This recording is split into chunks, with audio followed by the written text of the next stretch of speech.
Neil Sustain, thanks for the good luck.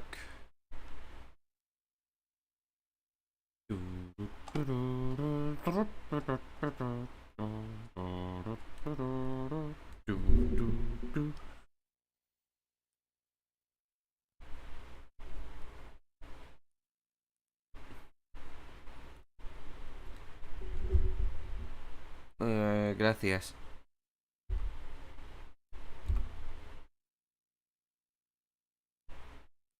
Huh?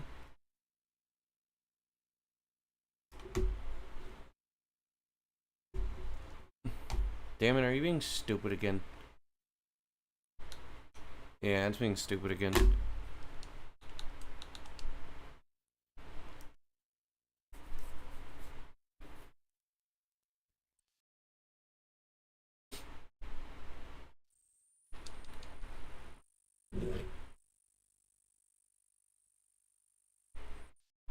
Come on.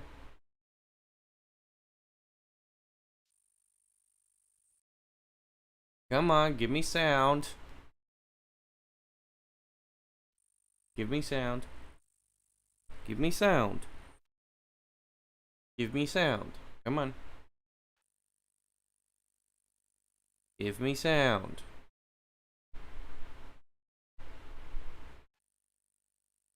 Give me sound.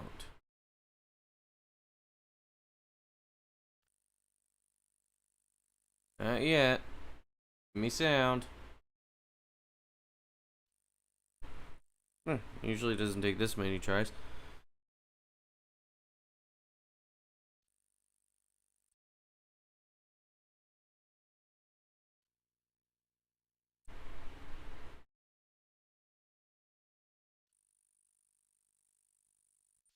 Huh.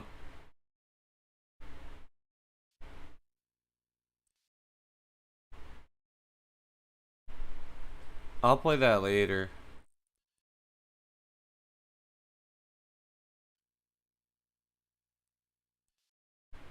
Why is this taking so long to give me sound? Fine, I'll just turn it off and turn it back on.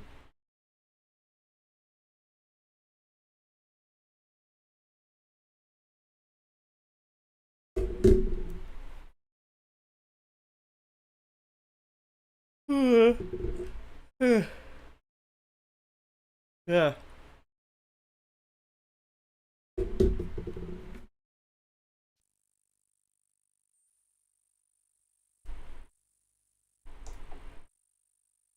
What the hell, dude? Give me sound.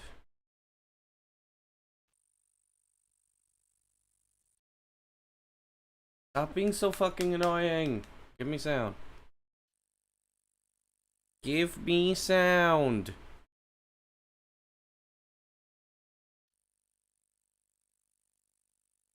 Oh my fuck. Do I have to unplug and replug in the capture card? I think I do.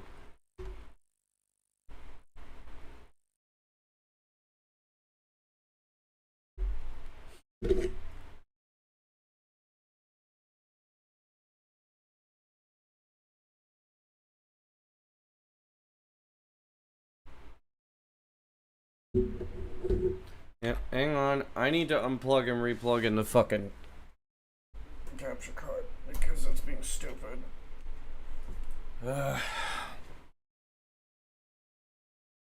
Not giving me sound. There you go.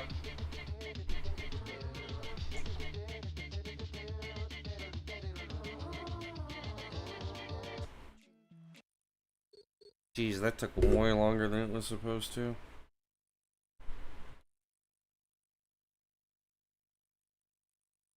.6. Okay.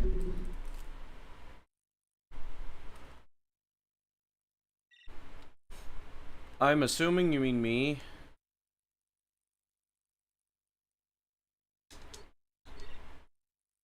I need to do some practice.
So there is 10 seconds to save in Anti-Agony.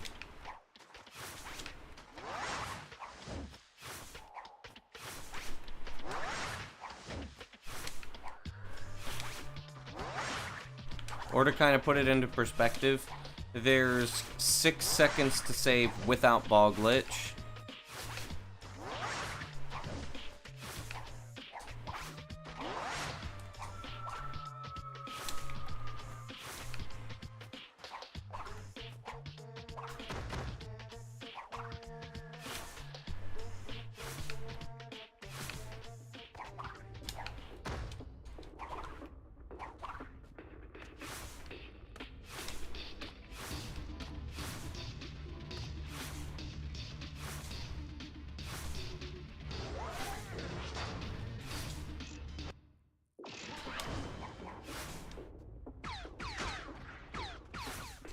Thanks for the congrats.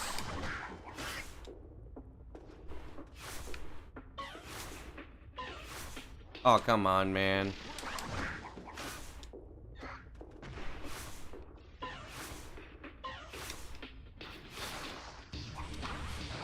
Huh? I don't understand your question.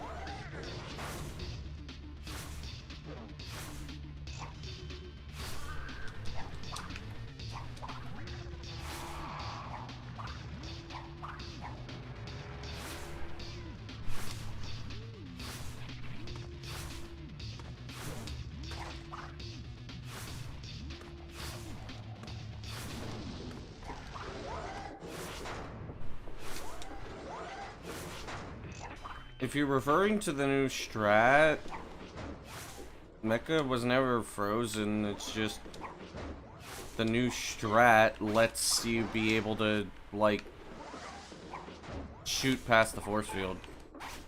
Saves a little bit of time.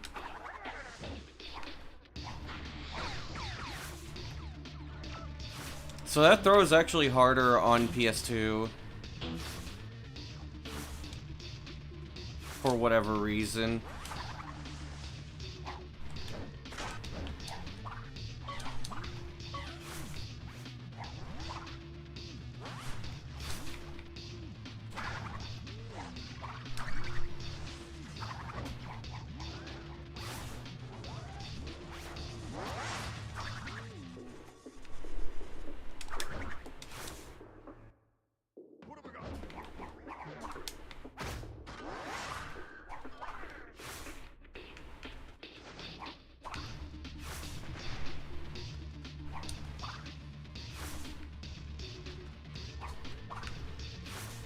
I am no longer, I'm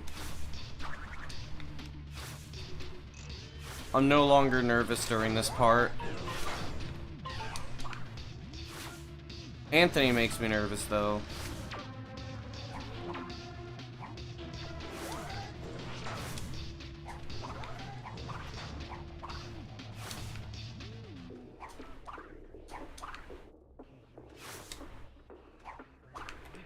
The new strat is just holding the right stick and holding the right stick down left. That's all it is.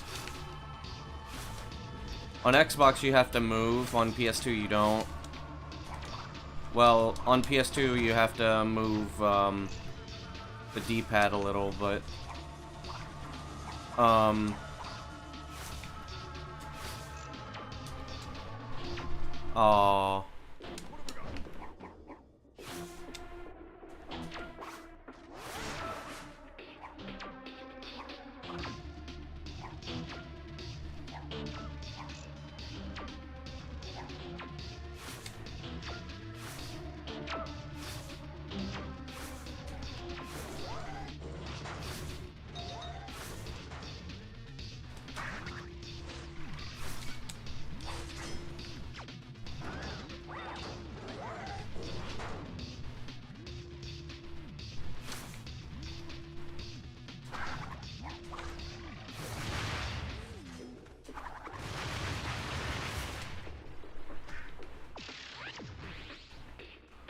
That loses a little bit of time, but it's fine, really.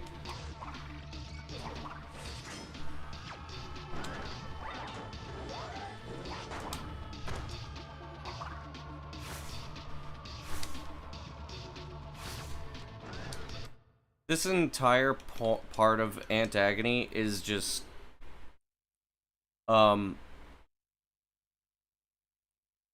is it? All it is, it's a mental game over. It's not like,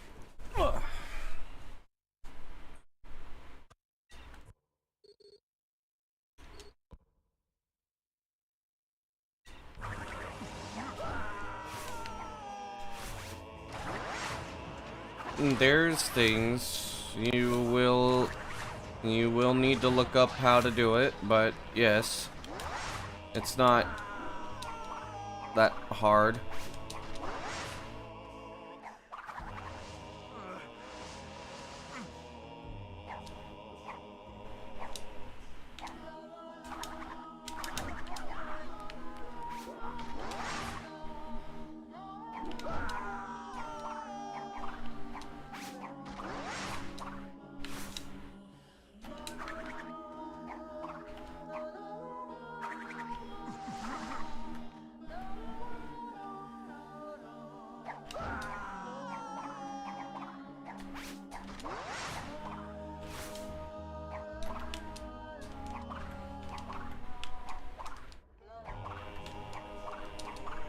I think I found an easier and better way to do that.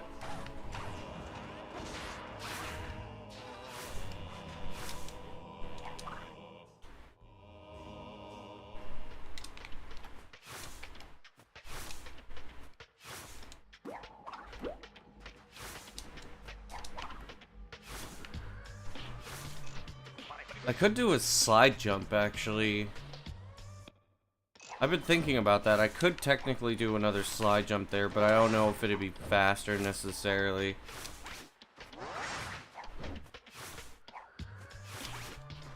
You know what? Let's test it.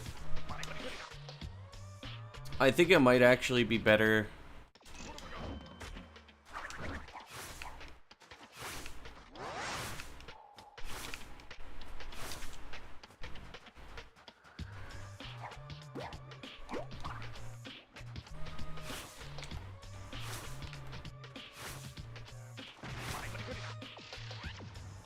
Yeah.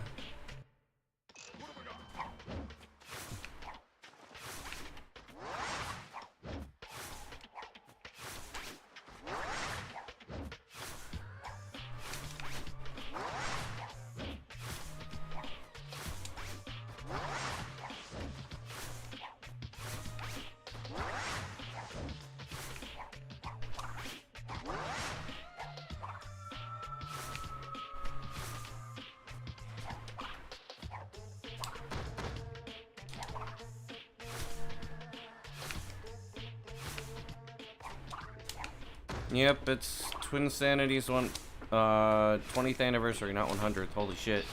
I'm not that old yet.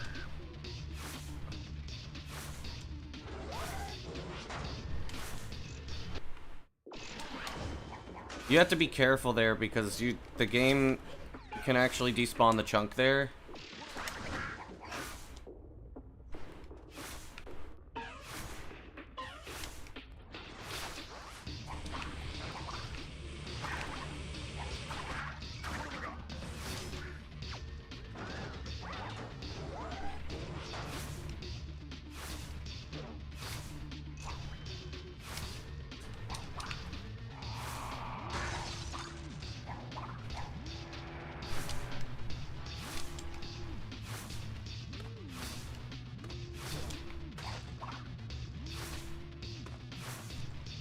There's a cool strat for getting that life, by the way.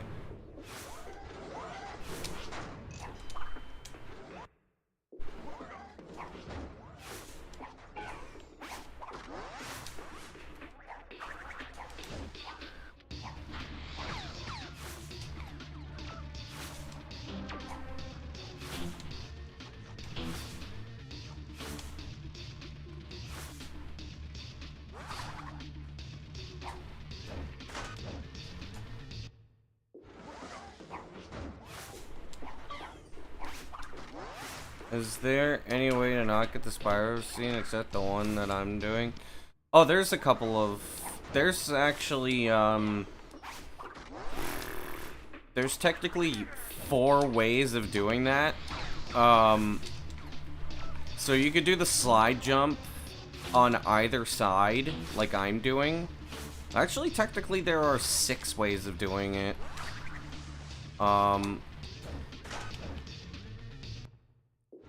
So one is just doing the slide jump on top of a ledge that doesn't exist for very long, which you could do on either side of the door. You can long jump to those spots, or you can actually wait until the door opens and then long jump onto those.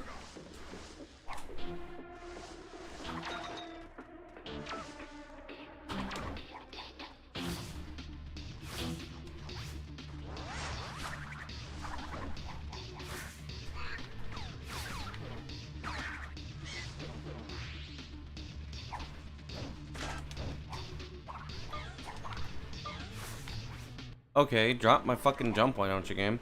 Holy shit.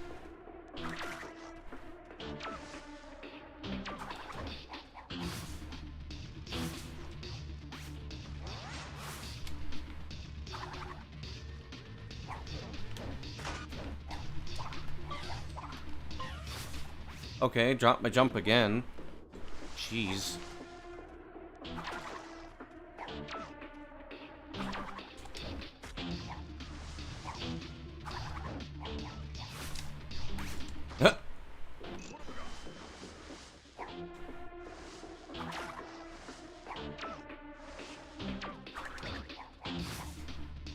What the fuck, Cortex? Fuck Cortex.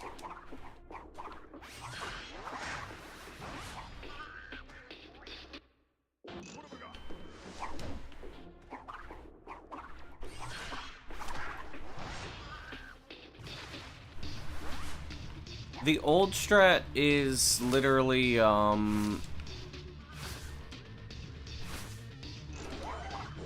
the old strat's actually quite easy. It's just that we stopped, or, well, I stopped going for it because it doesn't make sense to go for something that's, like, way slower.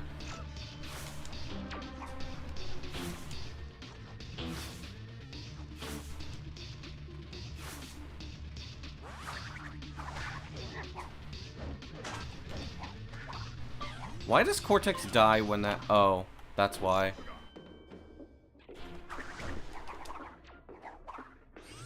Yeah, you have, 2 potentially bad, things that can happen during that.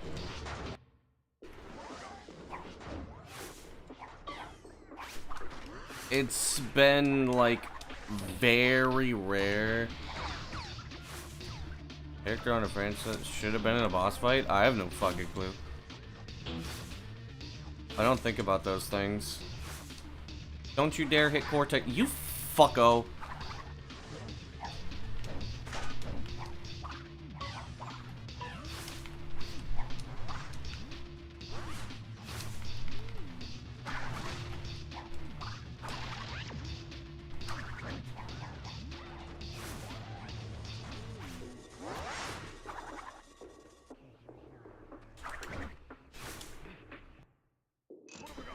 Wow. Huh.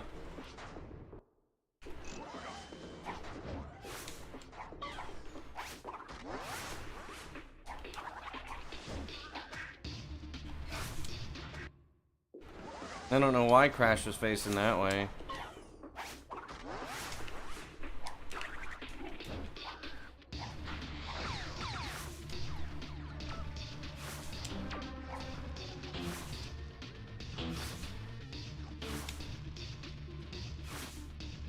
Is my way the fastest? Maybe. What do you mean my way? You mean for Spyro Skip? For Spyro Skip? Yeah, I do it the fastest way. For this, I'm actually foregoing... Damn it!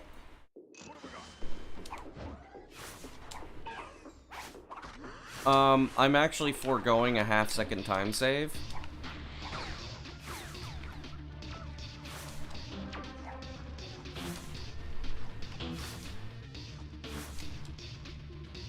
Which is a ball ricochet, because I basically deem that that is an unnecessary time save and also inconsistent. I could spin the ball directly into the holster, but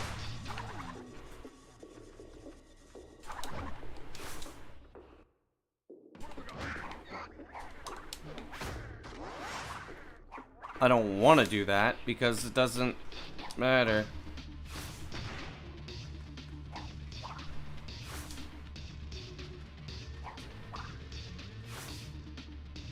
For Spyro Skip, I do it the fastest way, yeah. Pretty much, most of the stuff that I'm doing right now is, like, the fastest or fastest known. This next room cannot be sped up. There's just no way to speed it up. You can't go faster than what I'm doing because it's locked by cycles. Unless you can almost make a cycle and then death abuse. But even then, it's like...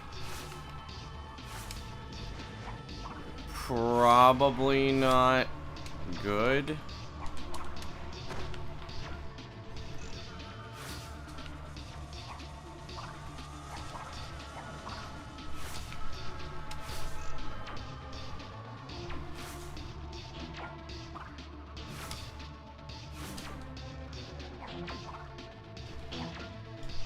Like this room, I'm actually doing it the fastest that you could possibly do it.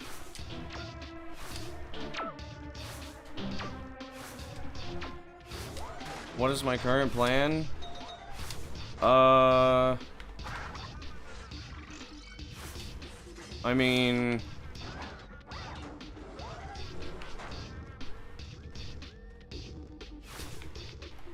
do good on Agony, I guess.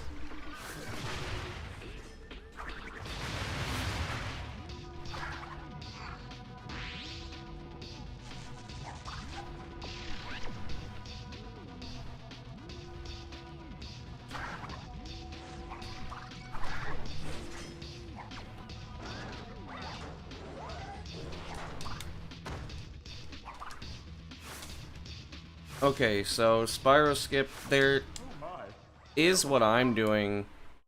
There's another way you could do it. By just waiting for the door to open and then long jumping around.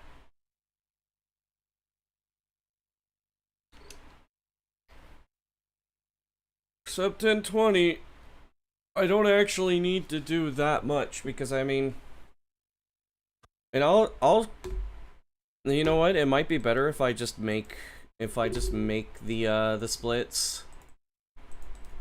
Rename. Sub 1020.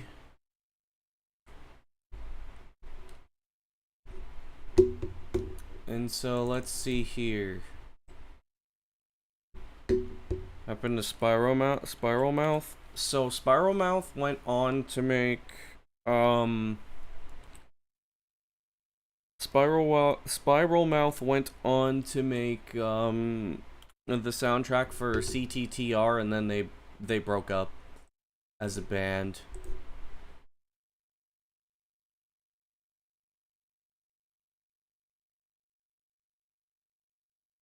So I think 114 is fine. So let's do 39,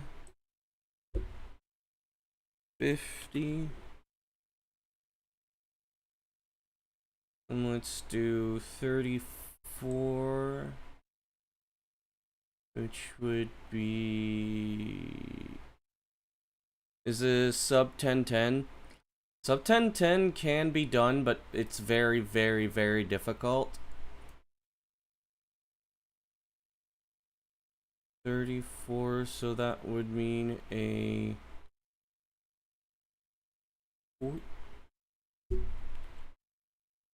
43.50. I can actually do better than that, but I mean...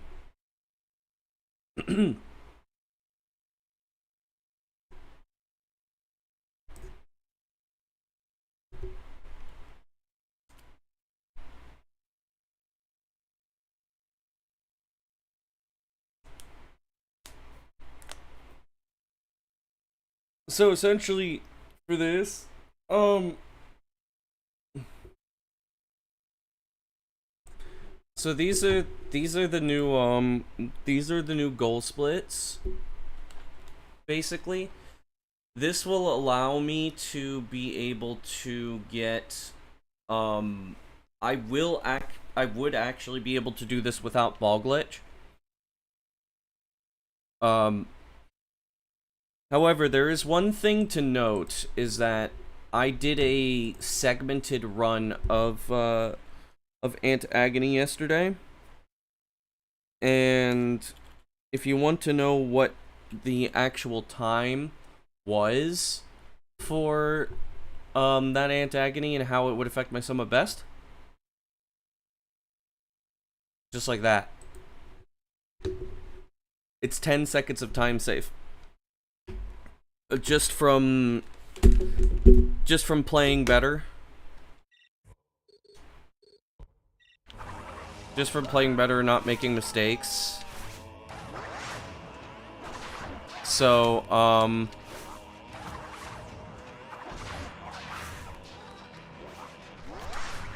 and I lost about 2 seconds on ball glitch.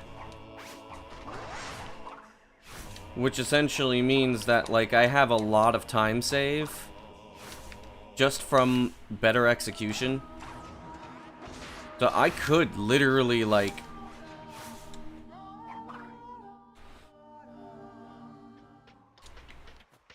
I could actually,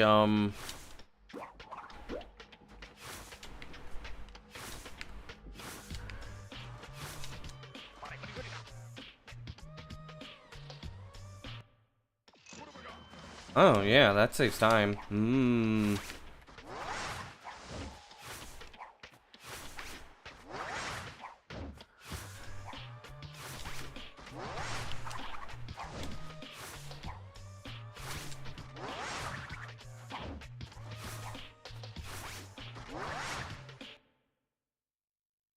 Can I long jump directly to it?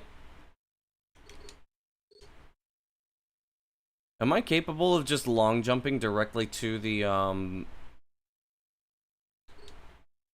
I capable of just long jumping directly to the, directly to the checkpoint? I need to double check this real quick, hang on.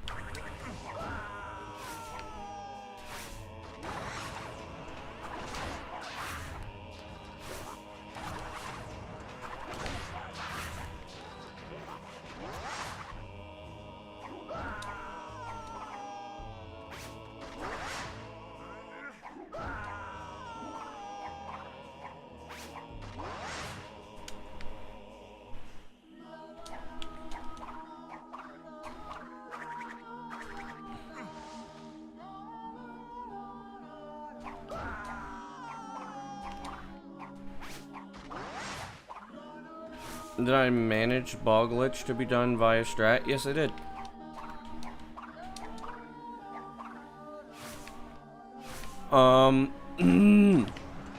There is a strat, but it doesn't make it 100%.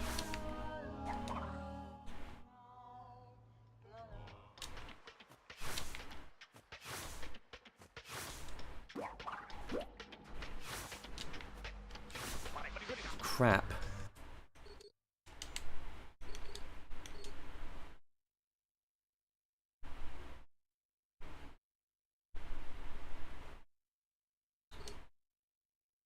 It doesn't make it 100% consistent, but it does make it more consistent.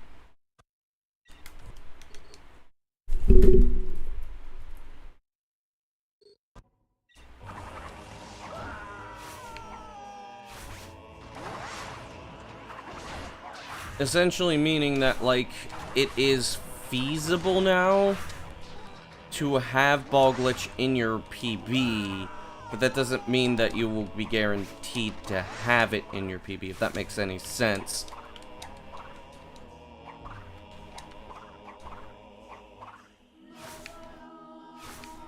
Essentially, you can imagine that the game would, or you can imagine that you can get it. Instead of it being a pipe dream of, like, one day I will get ball glitch, it's like, oh, you'll probably get it eventually.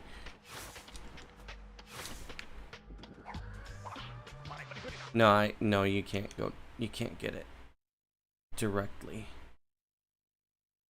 Okay.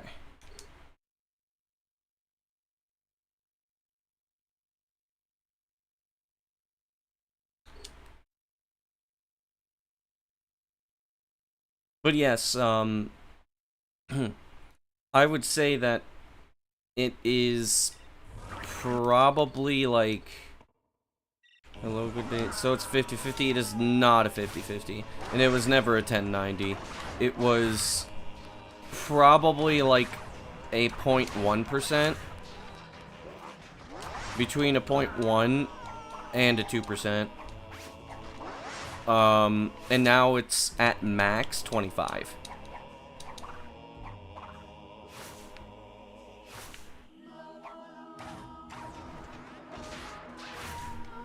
That is at max.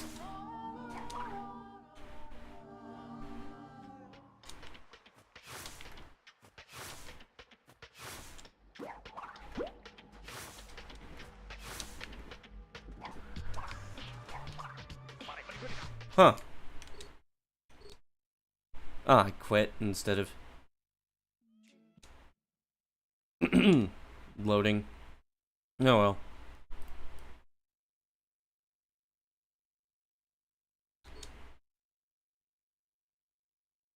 So essentially, yeah, it would be, it's essentially like a feasible thing. It's not a 50-50, and it's probably not going to be 50-50, but it is a significantly higher chance than before.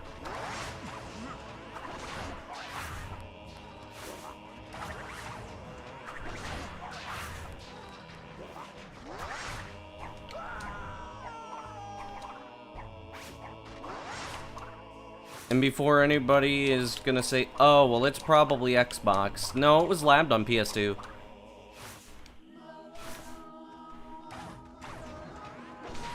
It was absolutely labbed on PS2 on emulator, so,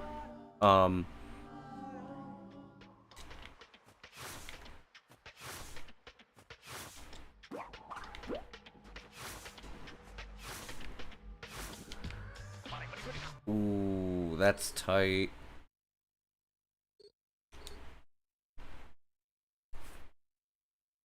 Because I know there's got to be at least somebody that's going to blame Xbox. There's always somebody that blames Xbox and says, like, Xbox has this easier, Xbox has this easier.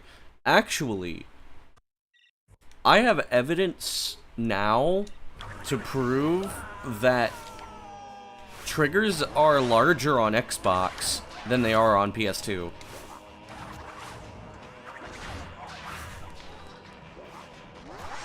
I have actual proof now. And if they're not larger, the it's like easier to hit them on Xbox because what do I believe the max time is? I'm not sure. And it also depends on your PS2, and it depends on if you're playing on... It depends on if you're playing on... It depends on if you're on which platform you're playing on, like which PS2, and it also depends on if you're playing on OPL or if you're playing on emulator.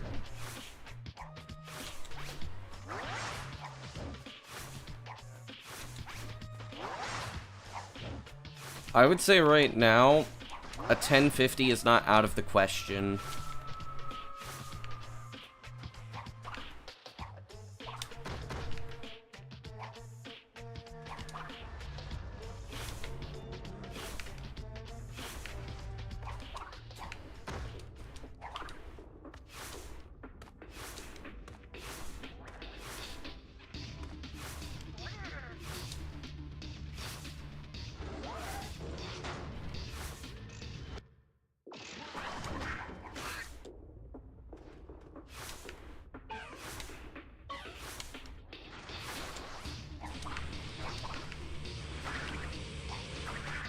Like, if it were me playing at my best,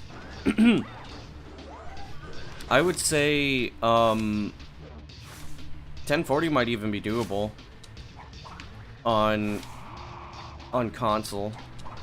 On OPL, I think OPL would save, like, at least somewhere in the realm of, like, 10 seconds on loads or something like that, so I would say for that, possibly, possibly, like, a 1030.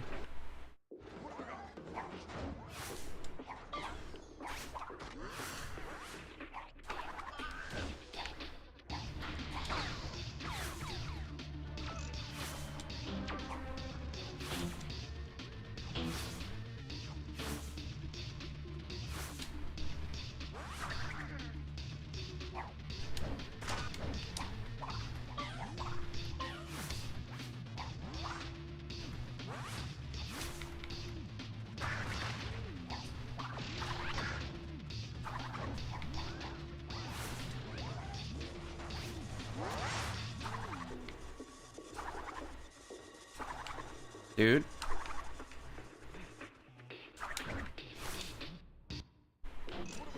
I knew I missed it. I was too far to the left anyways.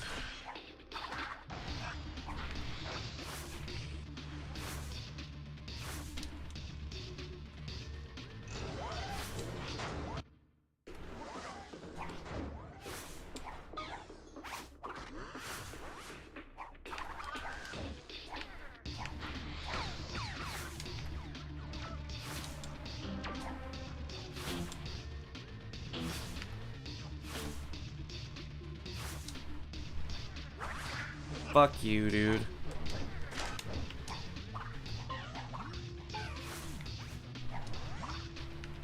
No safe.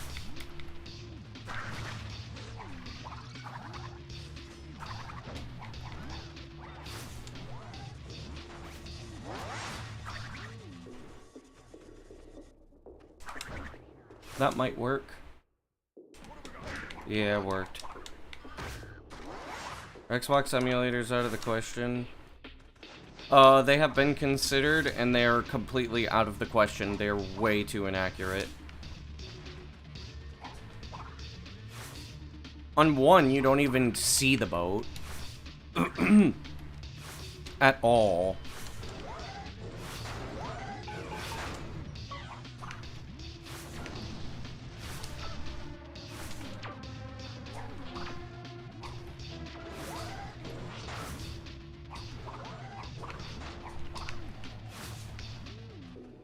Like, that's unacceptable. When considering emulators, there's a couple of things that, like, people don't really think about.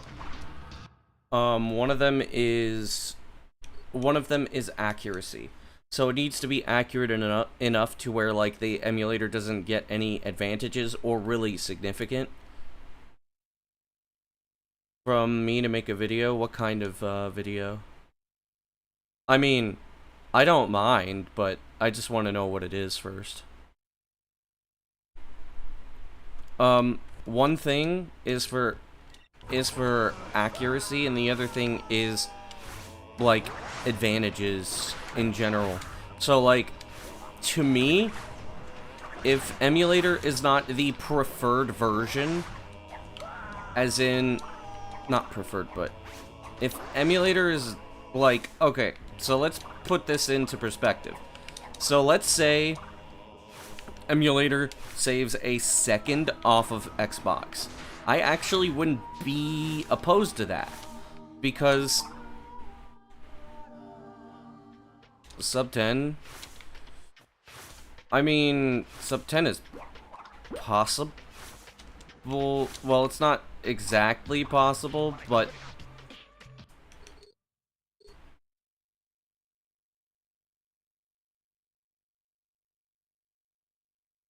if you got the clip, yeah.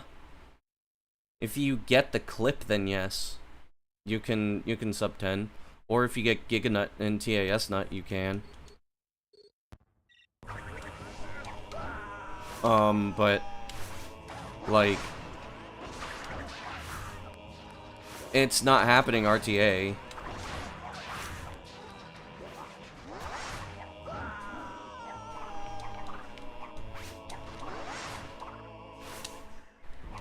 Calculating the sum of best.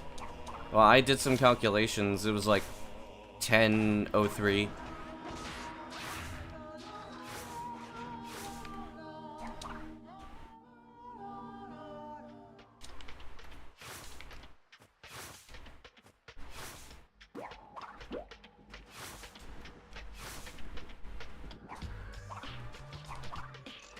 I don't know why I would do that. Just fucking slide jump.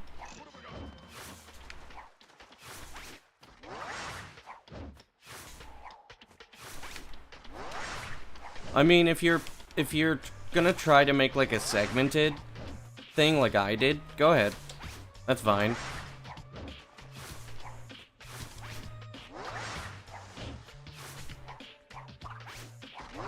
Giganut. Well, yes, of course.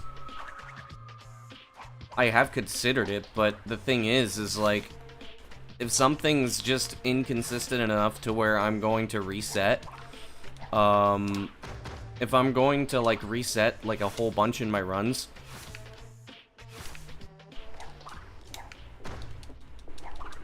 actually, no.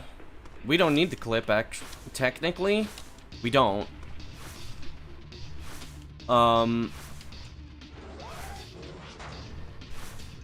But the chances of us getting it without the clip are, like, basically nothing.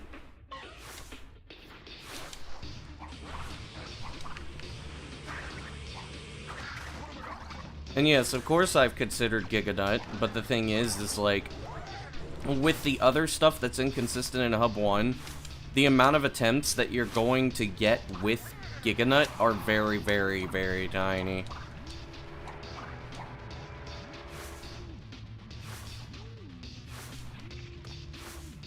So, let me put this into perspective. So, by my counts, Giganut's like a 5%.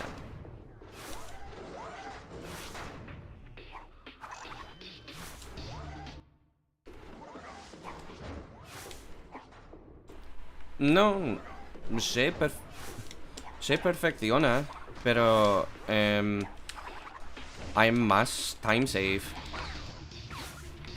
Puedo ahorrar más.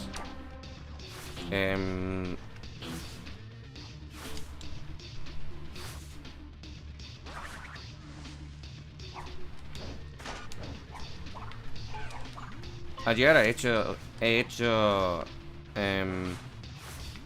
un segmentado para ver el time save.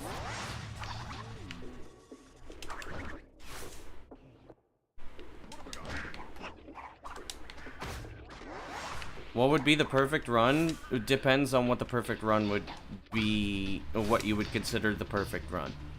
Because the perfect run, it depends on what you would consider in the run. Because, like, it changes depending on what strats are in the run. Like, for example, if I don't change anything here, if I don't change anything in the run right now, right? If I don't change anything in the run right now, I could get a 10:06.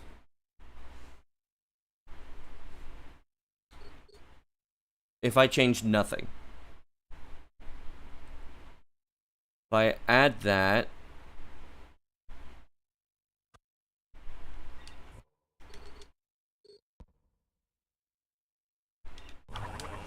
pues depende.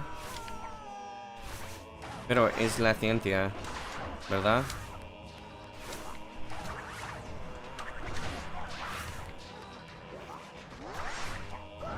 So, if we add the faster thing, which is, you know, this basically. If we added that, that's 2 seconds. So that would make it a 10:04.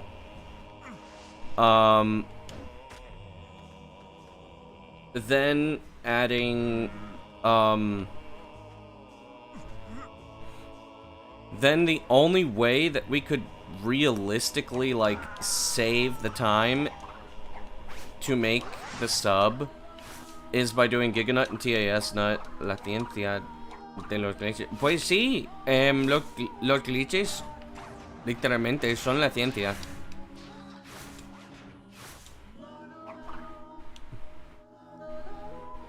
Seguimos el método científico, literalmente, con la hipótesis, las experimentaciones, algo así,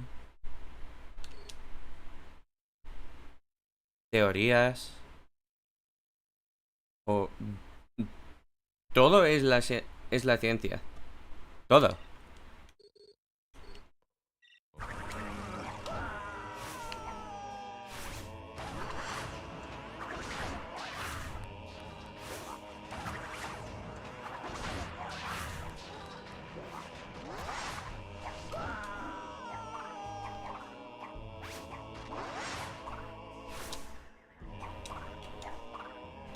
Okay, I've made that better now. So, I mean, it depends on what strats are put into it for perfection. For perfection, if you want to add TAS Nut 2 to Giganut. Oh, you bitch. It dropped the jump. If you want to add all of the strats, it would definitely be sub 10.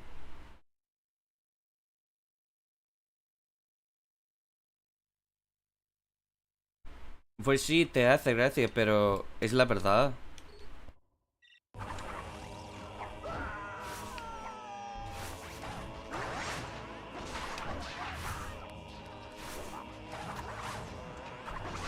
But the perfect antagony is a 655. Actually slightly faster. The perfect hub 4 would be a 655.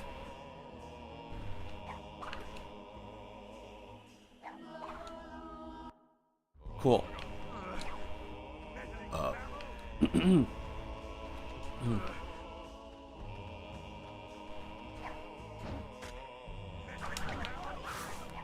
little bit faster, 654 probably. A TAS might be able to squeeze out an extra second.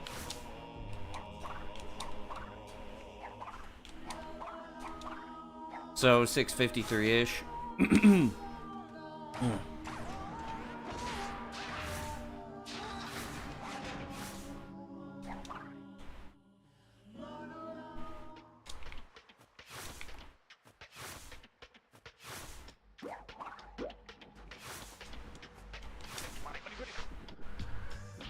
Why do you keep killing me?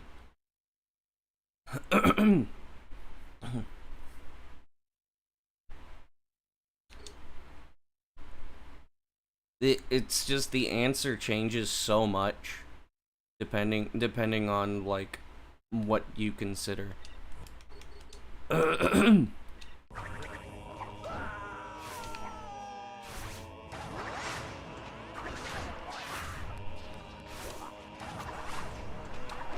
No, we could add Super Nut. Super Nut is more reliable than Giga Nut. Super Nut's more reliable, which saves about a second, maybe. Depends, because like that was based on older timings.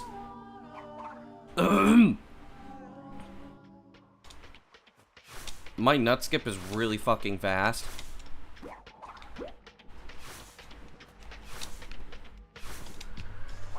Yeah, that kills me.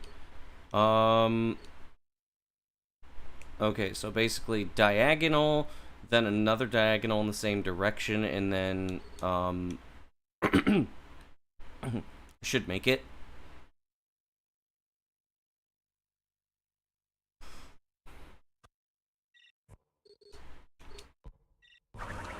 Plus how much time this saves, which I don't know how much time this saves.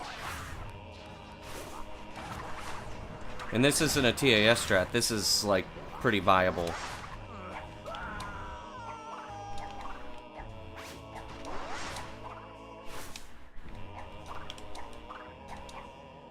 There we go.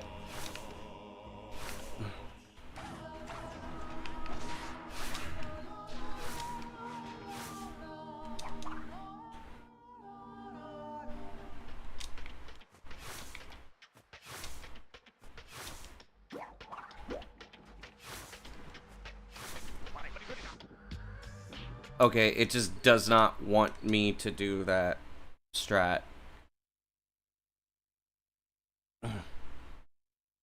So I guess I just won't go for it.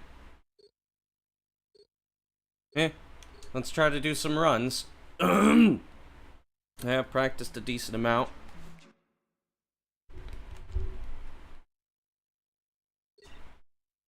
I'm gonna go up against these splits.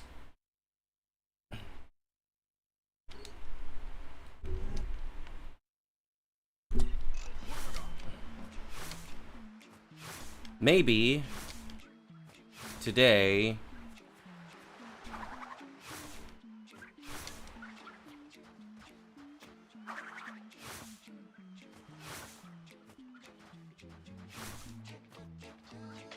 pues es que en una run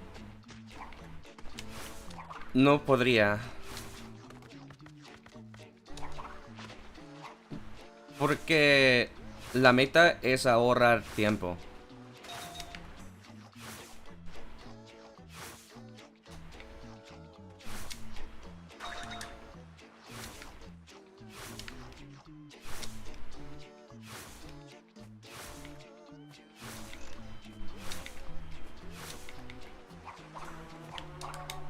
Y lo que se dura tiempo no se sirve. You bitch.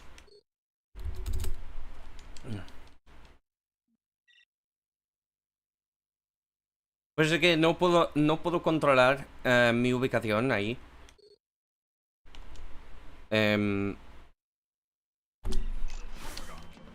Por la precisión del truco. Pues es que lo me dijiste, es lógico, pero en las condiciones de una run es difícil manipular o controlar las condiciones exactamente, especialmente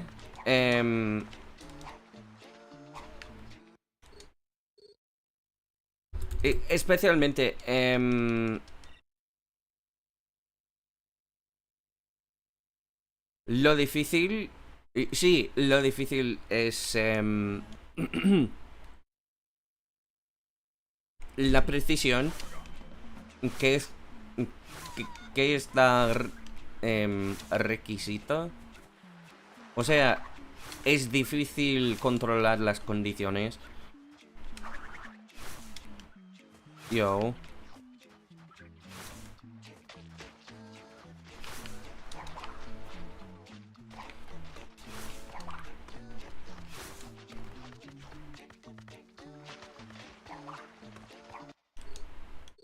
Pero, es que...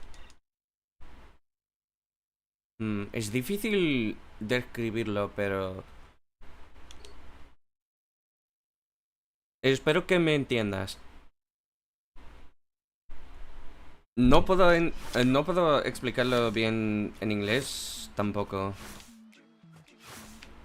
Milímetros. Técnicamente. Pero si Crash está ubicado más atrás, se puede. Pero en el momento tengo que reaccionar en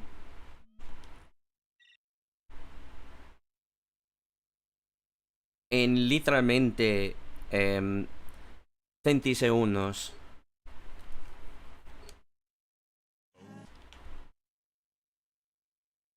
Y normalmente el tiempo en que el ser humano normalmente puede reaccionar es 2 decisegundos. O sea, 20 centisegundos. O 200 in human reaction. Exacto, exacto.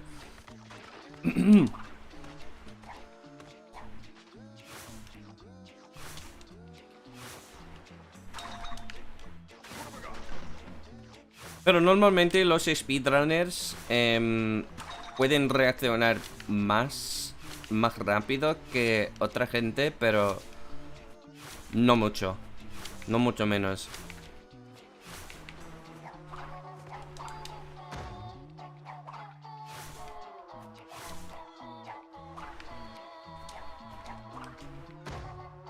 Es por el entrenamiento. No sé cómo se dice exactamente en español, pero...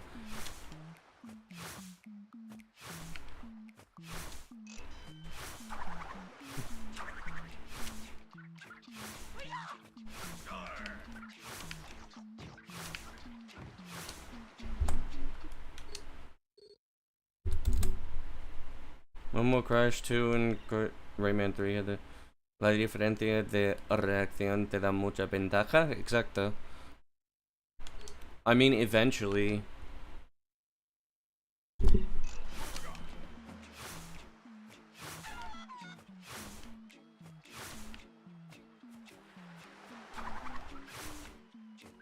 Y depende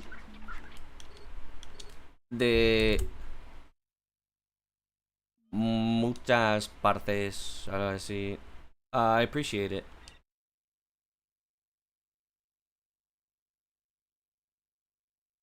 Yeah, I got that yesterday within 3 attempts. Gracias por la suerte.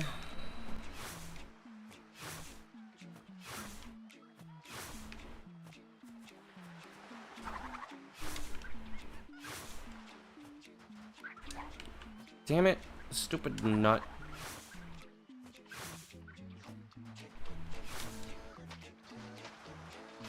Yo no he desayunado.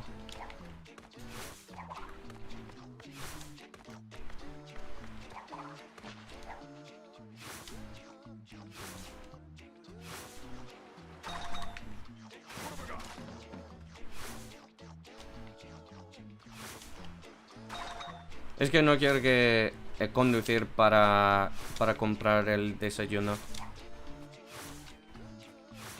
Pues sí. El modo... pues es que... Bandycraft... tiene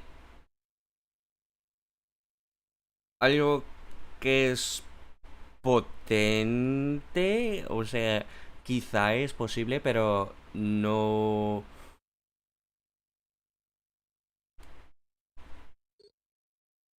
No... No sabemos si se puede. Em, me dijo que... Ayer me dijo que quizá la Xbox... En la Xbox se puede. El Cursed Warp.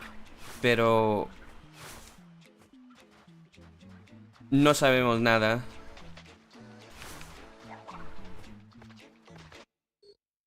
No es humano. No, es que sabe muchísimo Bandycraft.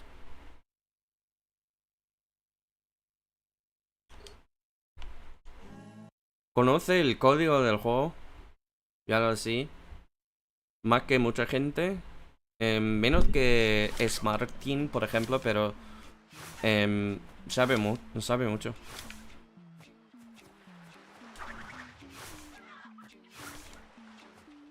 Also, I know I'm speaking Spanish right now, but feel free to also chat in English. It's perfectly fine. It's not gonna be a bother. I can keep up with conversations in multiple languages. So don't feel discouraged if you feel like talking, but you hear me speak in Spanish. It's just, well, you know, a thing.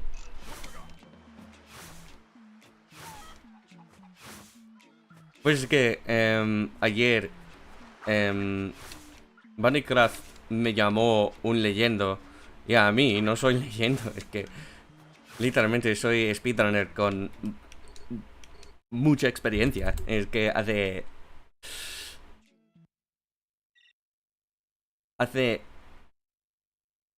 casi... Vale, aprovecha. Casi 14 años. Hace 14 años soy speedrunner. Vaya. Casi mitad de mi vida. Es que tengo 29. Y he empezado haciendo speedrunning cuando tenía 15. Es absurdo, ¿no? Es absurdo, ¿no? Imaginaros.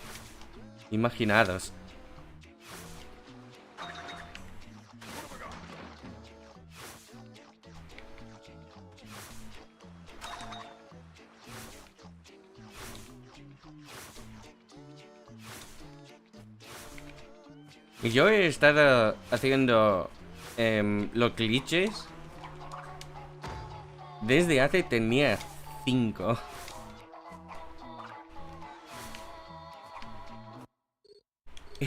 Es absurdo.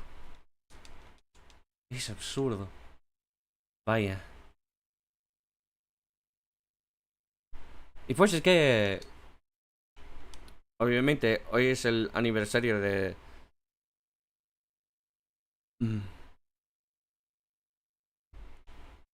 Pues, cuando tenía 5, había una fora. No, había un foro en que se llama Los glitches de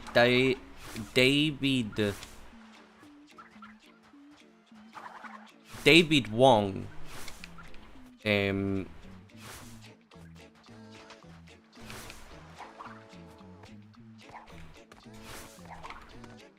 Y cuando yo tenía 5,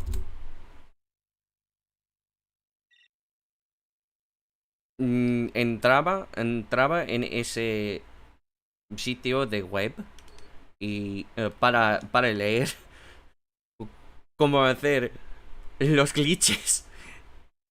Y, a ver, en ese tiempo, lo que me hace gracia es que no sabía lo que es un glitch. Aunque se ha escrito en ese foro, David won glitches.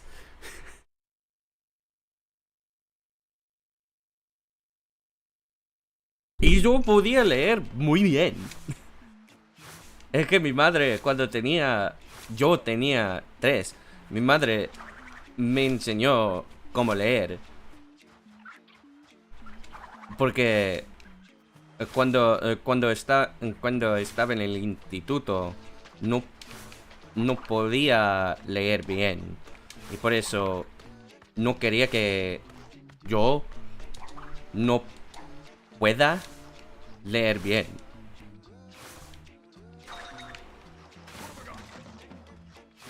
Y por eso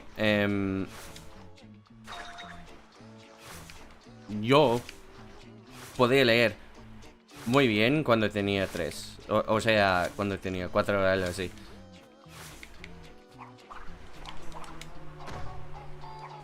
Ah, sí, eso sí. Yo también. Pero no de Crash Twinsanity, pero de Halo y Spiro el dragón. De Donkey Kong 64. Super Smash Brothers Melee. Sobre el proyectil de corte. Ah, sí.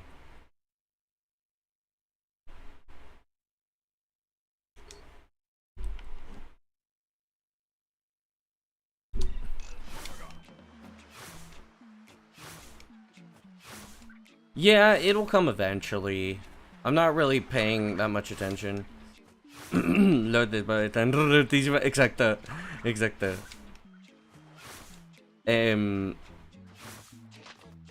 Pues que, de hecho, he descubierto un glitch cuando tenía 11.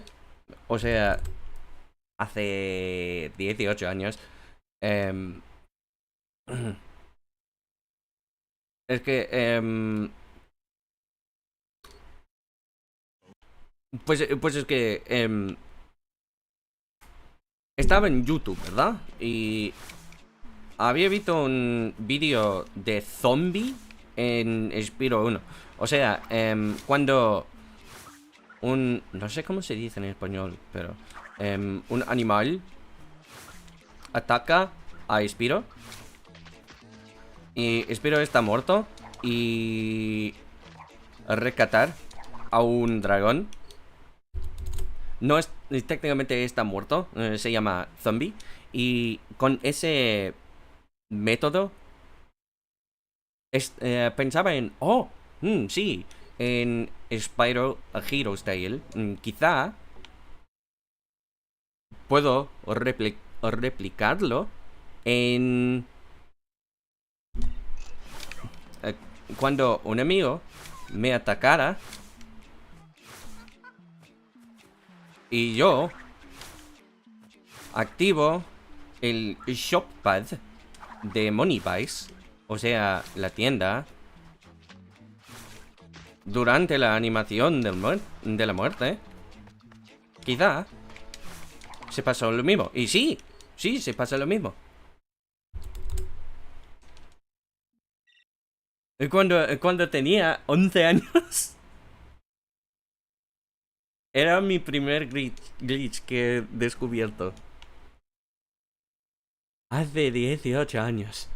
Vaya. O sea, era mi primer glitch que he descubierto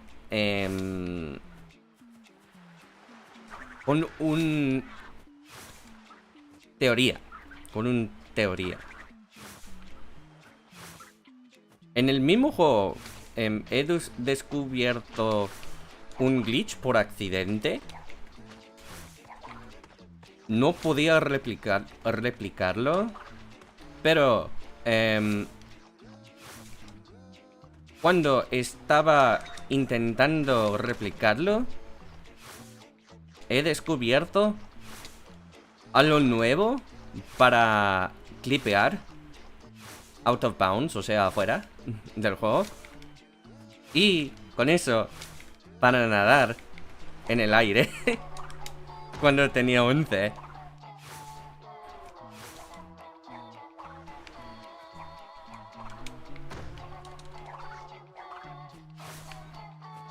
Exacto.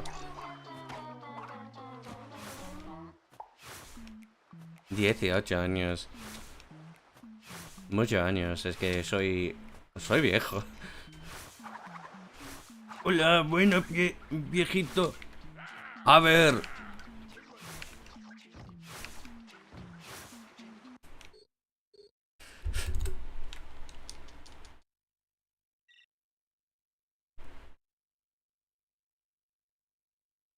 Tome tú.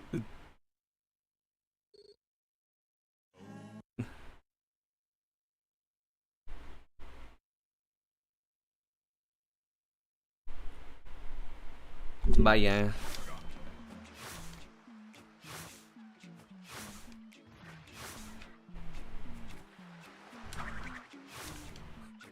Pues es que desde hace 2014 he descubierto, o sea, al fin, antes de la Nochebuena, he descubierto como un salto infinito, no sé cómo se dice, pero estoy traduciendo literalmente de inglés.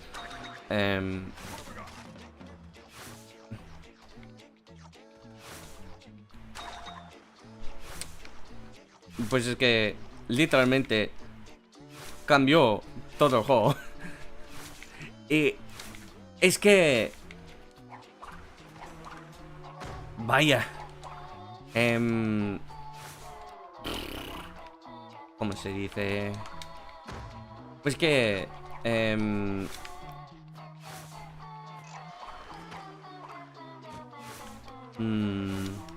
¿qué es lo que quiero decir?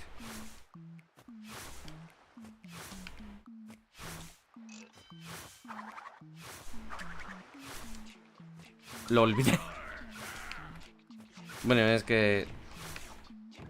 Tengo una historia muy larga.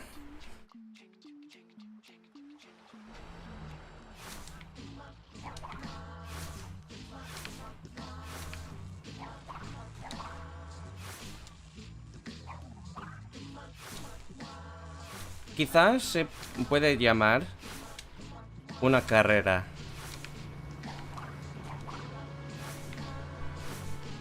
No, es que literalmente olvidé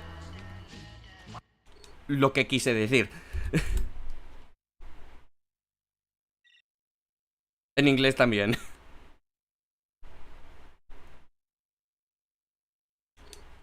Pues es que ahora mismo estoy pensando en español. No en inglés. Y por eso,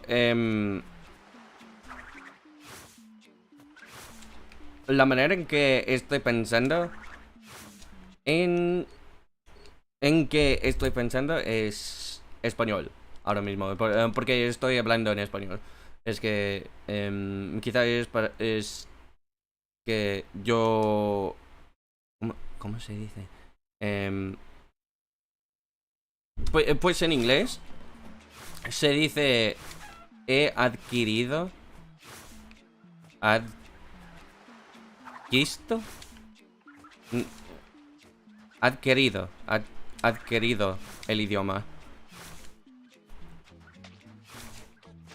Pero no sé cómo se dice exactamente en español, pero es que puedo pensar completamente en español.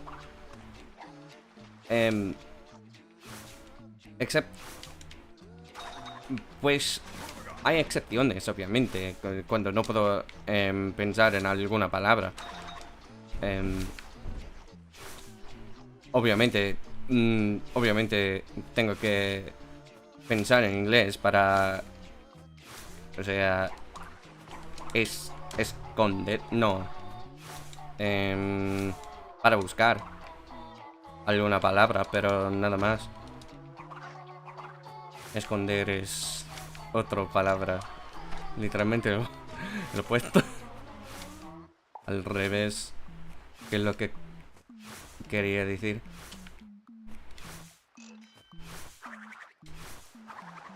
¡Oh, sí! Se pasa.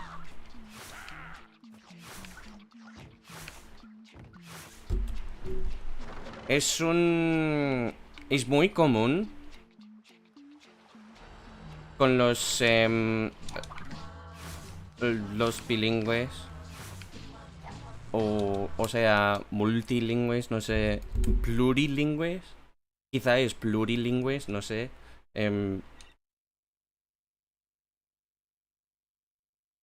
Pero obviamente sabes lo que quiero decir. Especialmente, pues... Soy trilingüe. Es que puedo pensar en japonés también. A veces estoy pensando en japonés, algo así.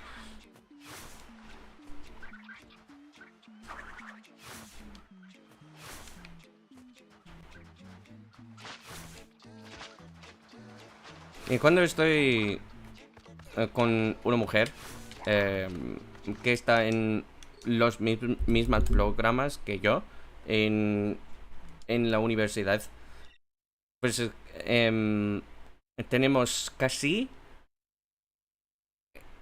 el mismo nivel de, de ambos, español y japonés.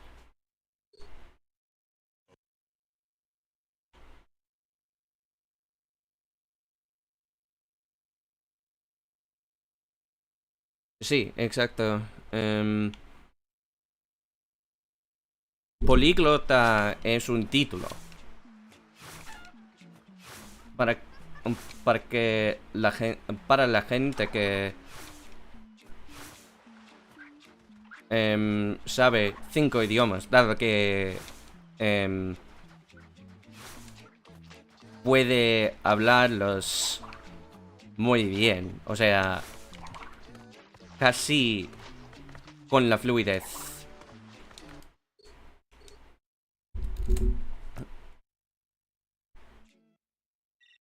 Trilingüe.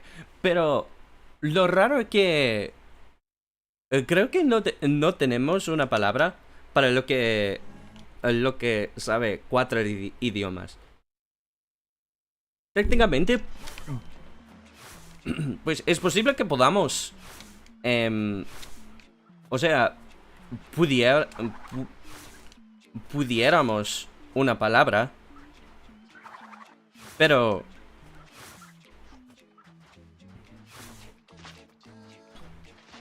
no sería oficial.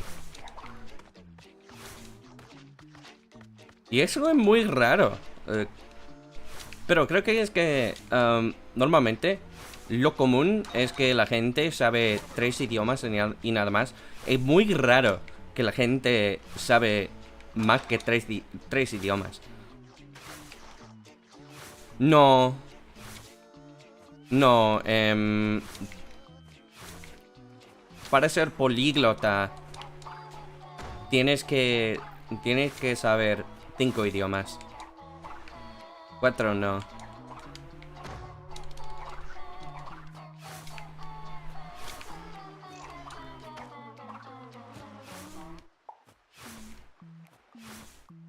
O quizá es diferente en español, no sé. Pero en inglés es 5.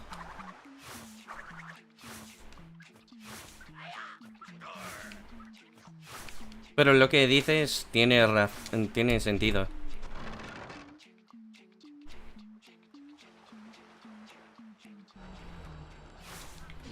Interesante, ¿no?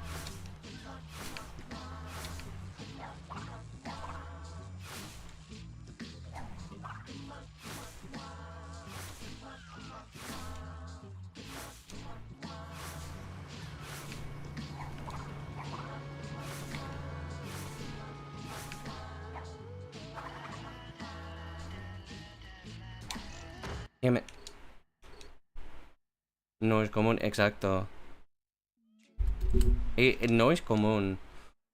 Pues es que normalmente creo que en la mente humana, mm, o sea, la mente del ser humano, em, creo que normalmente tenemos que usar 3 idiomas que no son idiomas, o sea,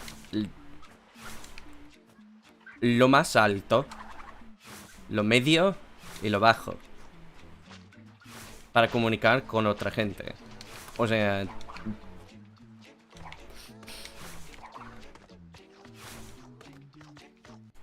dejadme...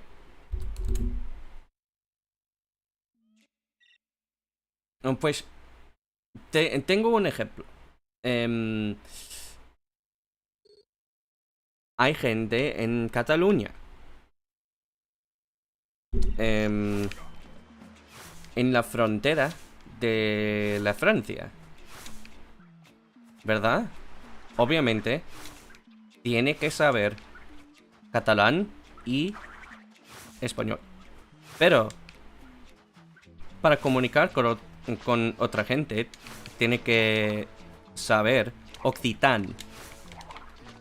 Pues es un idioma más cerca de catalán, porque son de la misma familia lingüística. La langue dual.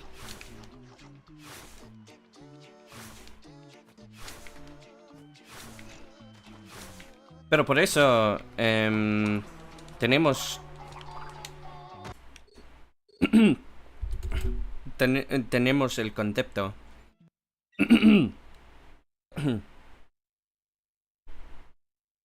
Normalmente el idioma medio funciona como... funciona para comunicar con otra gente que está en tu región, pero no la local.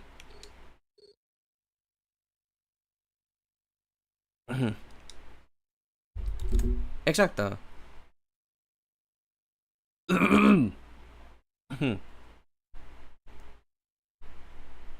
O sea, en este caso, el náhuatl es para comunicar con su familia y pues algo así. Mierda sagrada, es una racha, tío.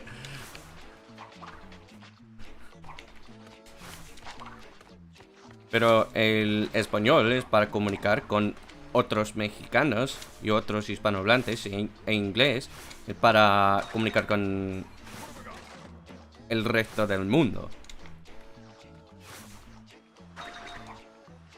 Funciona lo mismo. Más que 3 es difícil y no es común. Yo, ser. Dude. Bien hecho. Bien hecho con la racha. Dude, fucking watch streaks. Those are so fucking stupid.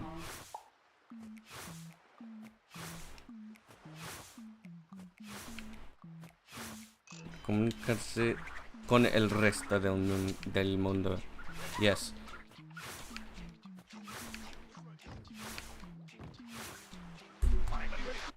El resto del mundo. You speak English? Would I consider speedrunning a good hobby to have? Depends on what you want out of it. Because, like, for me, it has been very beneficial. I learned social skills, and I gained a lot of lifelong friends through speedrunning, and I also learned how to have a work ethic, and it taught me streaming and basically allowed me to learn public speaking when I was socially incredibly inept. As many would know from my earlier days being very, very bad.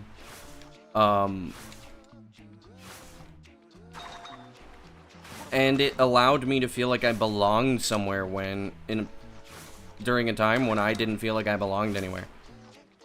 So I would say yes, it would be good.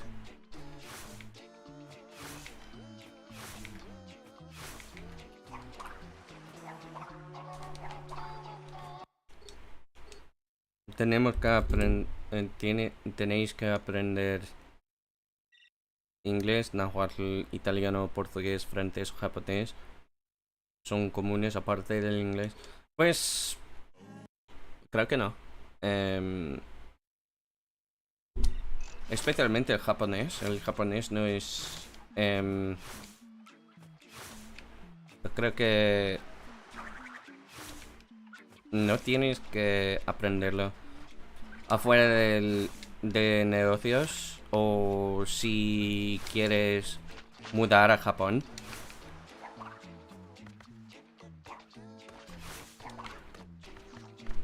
A mí no hay que aprenderlo.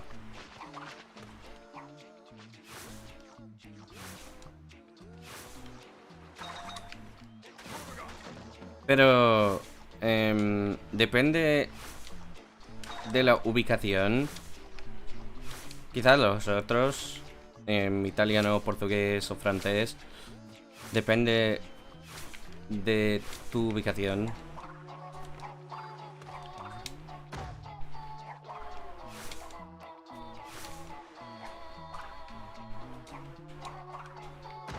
Técnicamente no. Depende. Cuando caralho.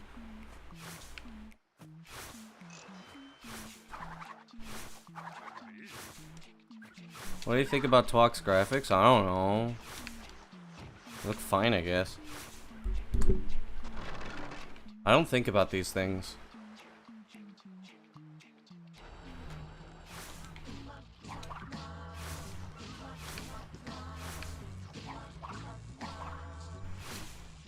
Oh shit. Oh shit. Oh shit.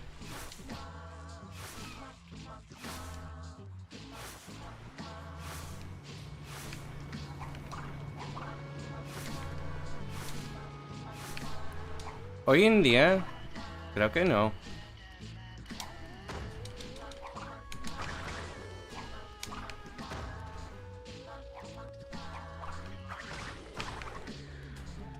Here we go.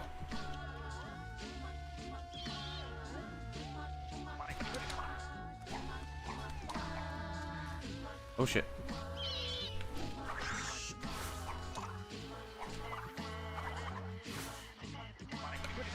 Okay, this is fast. I'm gonna go for it. Okay, you just stayed in the air for longer than you were supposed to. Cool.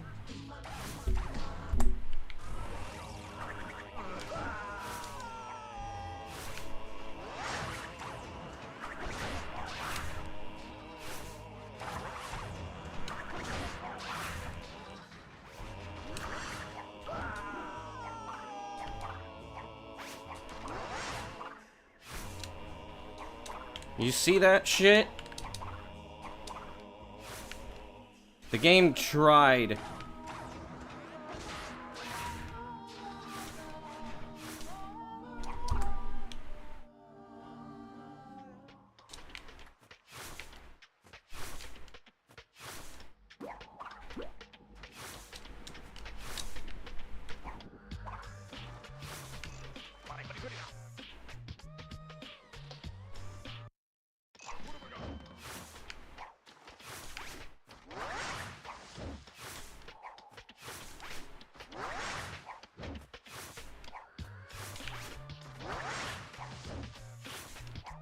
I think I might be ahead now.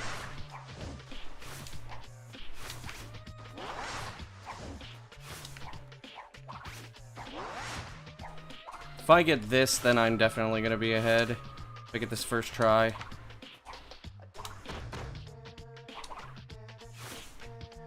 Oh, I'm ahead now.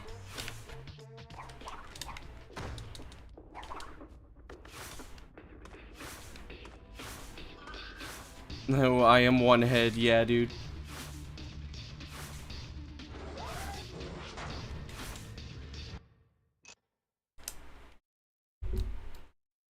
Damn.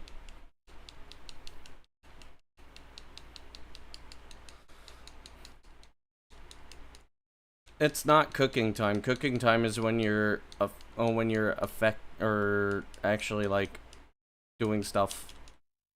I'm not really. I wasn't really doing stuff. Now, if it were spicy, yeah, I would have been cooking. Let me see here. What? Yeah, I was faster than PB.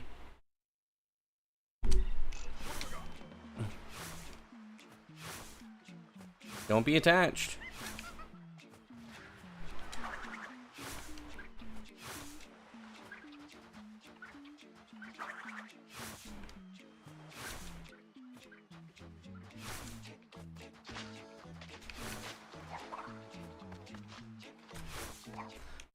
Pero bueno, que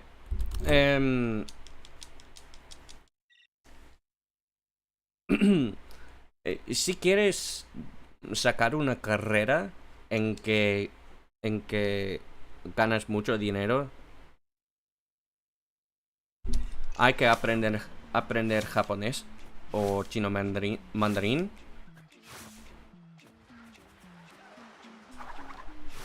I heard your vocal cords are pretty strong. Understandable.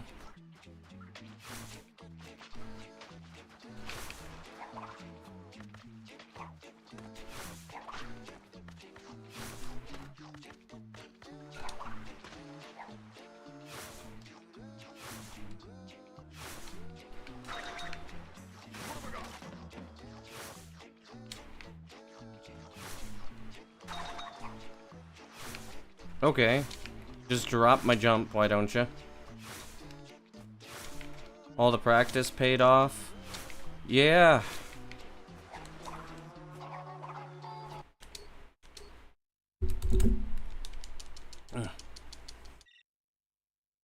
Bum ba dum bum ba da dum ba da bum.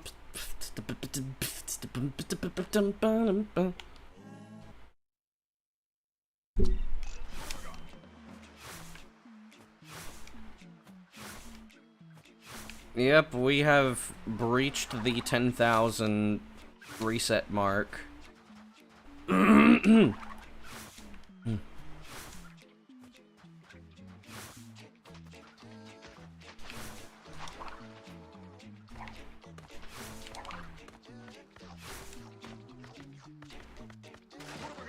Nuts being a bitch. Let's do this fast. Not really. There comes a point where practice does fucking nothing. Like, over-practicing is a thing. I've known a lot of people who over-practice. If you over-practice, you get very complacent. As in, like, you can tell when somebody over-practices, because if one thing goes wrong, like, let's say they're a really good runner, right? But one thing goes wrong and the entire run dies. Make the soundtrack for the mods. Huh?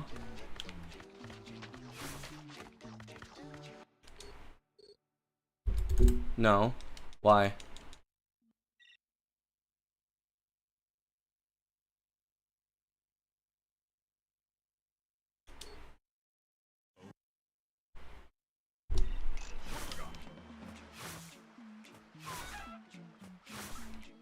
The beatbox sounds similar.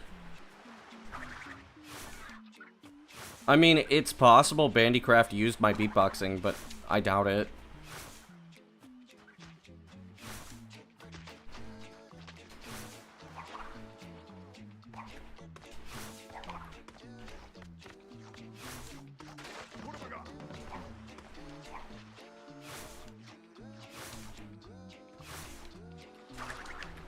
You son of a bitch.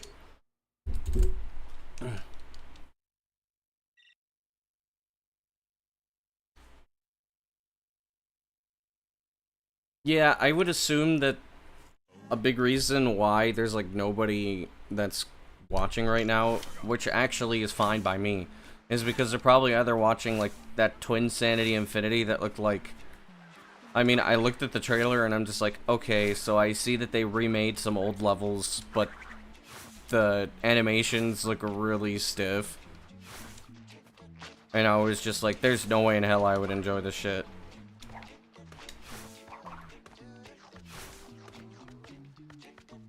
Honestly, the only way that Twinsanity would be fun is if it had the exact same physics as the game. So that would mean long jumping and everything.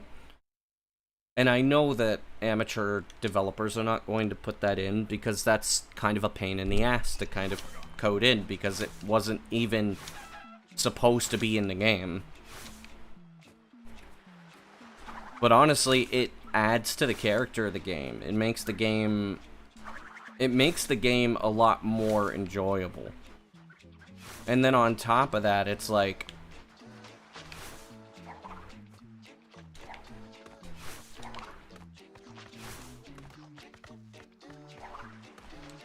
on top of that, like, also the mod has been released, so I know people are playing it, and that's where people are like viewing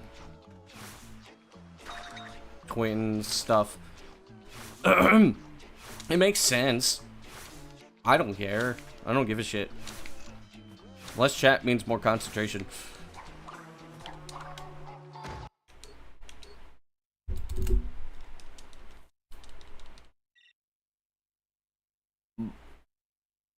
Vale.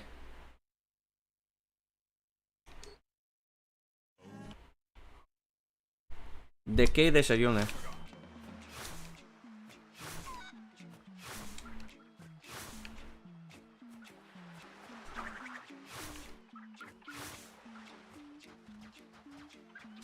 Dude, sir.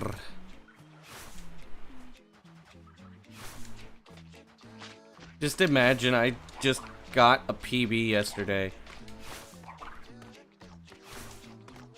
Within 3 attempts. That's so fucking rare.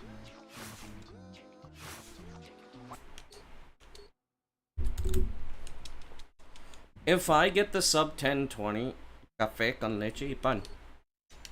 Ah, concha.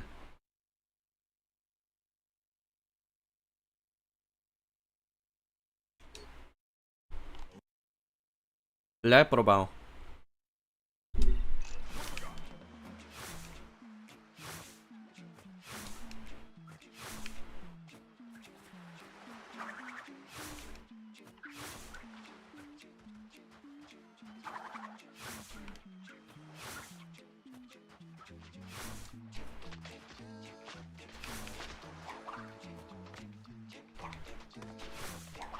Damn it. Stupid nut. So, it's like...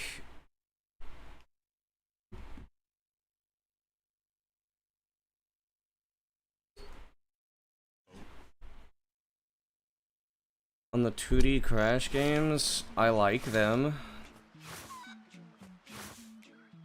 Crash has been more of a 2D, 2.5D platformer.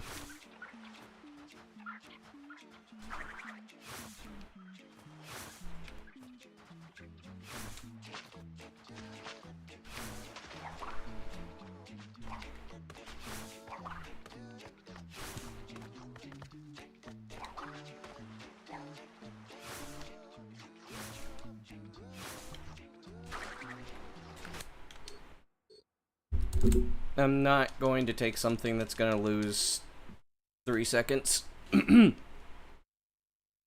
Since I don't... Actually, I think it loses 4 or 5 now, compared to PB. I have to get the lives. There is no... the time loss is way too much if I miss any. So now we basically have to do everything fast instead of before where I didn't have to do everything fast.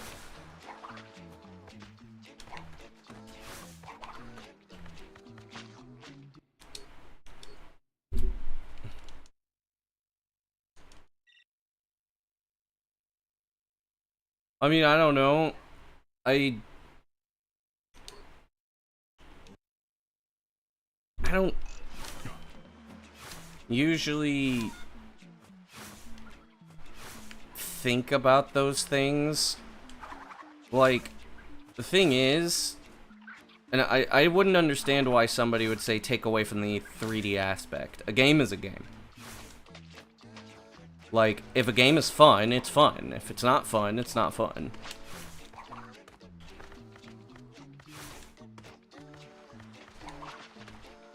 That's what I look at it. Yes, I like the 2D Crash games. I think they're fun. But it's like the added thing of like anybody that would think that it takes away from Crash, no the fuck it doesn't. Like, think about it. Anybody that would say like, does it take away from something? Not really. If it's fun, it's fun. It's just a different interpretation.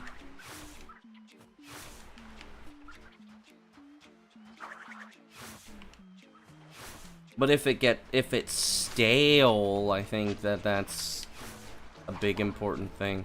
Like, for example, I'm not necessarily, let's say, for example, like the Legend of Spyro series, which is a beat 'em up. I don't think that that's necessarily a bad take on the series, right? But it's like, it's boring, it's stale because they didn't do it correctly. If you do something correctly, it's fine. If you do something that's boring, it's not. If it's a different interpretation and then you just don't like it, well then you just don't like it. Whatever. But I don't know, that those like things of like taking away from something, I really don't agree with those lines of thinking in general. If it's good, if something's fun, if you're saying like, oh well, pues sí, quiero ser políglota.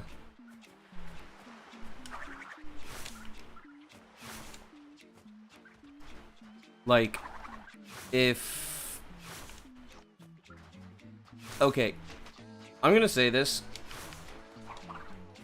and whoever finds this upsetting needs to go look at themselves in a mirror. If you say, oh, this game's fun, but it takes away from XYZ, like, oh, let's say this. If Crash Bandicoot The Huge Adventure, it's fun, but it takes away from the 3D aspect of Crash, go fuck yourself. You're full of shit. Not because I think your opinion's wrong, but rather, it's like, why would you let something affect your ability to enjoy something that you enjoy? It's fun, but that sounds stupid. It sounds really stupid. Because it's either you don't find it fun, or you do find it fun. And if, regardless of anything, you're either like lying through your teeth by saying it's fun, or you're saying I'm not letting myself have fun with a game because it's against like what I believe should be Crash, which is stupid. And this does not just apply to Crash, it applies to like every game. If you just say, well, it's fun, but if you could say it would leave stuff to be desired, that's fine. But if you're just saying like, oh, I just can't enjoy this game because it has like XYZ. Would be interesting to see. People would hate it, but it'd be interesting nonetheless.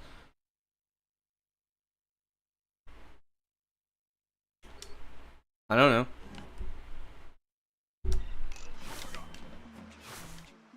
Those don't matter. Those kinds of thoughts do not matter. Because what matters is it fun or is it not fun? If it's fun, cool. If it's not, then it sucks.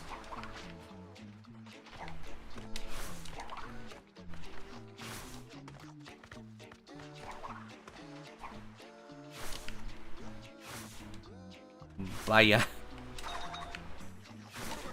A veces me pasa lo mismo, pero pues es que me gusta comer.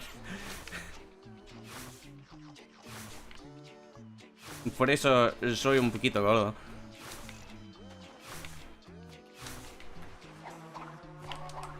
Pero estaba intentando bajar el peso. Especialmente cuando he vuelto de Japón. Es que he bajado mi peso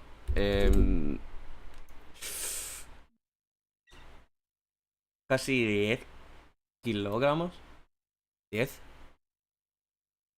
Y ahora mismo es menos de 100 kilos.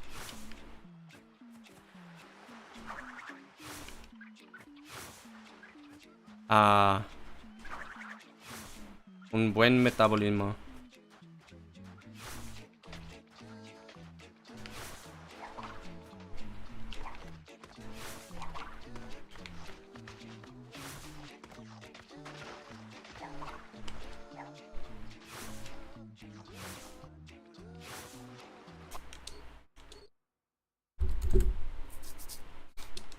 And, like, the thing about all of this stuff, and, like, I know that a lot of people come into my chat, and I know a lot of people that see me play Crash, they want to ask opinions, like, oh, what do you think about this? What do you think about that? What do you think about this? What do you think about that? I'm a very simple person.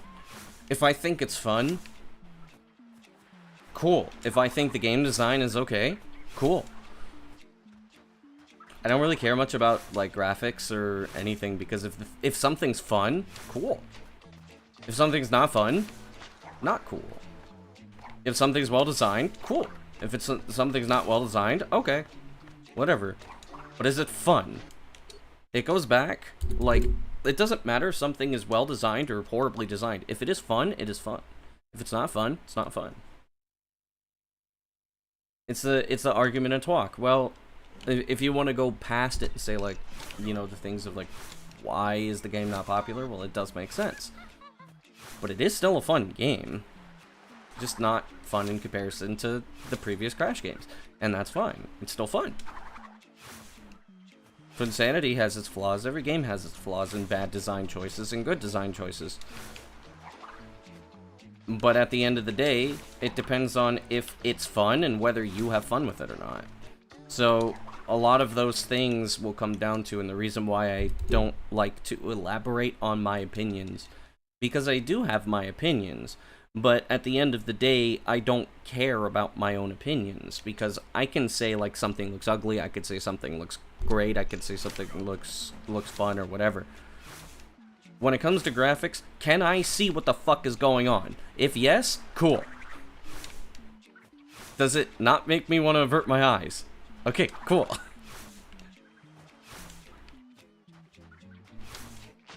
And I will give you an example.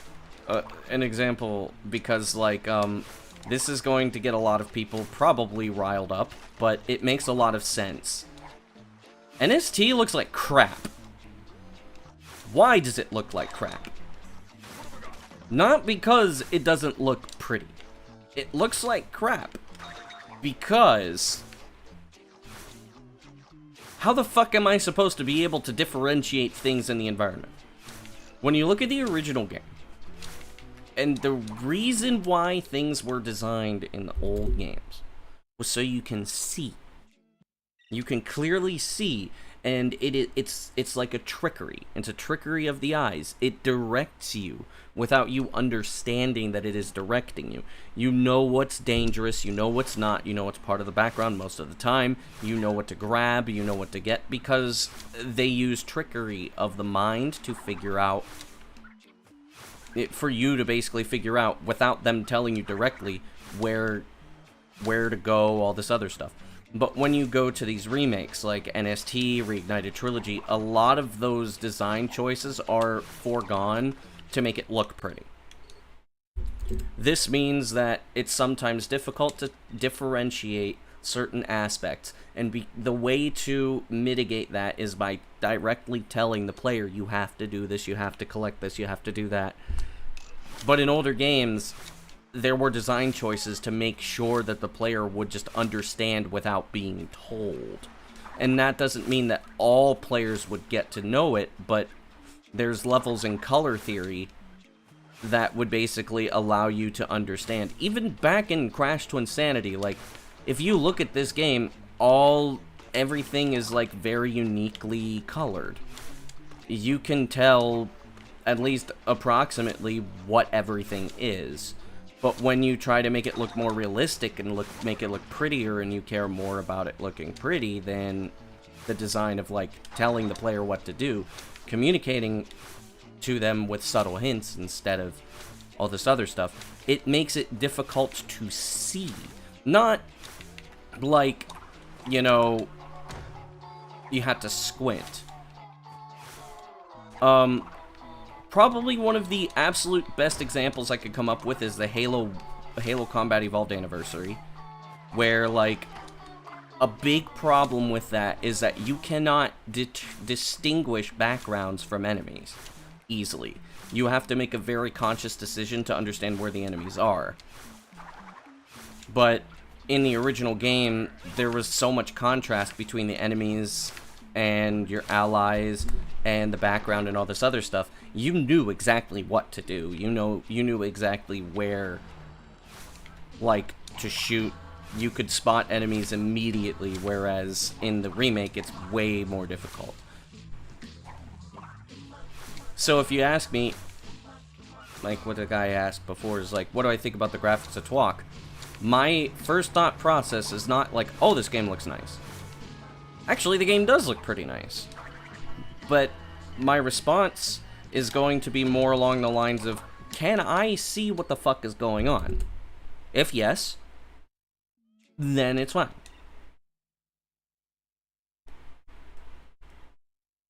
If not, then something needs changed.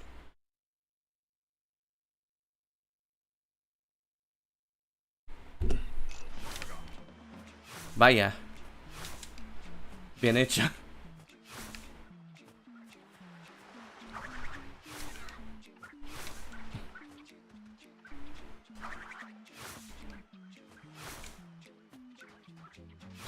I don't really look at opinions the same way, because I prefer to, like, look at the functionality of everything. Tics en el ojo.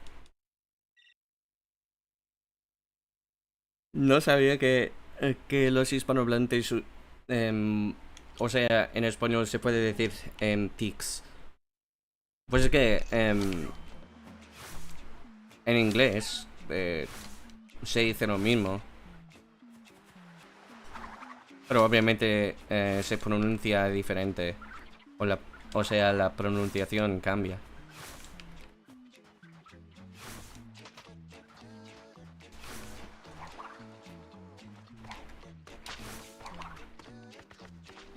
Come on, dude. Yesterday you were so nice to me, now you're just being a dick.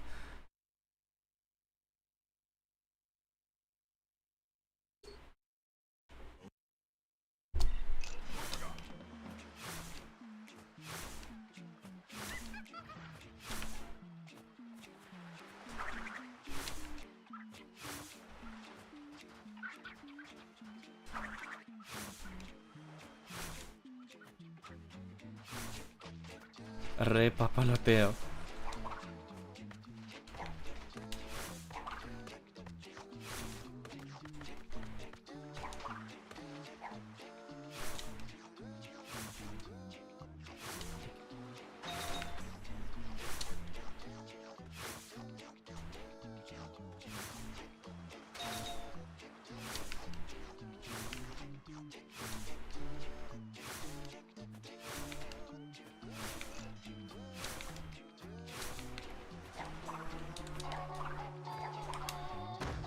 I'm down 2 seconds. I'll have to go for the faster strat.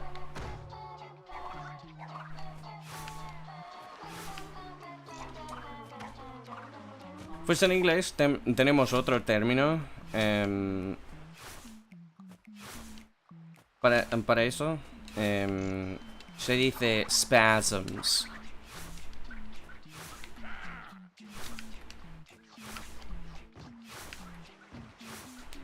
Teletea como S-P-A-S-M. Spasm.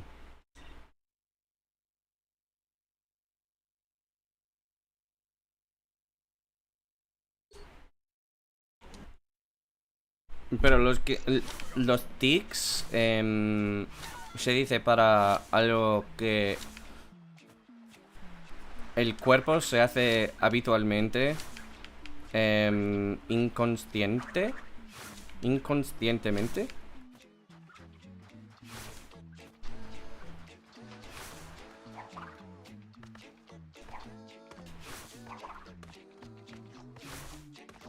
Pues sí, hablo español. Y es que hay una conversación. Es que ahora mismo hablamos en español. Buenas. Spasmos. Es más salud, más de salud, exacto. Pues es que no sabía que se dice spasmos en español, pero pues es que suponía que exista. O sea, que existara, pero pues es que obviamente, quizá la palabra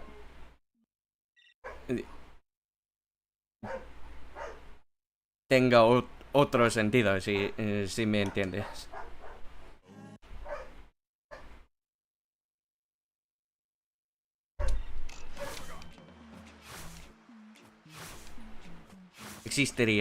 Existiera, exacto.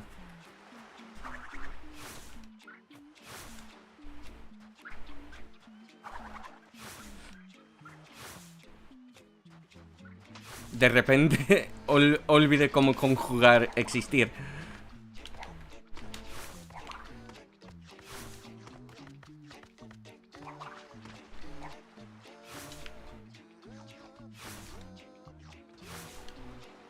Pues depende de que está en mi chat. Ahora mismo hay más hispanohablantes que angloparlantes.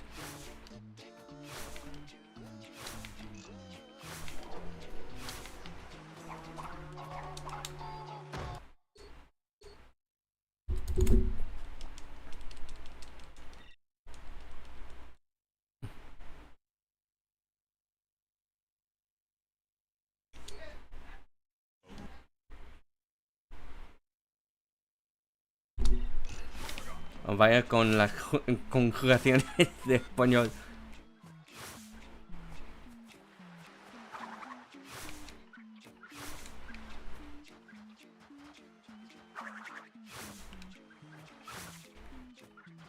Y a ver, no sé cómo cojones puedo saber cómo conjugar alguna palabra, o sea, algún verbo. Especialmente con hay muchas formas. Especialmente con el subjuntivo imperfecto.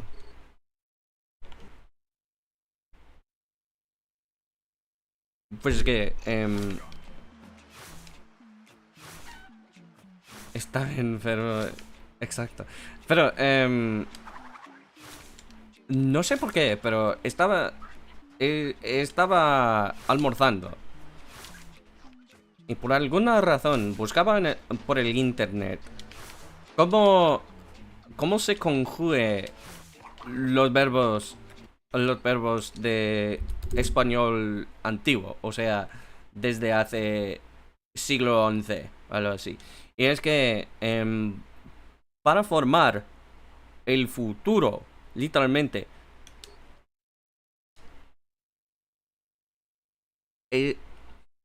estuvieron compuestos de el infinitivo y la conjugación del verbo haber. Por ejemplo, tomar tomarás,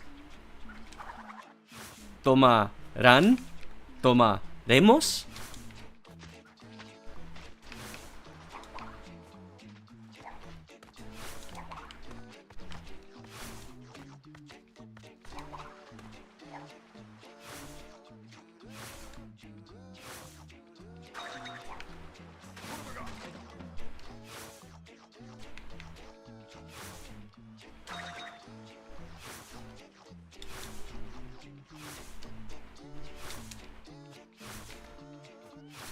Compusiste en... ya. Se compuso de dos verbos. El infinitivo y... A ver. Es interesante, ¿no? Es que te hace pensar.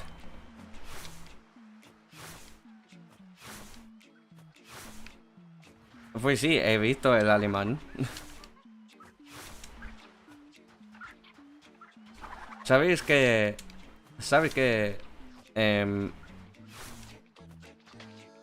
mi lengua materna es un idioma germánico, ¿verdad?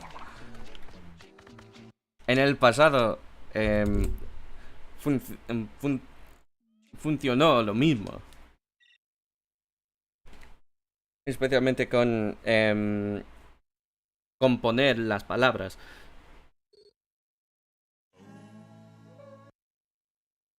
¿Cómo llego? Muy mal.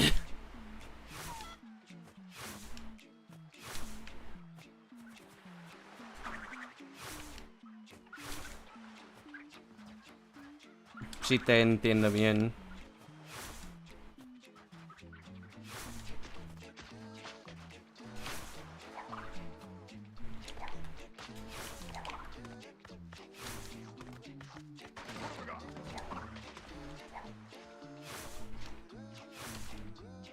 Vaya, vaya, vaya.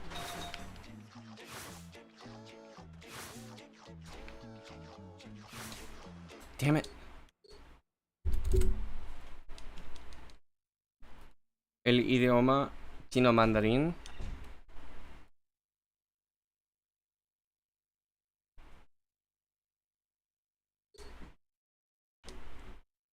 Pues es que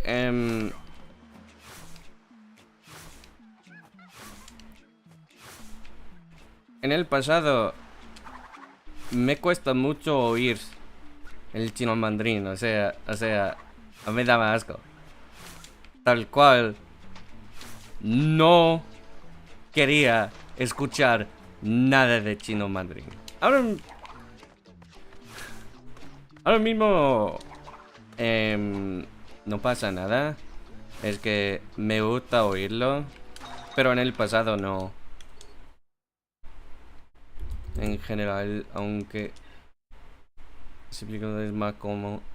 sí. Se pasa lo mismo en inglés. Pero es que quiero decirlo específicamente porque hay gente que no sabe que chino no es un lenguaje, pero es una familia sino-tibetan de varios idiomas como chino mandarín, cantoneso y algo así.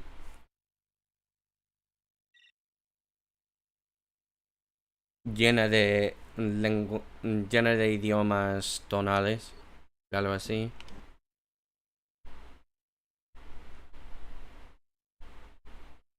Está raro. Es más cómodo. Pues sí, es que nuestro acento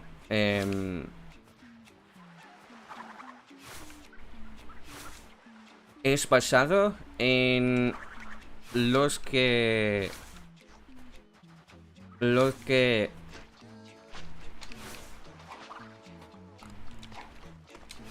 viven en Irlanda. Irlanda y...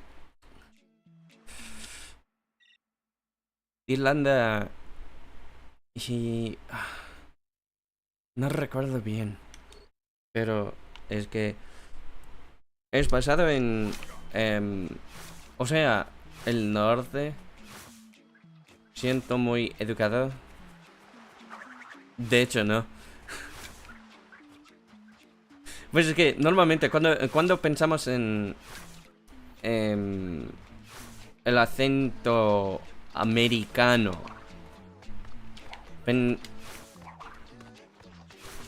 Es que nos hace pensar en los acentos del sur.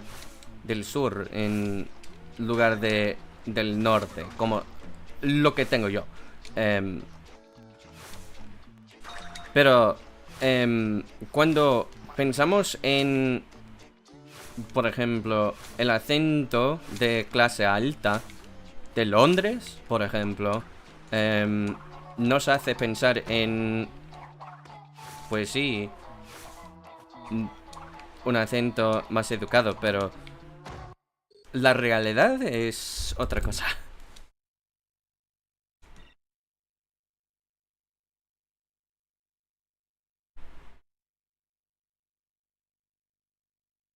El acento australiano, no sé, pero creo que a nosotros, o sea, los angloparlantes, cuando pensamos en acentos australianos, pensando en, ¿cómo se dice ese tipo? No recuerdo bien, pero oh, crikey, mate. We got another one over here. Como así, pero es gracioso, pero a mucha gente de los Estados Unidos, ¿cómo se dice?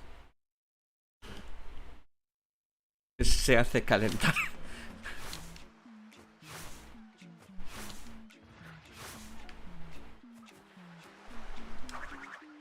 O sea, suena sexual. Por alguna razón. Pues es que yo también.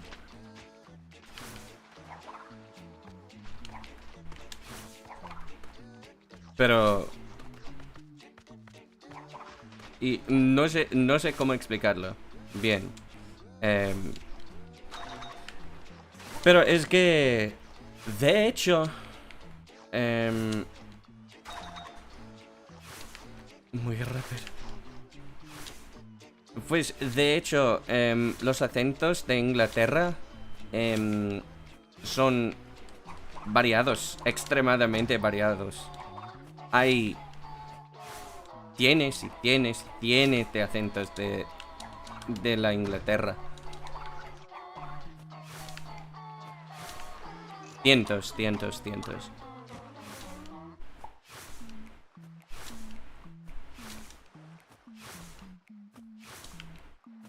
De hecho, a mí son iguales.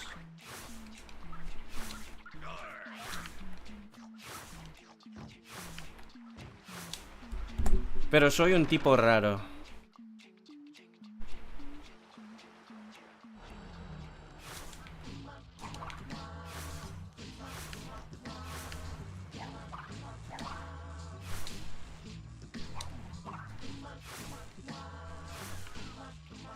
Es que mi conocimiento es afuera del reino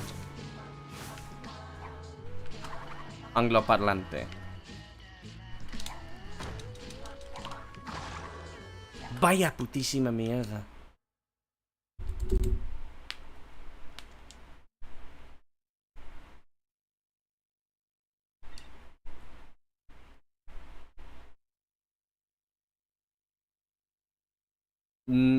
No son tantos que los de Inglaterra. No se puede. Literalmente se cambia por kilómetro. En Inglaterra. Por kilómetro. Cientos, miles. Miles de acentos.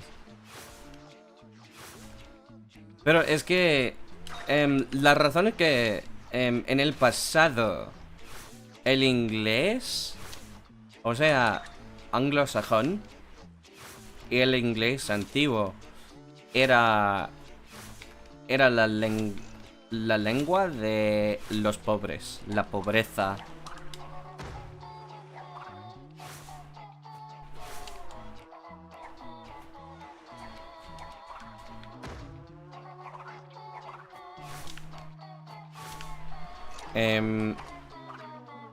Y por eso la clase baja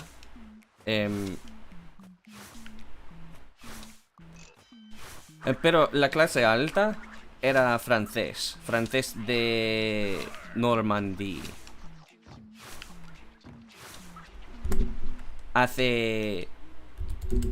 Desde hace el siglo XI. Y por eso en inglés tenemos dos palabras para describir el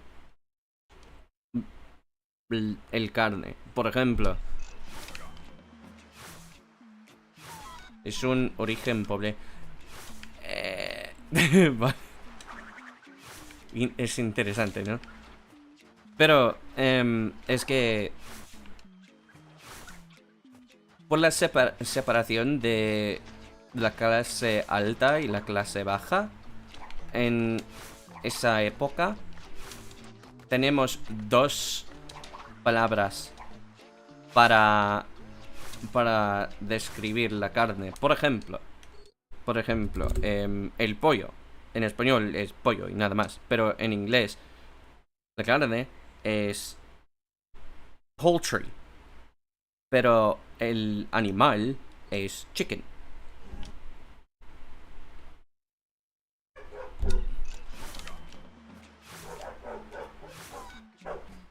Es porque la que estaba en la pobreza, estaba en... O sea, los campesinos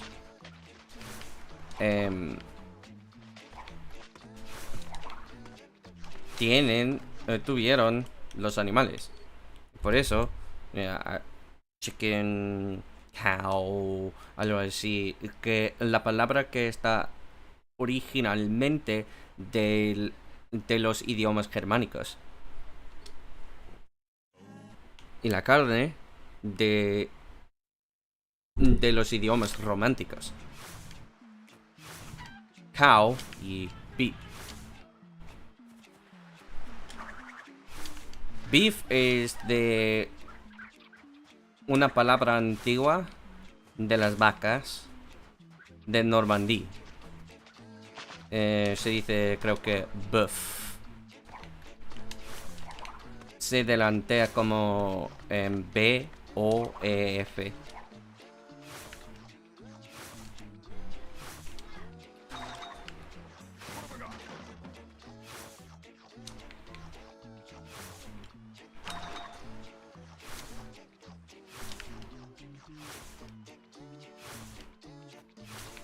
Carecen de cultura.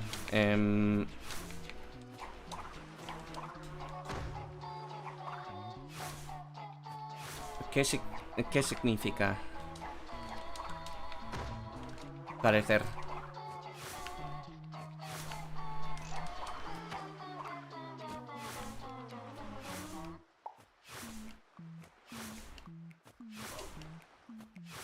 Bistec. Exacto. Eso es interesante, ¿no?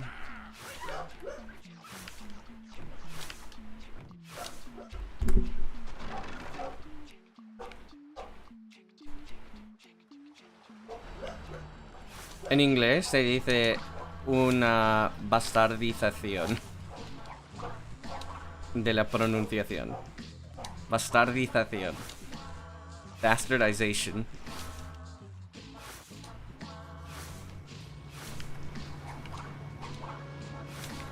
Esa palabra me hace gracia.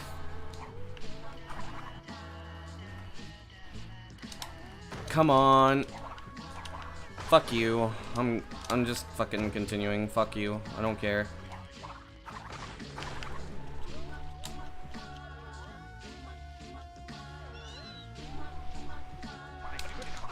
Falta o privación. Vale.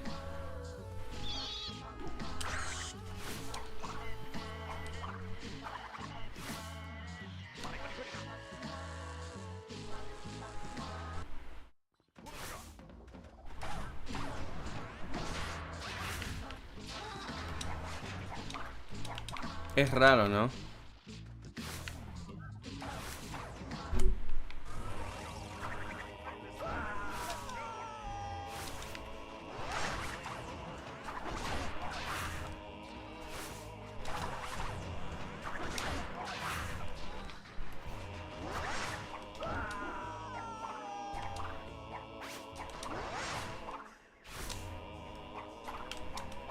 Please. Fuck.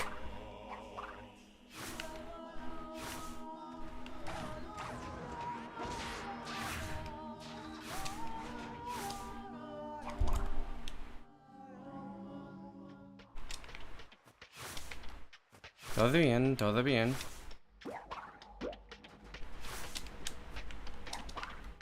Vaya. Ok. Vamos a ver si es una run.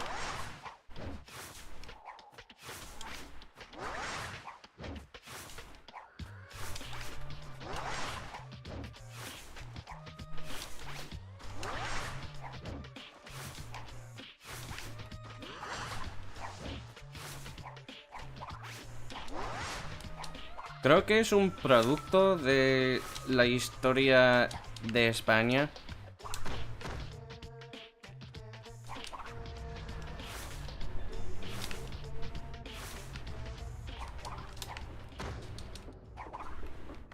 Ah.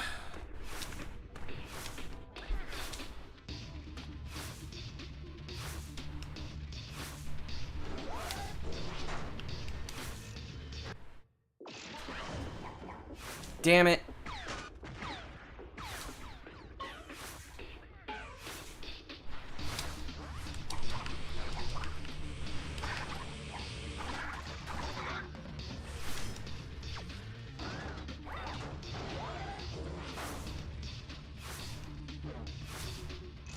Pensé que había mucha gente más inteligente que yo.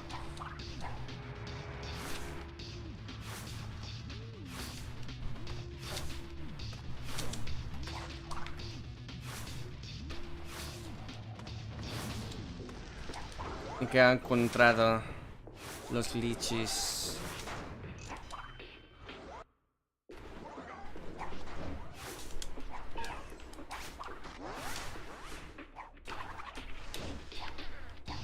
Come on.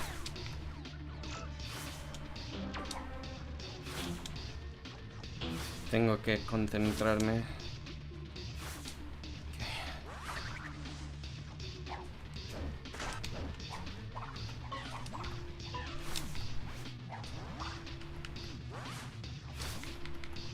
One down.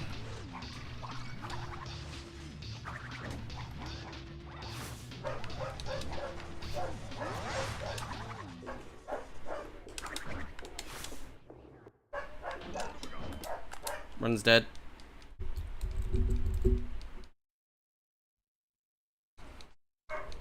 Esto por bandigas.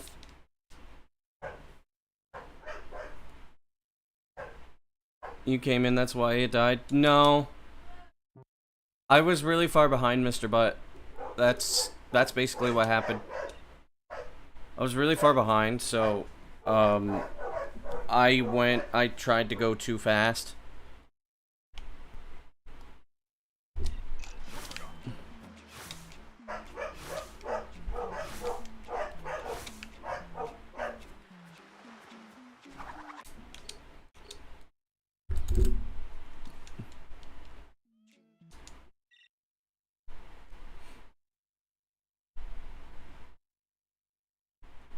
A ver, la gente... La gente encuentre glitches de Super Mario 64 hoy en día.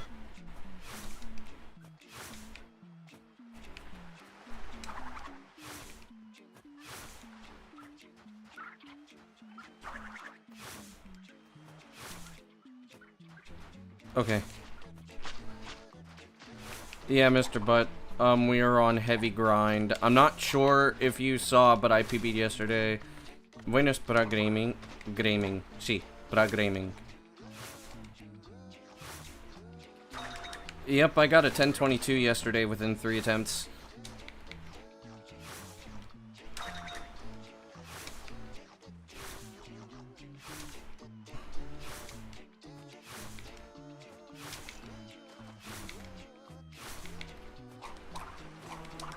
Why isn't my PB on speedrun.com? It has not been approved yet. That's why.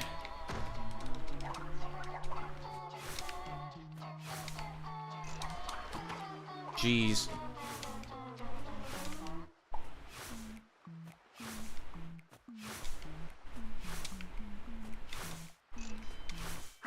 Pete will, yeah, I got a new PB. I got 1022. I got 1022 yesterday. Damn it. Here's my PB.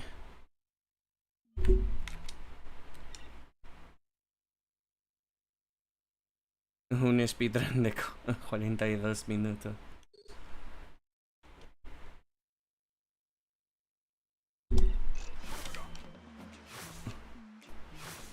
Thanks. I'm trying to get the sub 1020. I have a lot of time to save in Antagony. I did a segmented run. Vaya. Gonna bit Coco. Eso.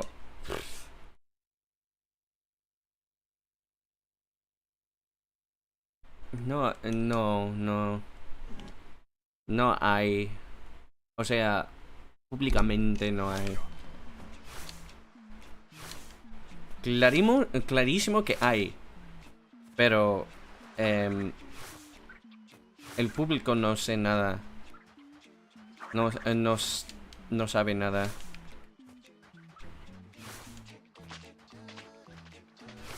Yo tampoco, no sé. No conozco ningún prototipo de que contenía Gonna Beat Coco.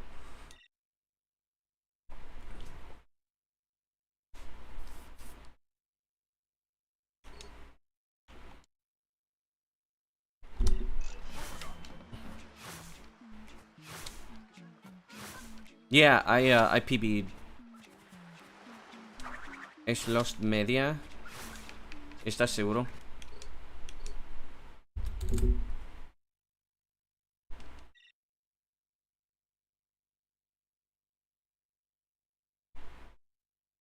Supuestamente.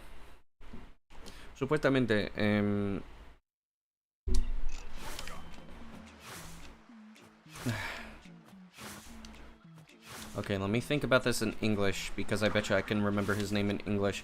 Ah, sí. John Burton. Supuestamente.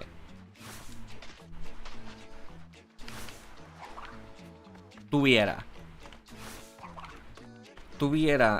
un prototipo de que contenía Gonna Beat Coco. Pero es que no puede decir nada. Quizá hoy en día sí, porque hace 20 años, pero...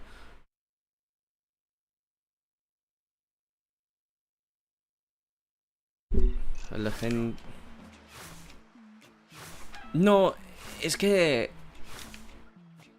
No podía decir nada John Burton, porque...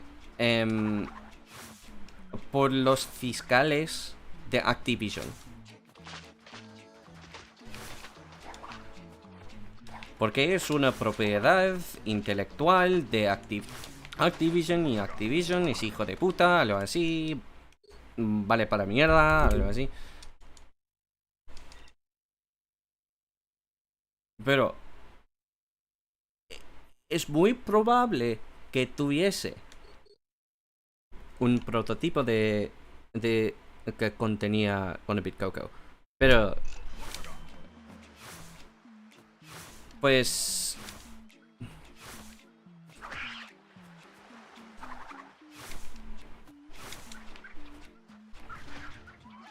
y bueno, por eso los fiscales de Activision, porque Activision es hijo de puta,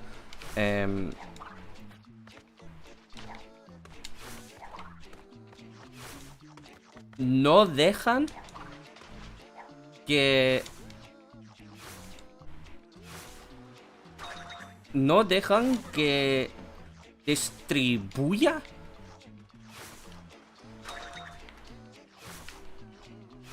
los prototipos de Crash Twinsanity. Blows up.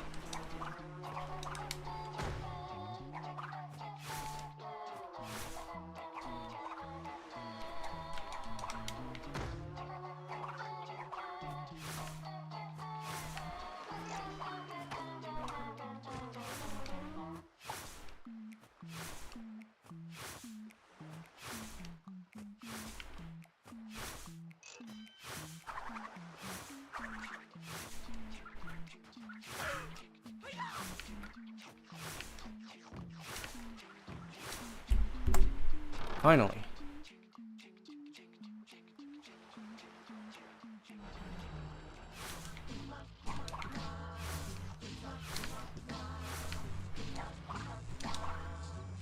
Vaya.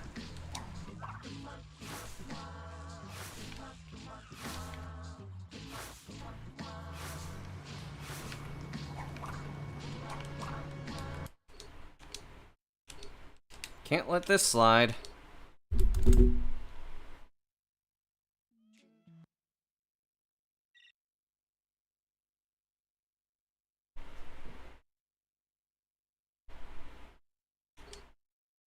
Confidencial.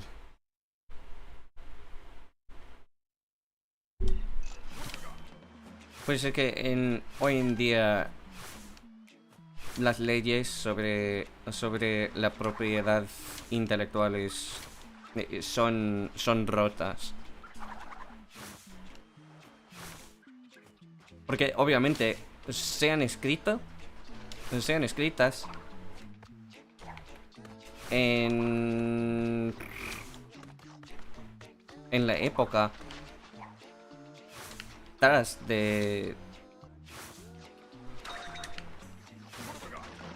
O sea, antes de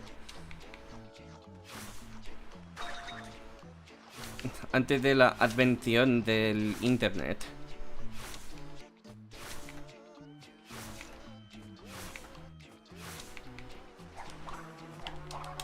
O sea, tras de la época en que la gente se usa diariamente.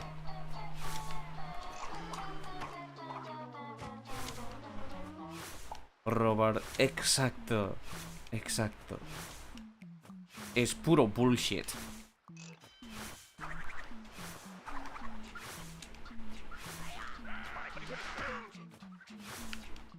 ¿Cómo así?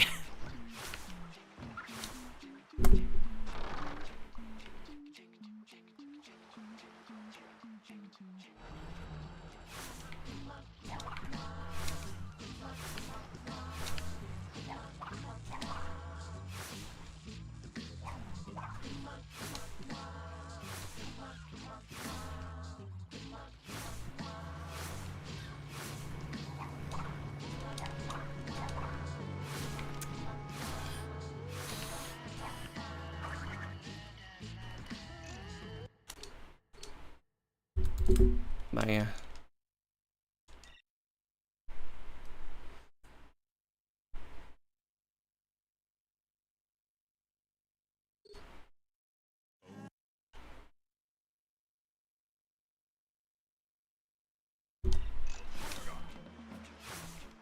¿Quién sabe?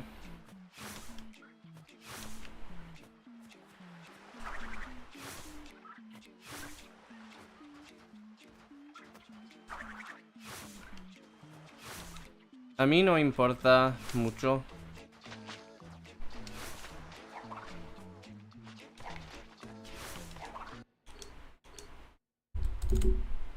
Me interesaría si hubiese. Gonna Beat Coco es un nivel que en el pasado estaba en el juego, pero tenemos una clip de 5 segundos sobre ello. Pero es que no había prototipos que contenía el juego Gonna Beat Coco. Pero según las comunicaciones de los developers, había un nivel en que Cortex está en la mente de Coco, la hermana de Crash. No el Coco. No es el Coco. Es otro. Pues es que sí, tal vez haya un prototipo, pero la gente no sabe nada. Es que no, públicamente no hay. Pero es que teóricamente, ¿verdad? Teóricamente haya un prototipo, pero la gente que lo tiene no puede distribuirlo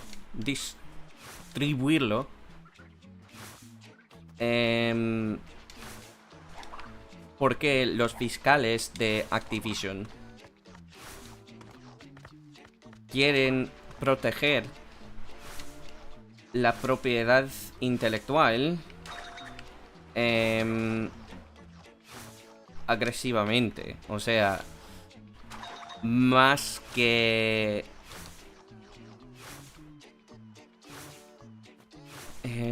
¿cómo se dice?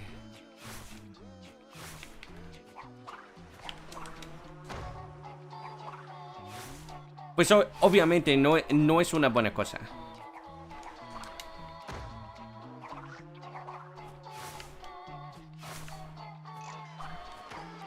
Sí, exacto. Muchos fans de Twinsanity tienen la ilusión de jugar este nivel eliminado. Exacto. Pero, pues...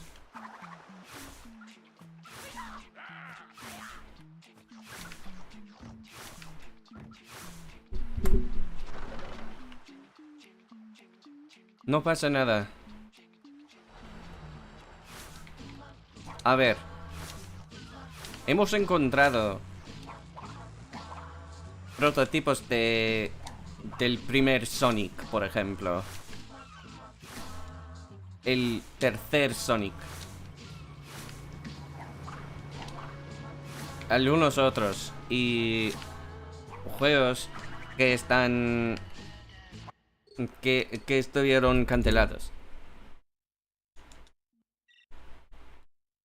Algún día, en una hard drive o algo así, supongo que hubiese. Pero obviamente, no sé.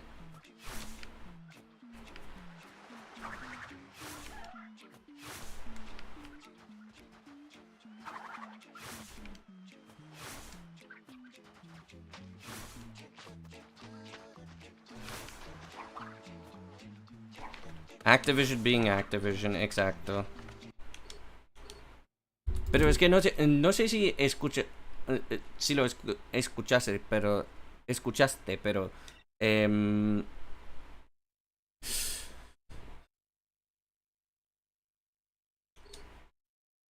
ahora mismo hay problemas con Activision y en Microsoft. No sé cuáles son, pero...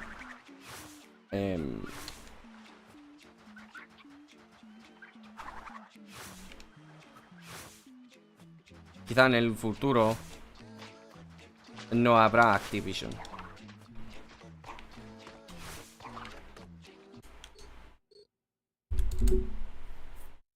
Vaya, eso puedo decir exactamente en japonés, pero en español no.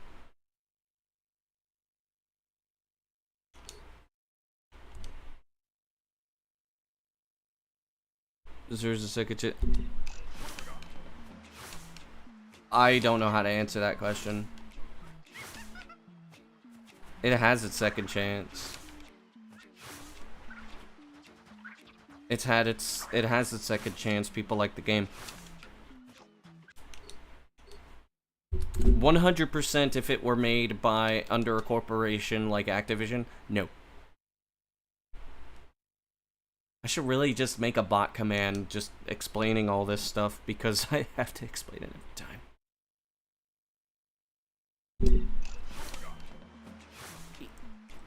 If it were early 2010s, maybe. Modern day, no. Especially not during the crash. We're having a crash right now.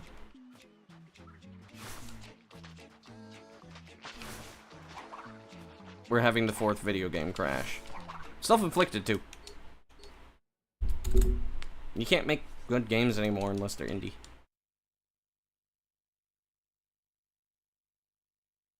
Yo no. Porque obviamente es que...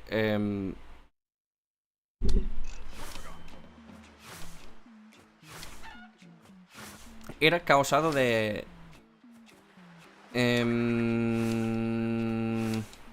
¿cómo se dice? Causado de las condiciones del workplace.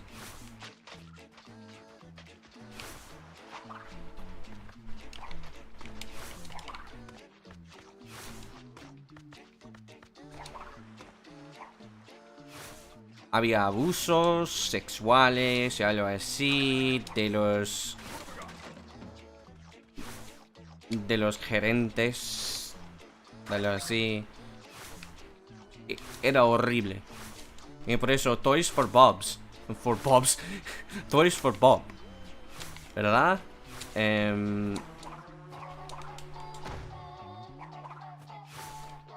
Los gerentes de Toys for Bob querían ser separados de Activision. Y después...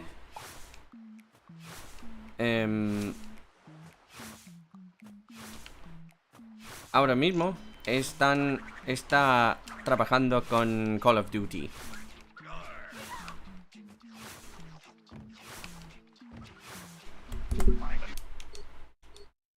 Pero tiene sentido. Es que Crash 4 pues no era mal, pero no era genial al mismo tiempo. Y por eso Crash 5 es probable que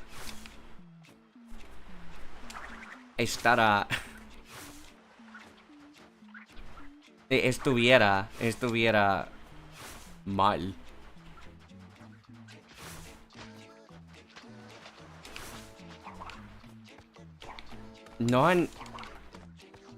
No están hechos de amor los videojuegos. Están hechos para sacar dinero. Es una tristeza.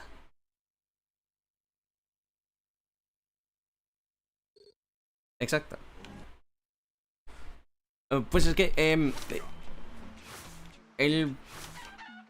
¿cuál es el problema? El problema es que la gente espera para lo que quiere, ¿verdad? Eso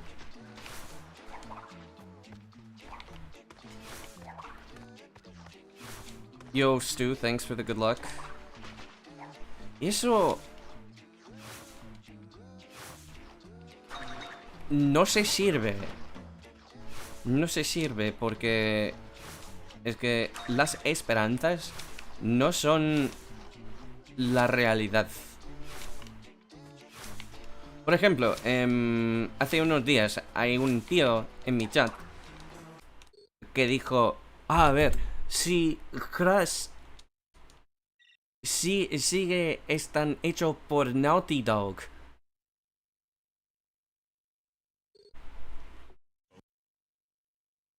estuviera buena. No, no, tío, no, no seas gilipollas. No, no, no, no, no.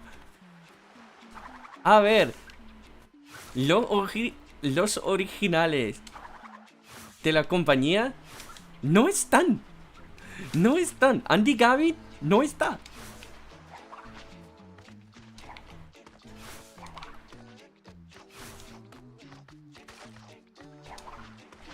Thanks, sir.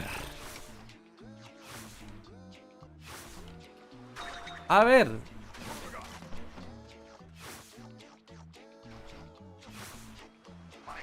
Hace 25 años. Exacto. Exacto. Que no hace juegos de Crash. Es absurdo. Es absurdo. Es una locura.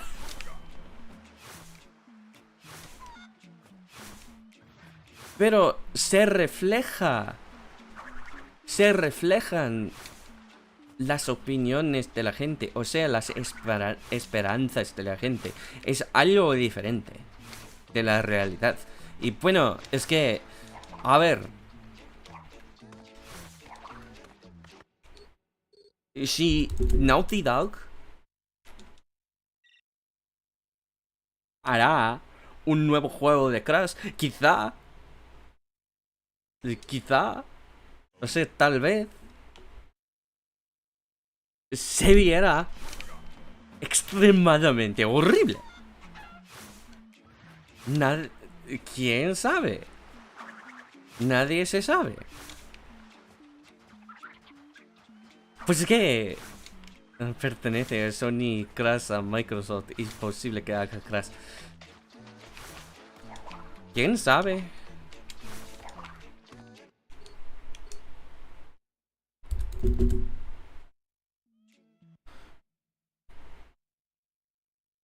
O morir a la saga como Jack and Daxter. O hacerle 1000 remasters. Como The Last of Us. A ver, The Last of Us no es una buenísima. This is now a Spanish only stream. No, Mr. Butt, nobody's speaking English.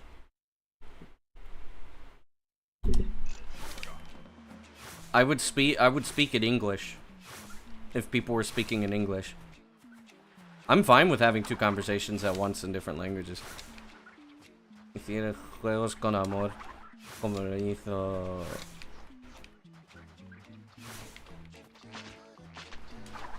My face is a conversation, true.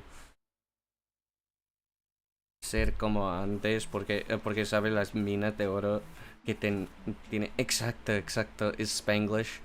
Best streams are in Spanglish, yes. Me pasa con todas las licencias. Y Activision Papa, ya. Exacto. Es hijo. Es bullshit, es puro bullshit.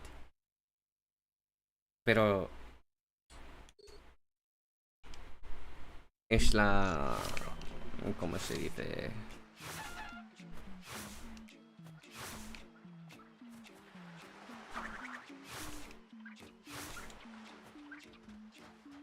Pertenencias de...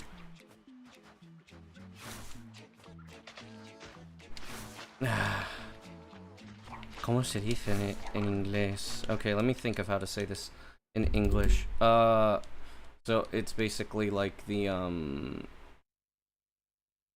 damn it, I can't even think of what it is in English.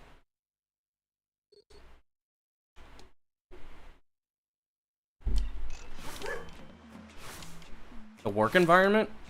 No, not the work environment. Ugh, Axel and I talk about this all the time. Comprado por el objetivo de Call of Duty.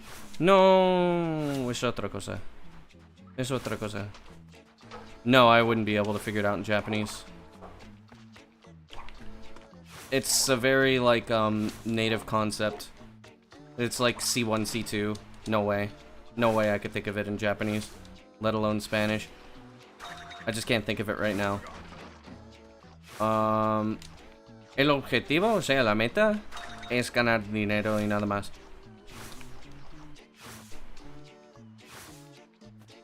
Si no genera dinero,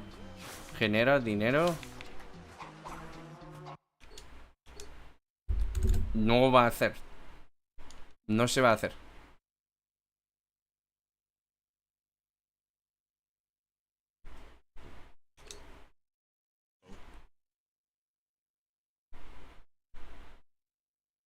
Ah, sí, la industria de los videojuegos. Sí. Es un problema de la industria de los videojuegos. Es toda la industria. No sé cómo se dice. No sé de dónde es la tilde. O sea, se pone la tilde.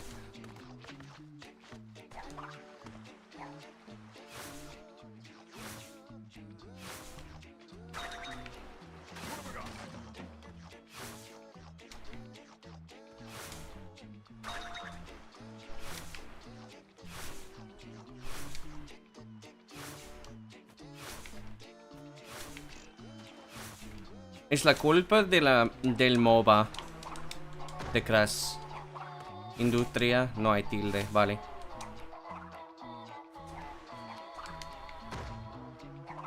Pues es que...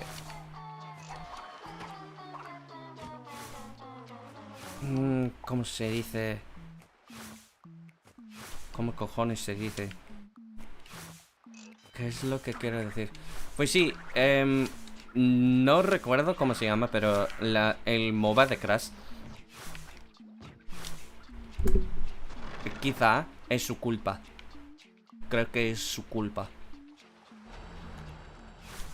Crash Team Rumble, exacto. Pues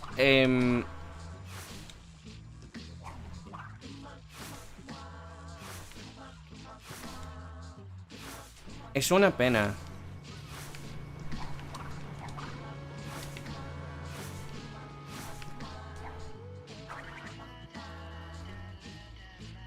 Pero es que... Come on, dude. I hate you, dude. Crash on the Run. Es un verdadero juego. Creía que sería... creía que sea un fan game.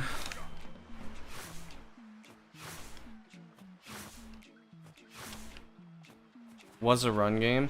Is it an actual game? Toys for Bob. A mí no sé. Es que no sé.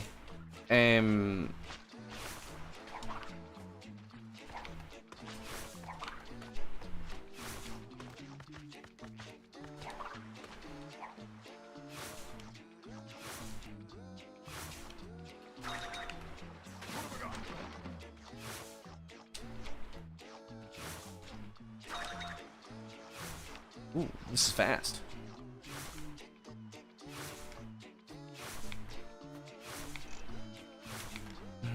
No tan bueno.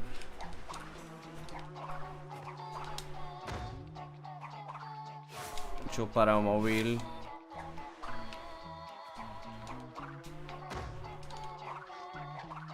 Pues es que el problema es, eso sí,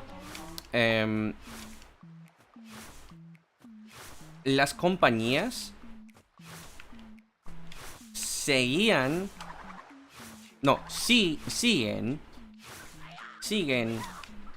las tendencias del mercado.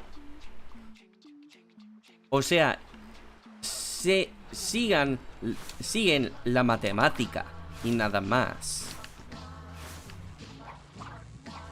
Si no genera bien el dinero,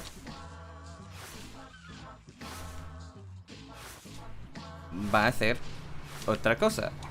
Pero al mismo tiempo, si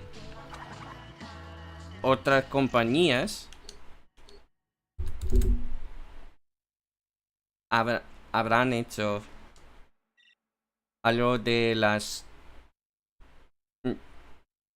tendencias del ser humano, o sea, el consumidor va a hacer lo mismo.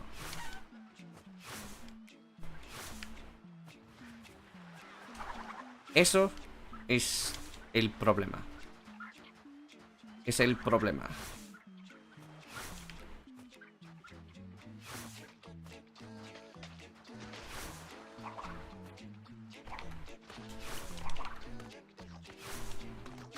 Y si, por ejemplo, Crash on the Run o Crash Team Rumble pues es que no generaron mucho dinero, Activision dice, no, no. ¿Por qué cojones vamos a hacer una mierda como así? No. No generará dinero. Hijos de puta, no. Vamos a hacer otras cosas.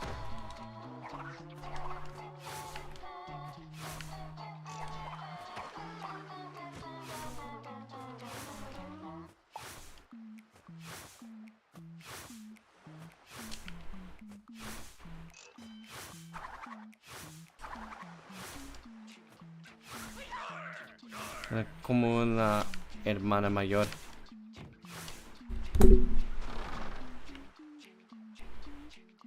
Vaya.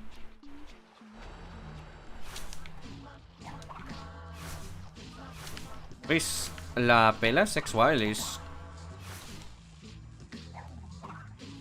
se genera dinero.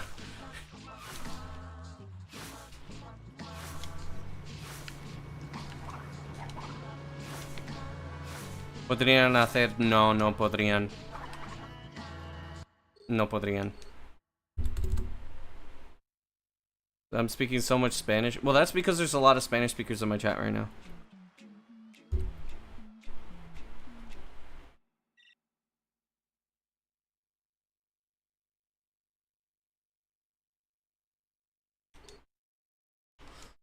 I mean, you can speak English too. It's fine.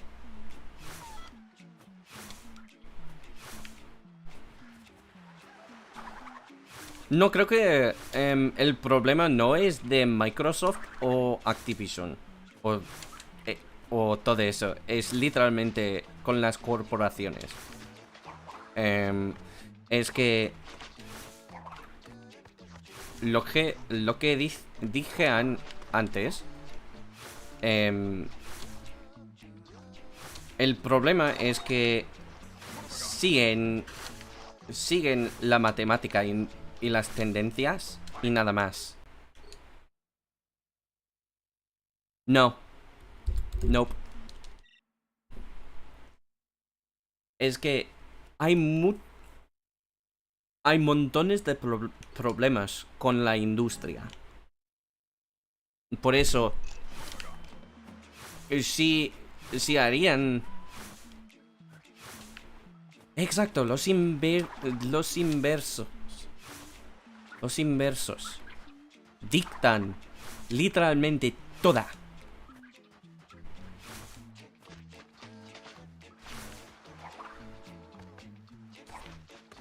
Y por eso, especialmente, si decidiría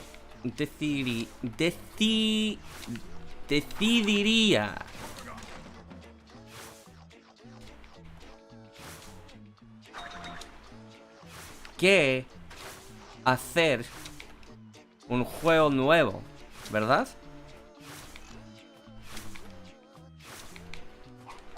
Los inversos dictan todo. Por eso no es posible que tengamos... No, decidieron... No, la condicional. El condicional.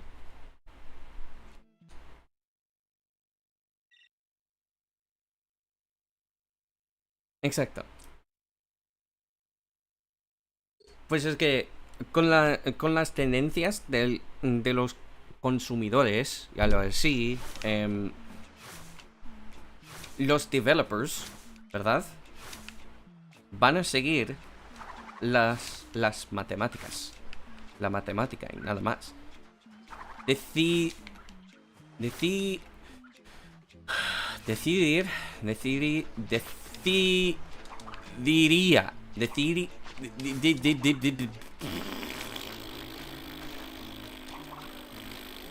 No puedo decir esa mierda. Vaya mierda.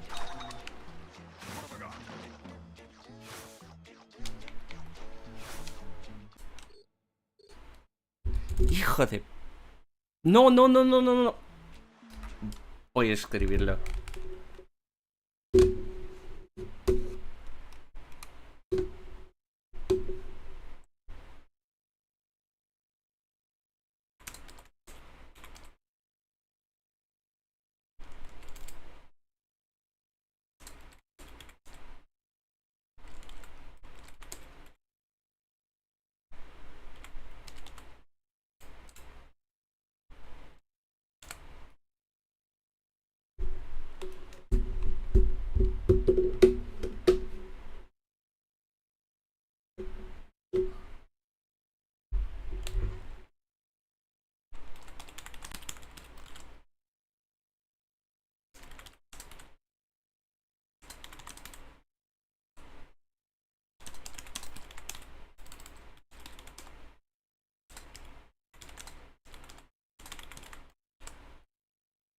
Si decidiera...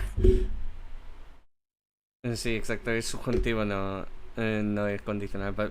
Pero sí, si decidiera hacer otro crash, irían a seguir... irían a seguir los inversos, o sea, las tendencias de los consumidores. Y por eso es que la dificultad sería baja.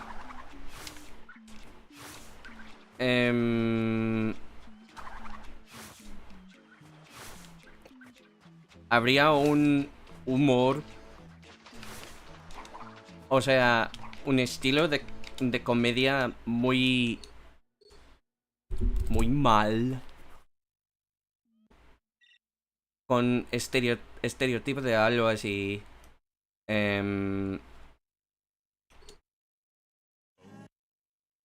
Y después de todo, una dificultad brutal para alcanzar 100%, como Crash 4. Crash 4 no es un juego muy difícil, pero para lograr 100%, o sea, para conseguir todo, extremadamente... Fue ese ejemplo. ¡Exacto! ¡Exacto! Los beat'em ups.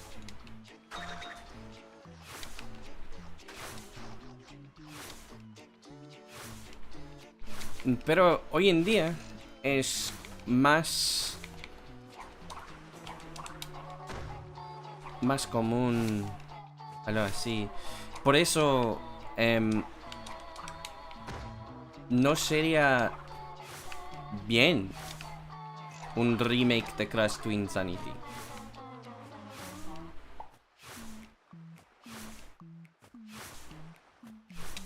No es posible.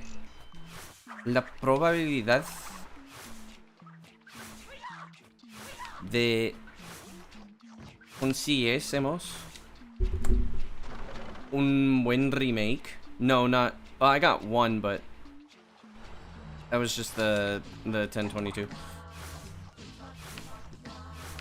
Pues es que la probabilidad quizá menos de 1 porcentaje. 1%. How much was that by? 15 seconds. And I didn't get that today. I got that yesterday.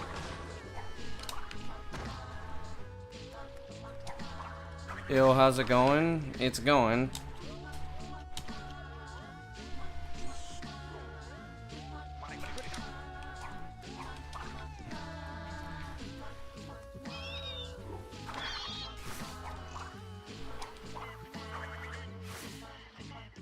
A ver, gracias por el complemento de mi español.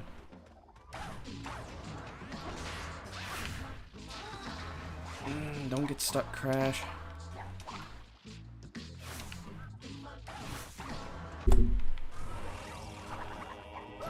Wait, what? What? Hey, what?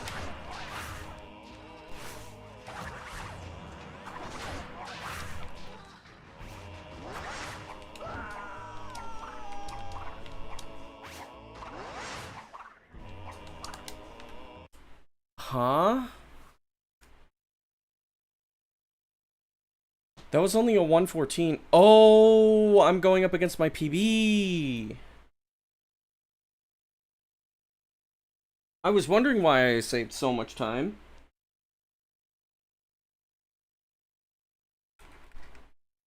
I thought I was still comparing against, I thought I was still comparing against these splits.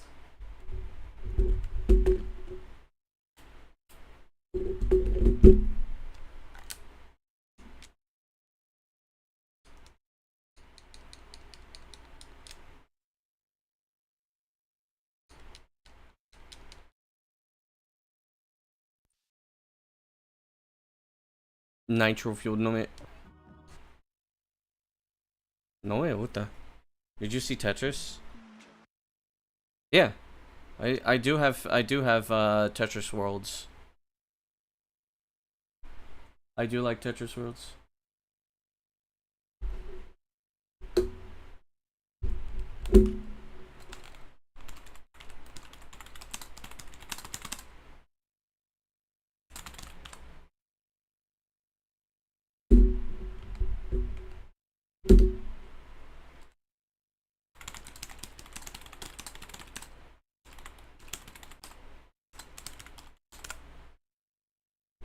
Exacto, mitad y mitad. De amor, no sé. Creo que no.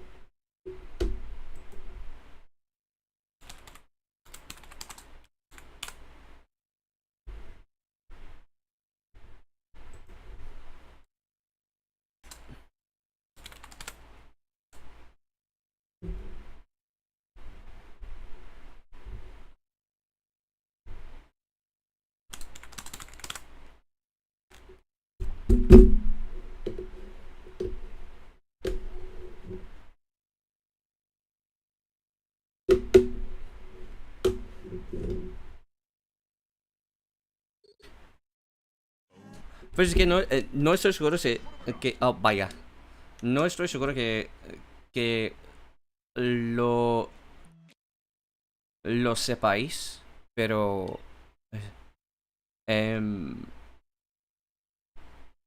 la única razón que no había las microtransacciones literalmente era porque en los Estados Unidos estaban decidiendo si es contra de las leyes y nada más, y decidieron que no es contra de las leyes, o sea, gambling de los jóvenes se pusieron.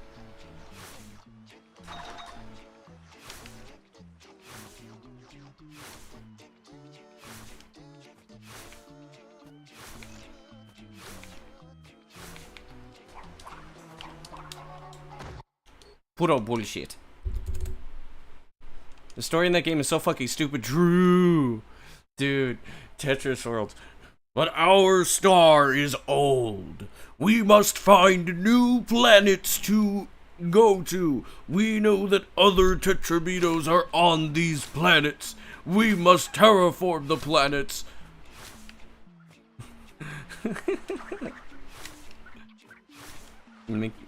Dude. But the game is so fun. The game is so much fun. I fucking love that game. It's so fun.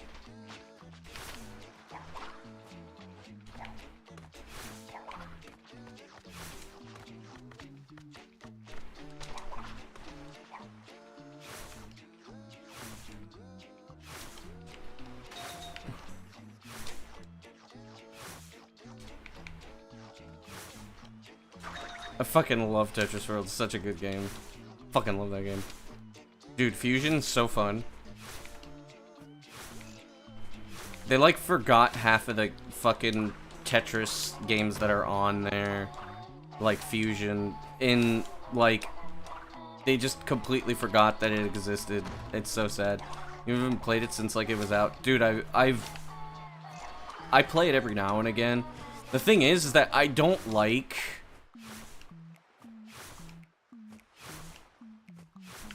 The thing is I don't like, what's it called, I don't like, the, control scheme for Xbox. Tetris Connected's fine. I just don't like the controls for Tetris Worlds on Xbox. They're much better on PS2. Actually, I use the PS2 control scheme to play Tetris. Tetris Splash, never played it.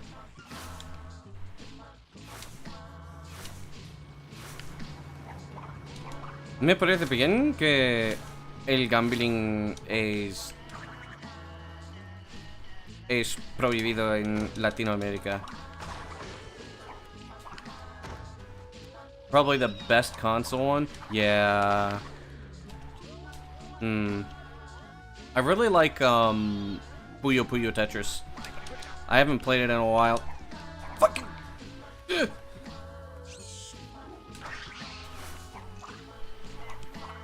Puyo Puyo Tetris is good. I love Puyo Puyo Tetris.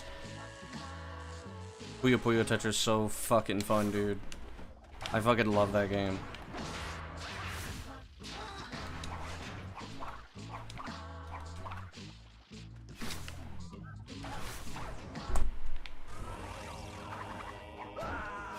It's your least favorite? Interesting.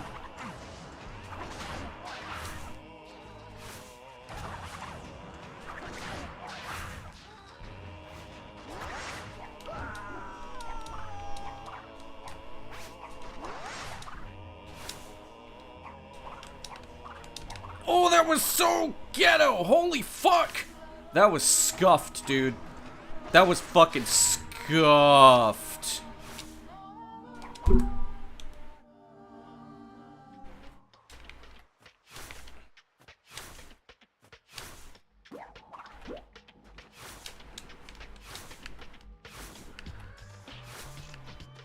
Doesn't save time.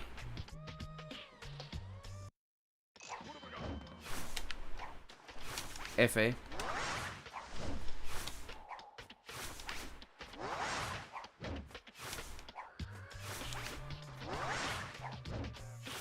Oh yeah. Pentaminos.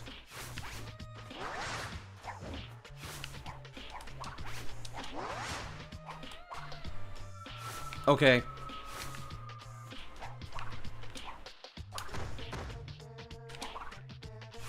Okay, alright, this runs fucking... Oh shit. Let me through! Let me through! Fuck. Okay. Damn it.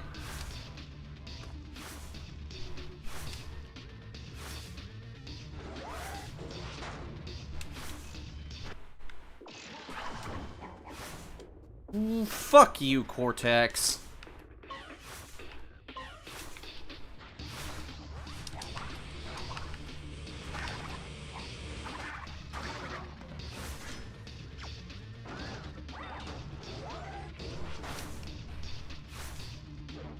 I don't know what causes Cortex to, like, go way higher than he's supposed to, but...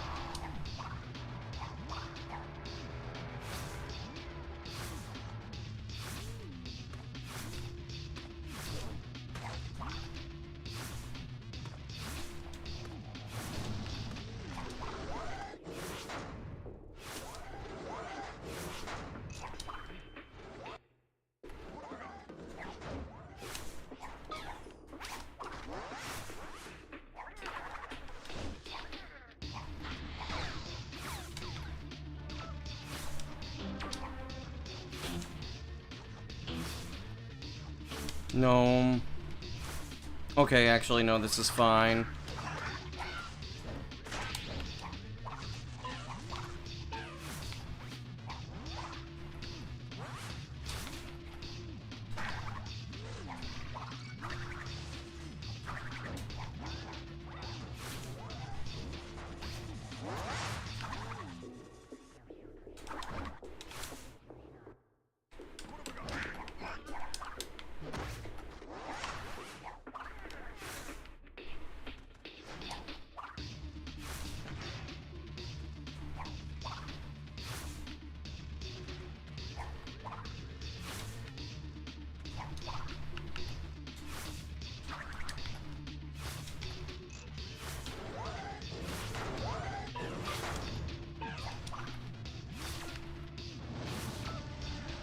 Buenas.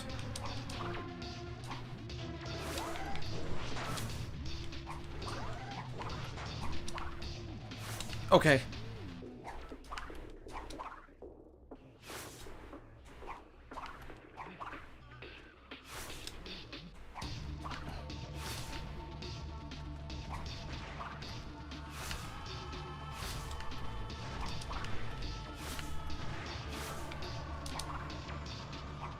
Please? Please? I don't know if I can make it.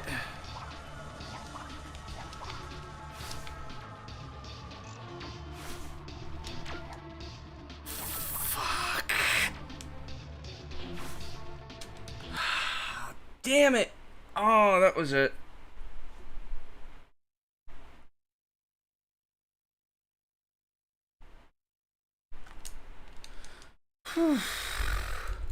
Yo, Pete.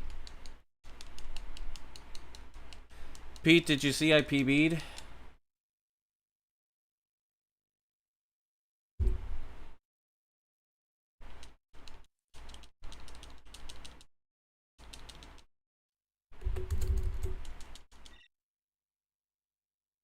You commented on it? I guess I should check.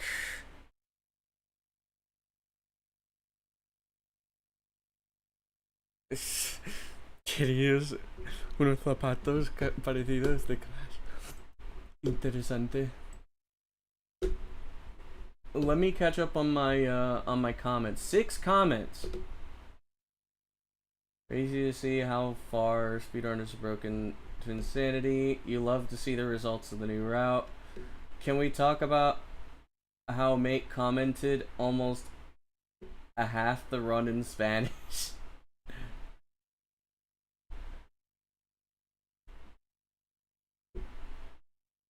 So many new strats. You think you see someone beat Beta anytime soon? This Brody thought that Beta's run from 6 years ago was unbeatable on 360 NTSC. That was beaten, I think, the day after. Actually, let me double check that. I'm actually gonna double check that real quick. Hang on. You're right, commented and uncommentated. I'm not sure. I was reading quickly. Let me check the history. So let me see here. Beta had the record.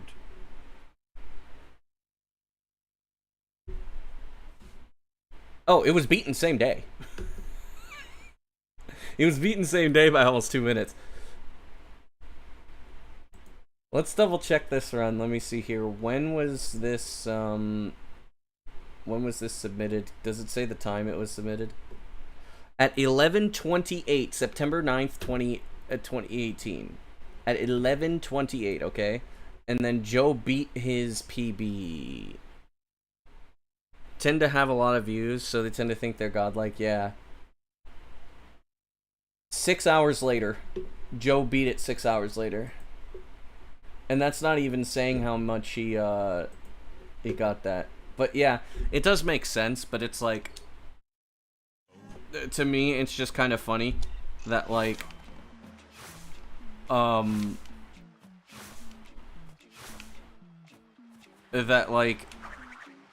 Beta didn't even really want to necessarily get a good time. He just wanted to have a time that looked good. As in, like, on 360 with 1080p, recorded in 1080p. He just wanted to have something that looked official. And it was beaten the same day. That route was really nice, though. I really liked that route. That was a good route.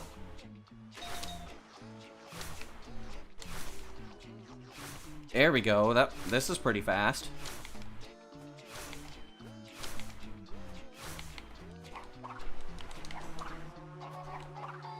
Two seconds of time loss. I will accept it.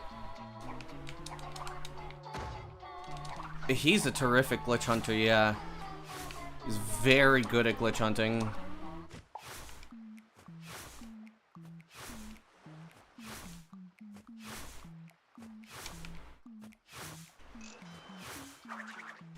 Nos vemos. Gracias por pasarte.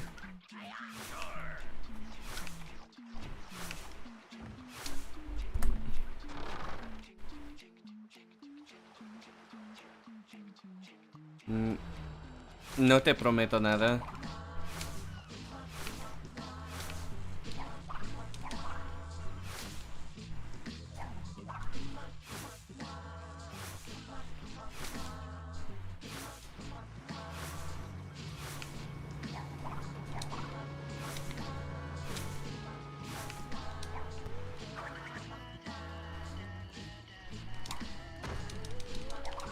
I'm surprised I actually even got it back in bounds. That was really close to just not going back in bounds. I think I'll actually go for the faster strat if I can. Save those 2 seconds back.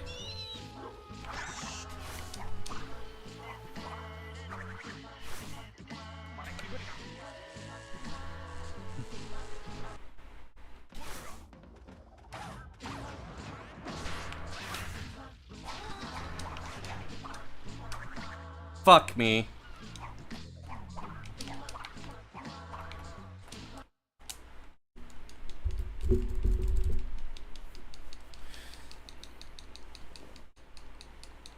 I mean, to be fair, there's also a lot of people that think Joe has... To be fair, a lot of people think Joe has 100% still. And there are a lot of people that think that Noah still has any percent.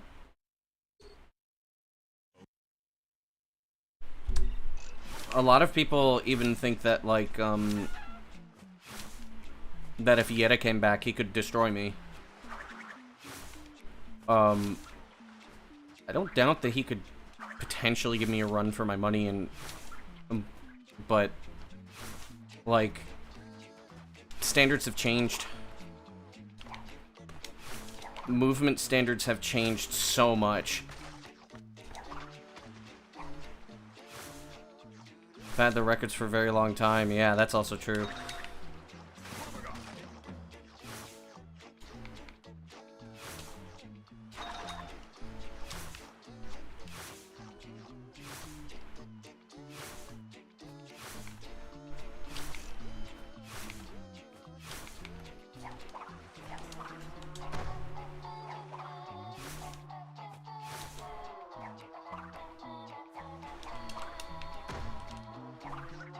I was feeling that body slam just not working, so I decided to delay it a little bit.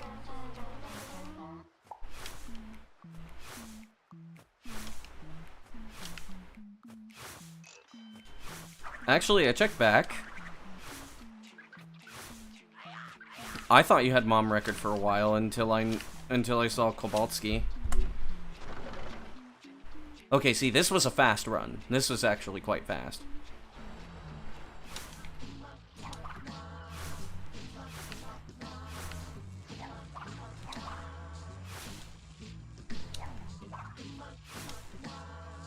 This is actually very fast.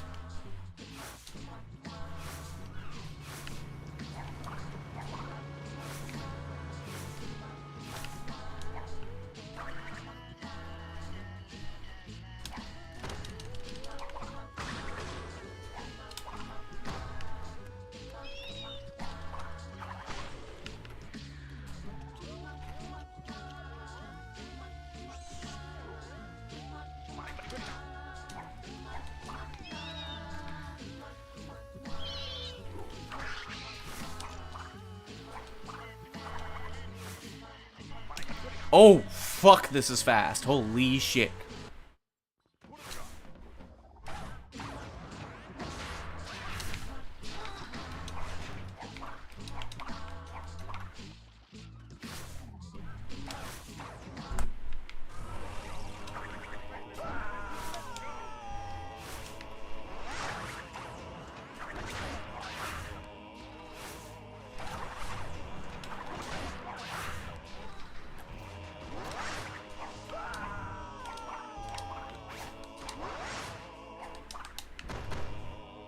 Damn it. Oh, I was just in... I just was not in the right place. I knew that that wasn't going to work, but I didn't want to try to readjust. I didn't want to take the time to readjust. That was really fast, though.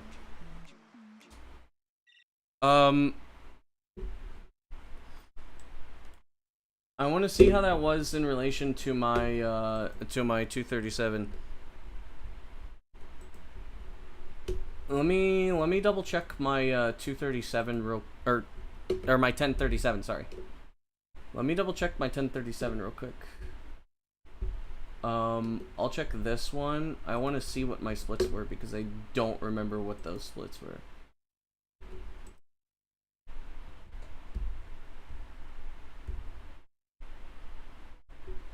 That was actually very close. That was actually very close to my 1037, but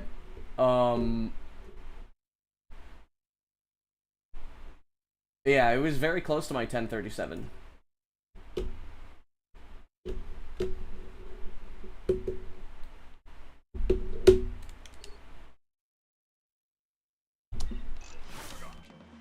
It's very, very, very, very, very close to my 1037.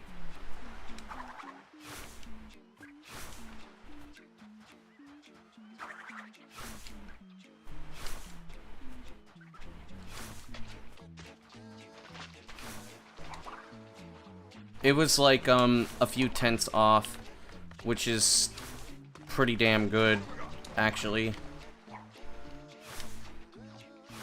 Nut skip possible? Everything is possible.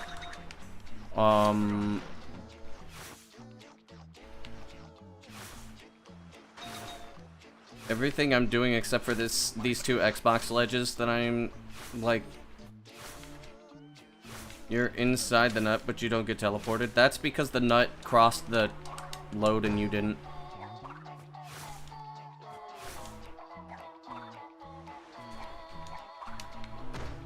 You have to know where the load is, and then be on the nut when you cross it. If you don't, then you're not gonna get nut skip. I could do the same. It's like just about everything is possible on any platform. I think I did a slight tutorial on it, but I mean, nut skip doesn't really need much of a tutorial.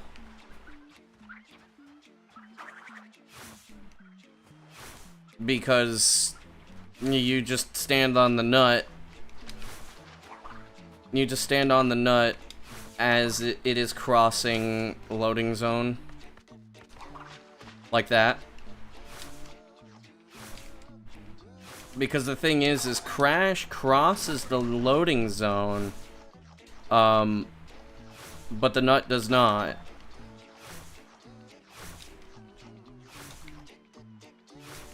I'm also jumping onto it. You can move it. If I were you, I would check older PBs and older runs to see how people did, especially my older PBs, like when I was doing, I think when I had like an 11-18-ish, I was going for standard nut. You should copy that one instead than what I'm doing, because what I'm doing is actually fairly difficult to do and less consistent.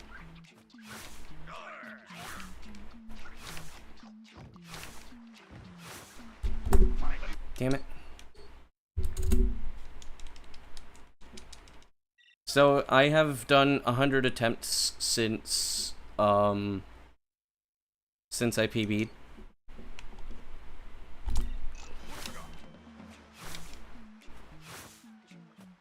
I think,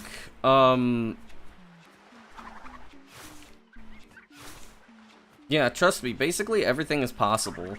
If you're having trouble with something, or if the game is crashing, it's something that you are doing incorrectly rather than it not being possible. Unless it's the Xbox ledges. There are 2 Xbox ledges that we use in any percent. Which is you can easily find out which ones are the Xbox ledges by watching older PS2 runs before we switched to Xbox. But like the main, pretty much all of the main strats can be done, including the Cortex route. Cortex route is possible on PS2. It even saves time on PS2.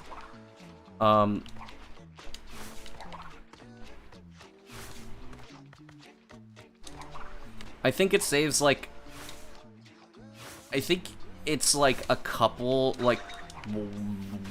seconds slower, like 2 or 3 seconds maybe, but that's about it.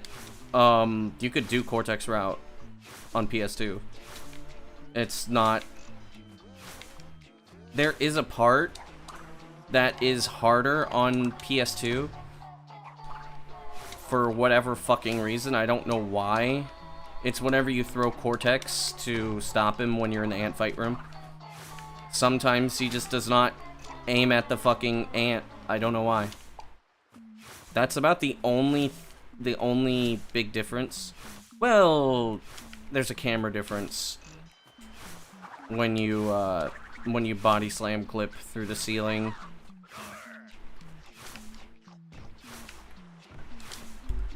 But that's very minor.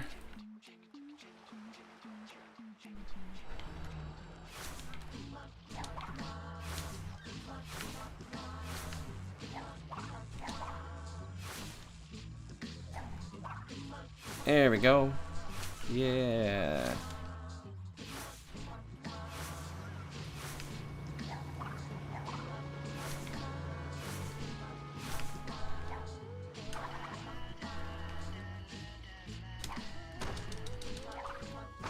Ooh, I almost hit the checkpoint. So, Pete, I gained some new knowledge yesterday. Triggers are slightly extended on Xbox.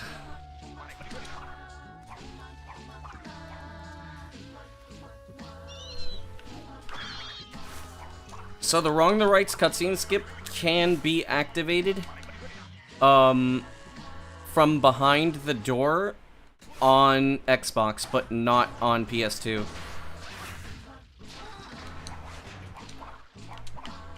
Fuck you.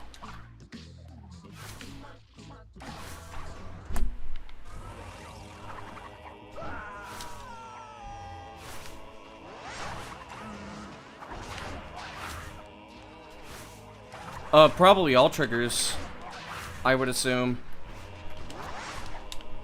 Huh?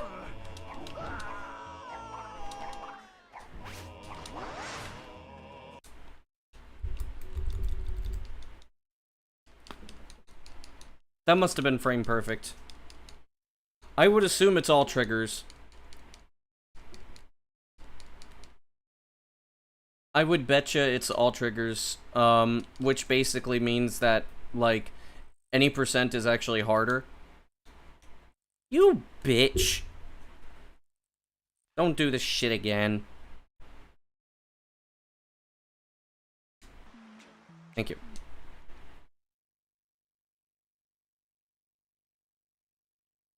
I had a feeling that that was how that was like a thing, but I had no idea because like there were I would get the cutscene. Oh.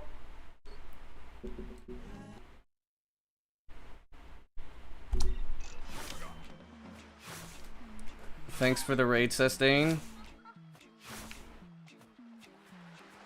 I would assume, because, like, I remember I could get the Iceberg Lab cutscene skip way more often on PS2 than Xbox. And when I switched to Xbox, I had so much more issues with it. But, damn you. But, like, I was just hang on, I'm thinking. So I'm guessing that like all triggers are easy, like are either extended or the hitboxes of triggers are extended on Xbox, possibly due to floating point rounding differences, or just possibly because they're larger, or that one in particular for some reason is just larger. The wrong the rights cutscene skip. But that doesn't make any sense. It would not make any sense for that to be a thing.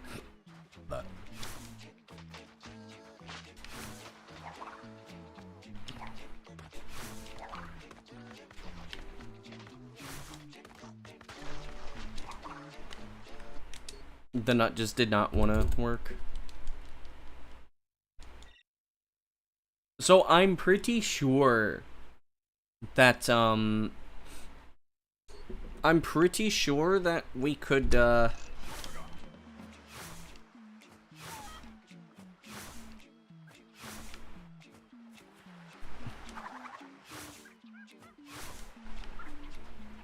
no spoilers because I haven't played it yet, and I plan to.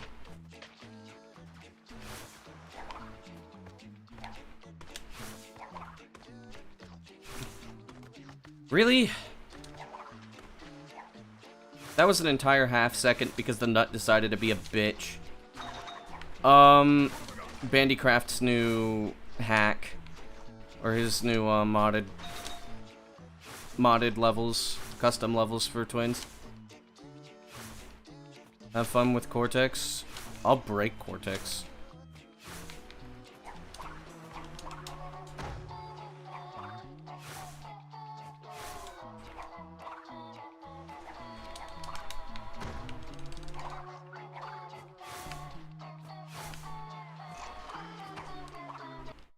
There was no way I was making that. I jumped too early.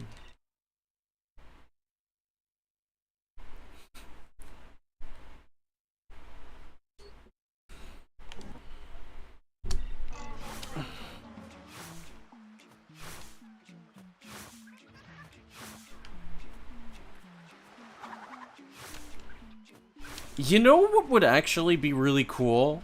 I just thought about this. So, I saw a video of Dr. Robotnik's theme from Adventures of Sonic the Hedgehog in the Donkey Kong 64 sound font. I think Twitch would actually... I think Twinsanity's music would go really well with the Donkey Kong 64 sound font. If done correctly. I betcha.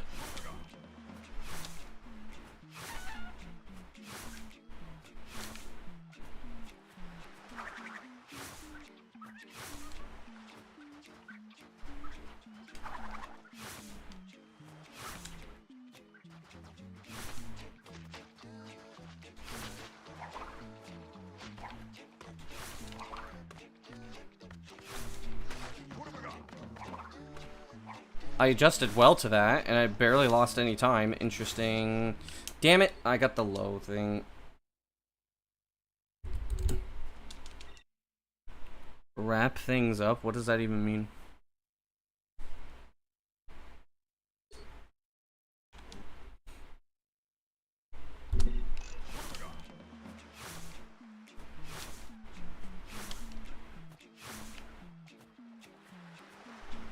Huh?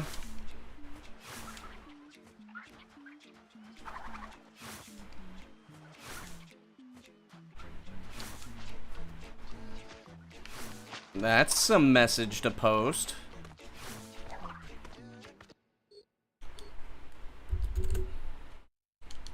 Thanks for the good luck, Chappie. I'm guessing I know exactly who you are, and we haven't spoken in a while.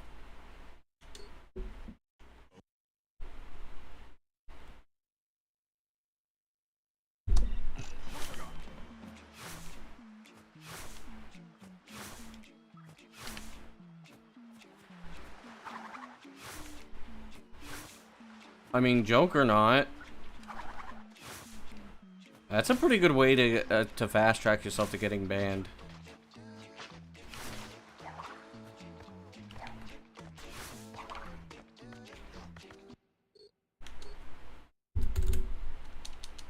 Okay.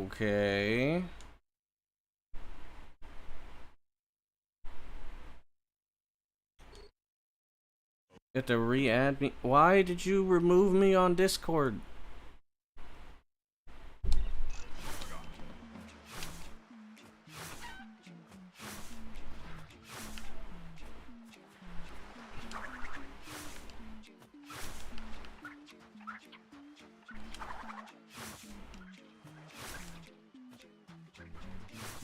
Ugh.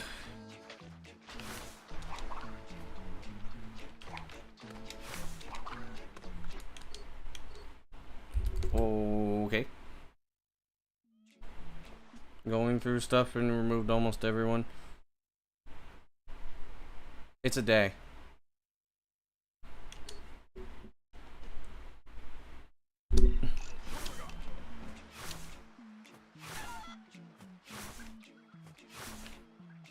Brody didn't know that I was in Japan. That's crazy.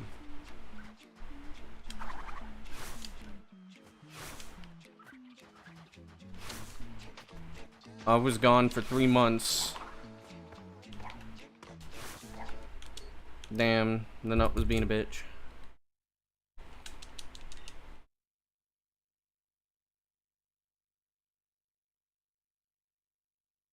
I was studying Japanese. It was a studying abroad program for 3 months during the summer.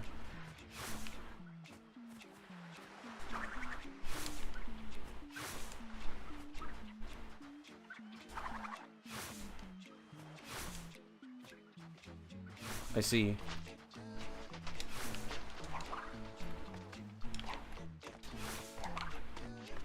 Ugh. Come on.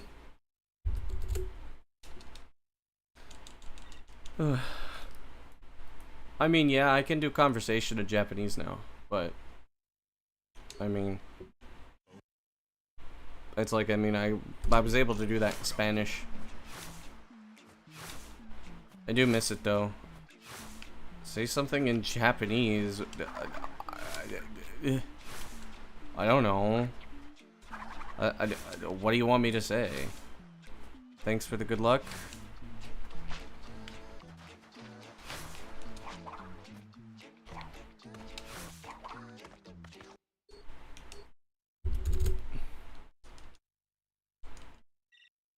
It's hard to just say something on the spot.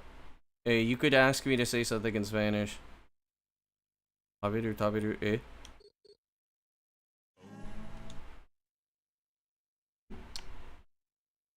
It was in Japan.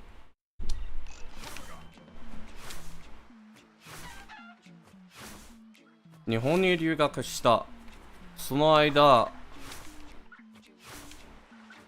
バカを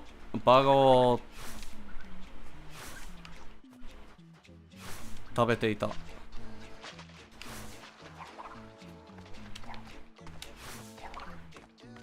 Not exactly a direct translation, but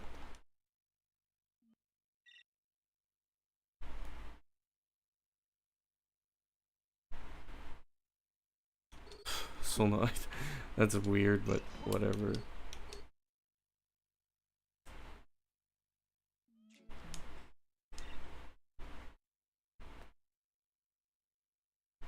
What's the point of a uvula? I don't fucking know. It's part of the gag reflex.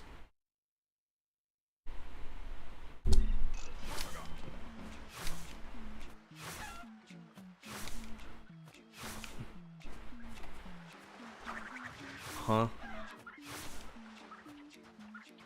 And stuff is entering your throat. That's actually... yeah, that sounds about right.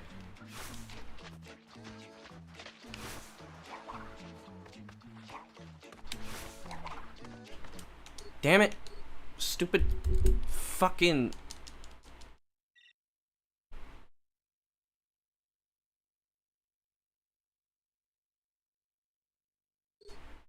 What does that even mean?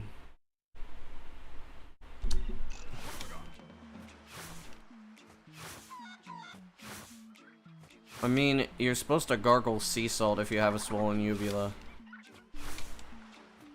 You should probably go do that.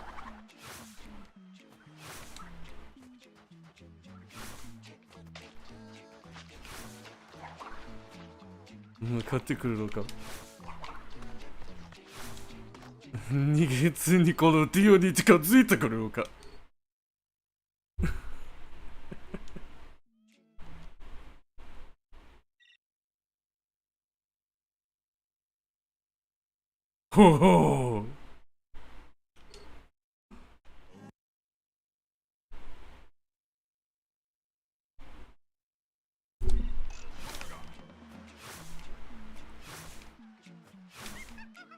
I mean, if you want me to be honest, you came in saying you would report me.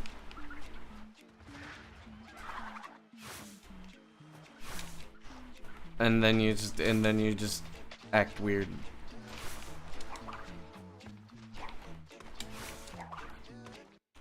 You could have said, "Hey, yo, how's the runs going?"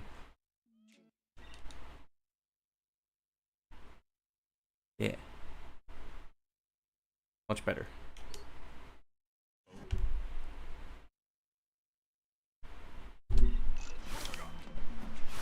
You consider that a recommendation.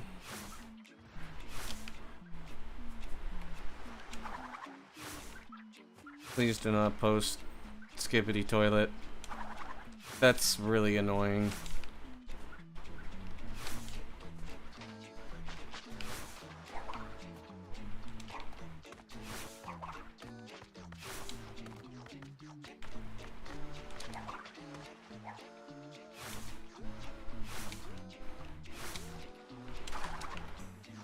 Damn it.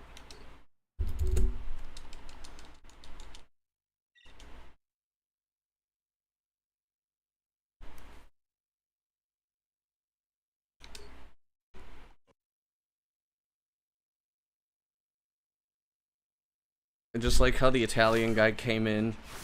He just posts a Dio meme. Dio!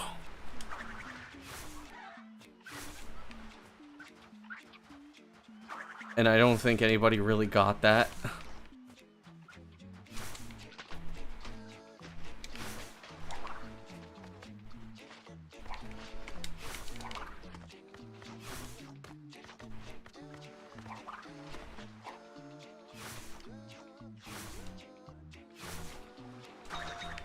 Fucking JoJo references, man.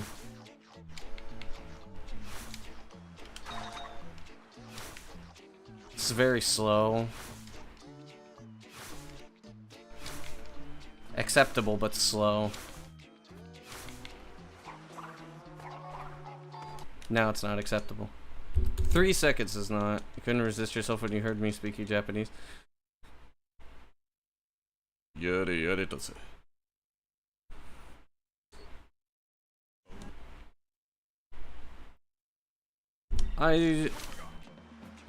ちょっとキモい。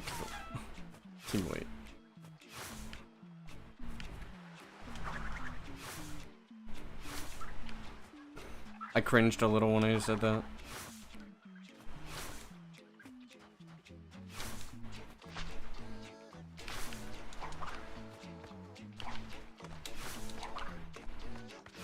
Because nobody talks like that.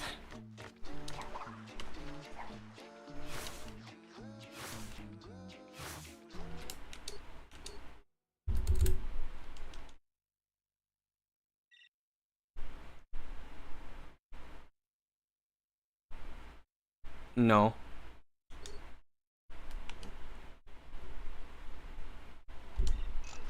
No te dejo. Es que no sé portugués. Sé japonés, español, e inglés.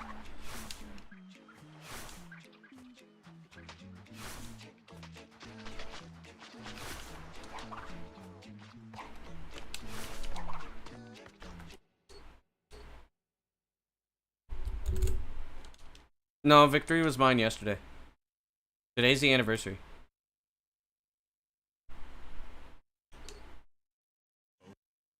Time of mankind has come to an end. League quote: you need to go shower, go take a bath, get the filth off. Today is the Crash Twinsanity's 20th anniversary.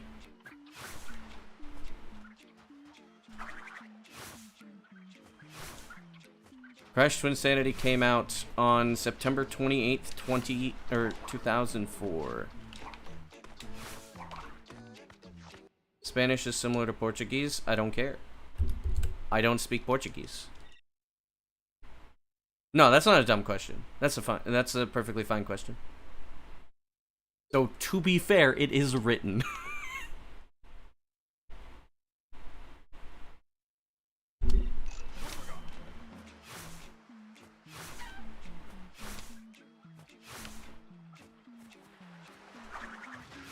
Three things at once, bro, is ADHD maxing.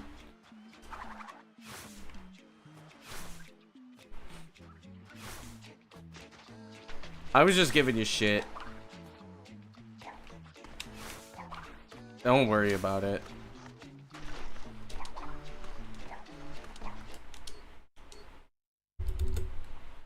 Like, so here's the thing, right? About like the languages that I allow in my chat, which it might not make sense to some people, but the thing is I speak English, I speak Spanish, and I speak a little bit of Japanese. So basically, like, if somebody were to come in and type in even Japanese, I could at least to some extent be able to moderate that. Portuguese, I can't tell if somebody is being sarcastic, I can't tell if somebody's being a piece of shit, and I can't tell if somebody is using an inappropriate word. But I can in Japanese, I can in Spanish, and I can in English. Essentially, like, basically, except for Ser sometimes posting stuff in Portuguese, but reminder, he is a very close friend of mine.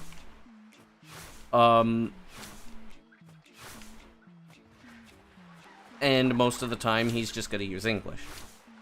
But if I say, like, oh, Portuguese is allowed, and somebody comes in and says something in Portuguese I don't understand, or say there could be people that do not understand Spanish or English and only Portuguese, then type in Portuguese, then I have to have somebody to translate. And how am I supposed to make the judgment on, like, is this person being shit or not? Arabic, same thing, but I don't know anything that's close to Arabic.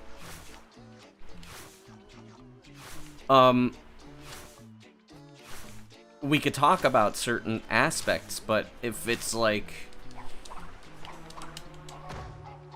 it just makes sense that if it's something I cannot read, it's something that should not necessarily be in my chat.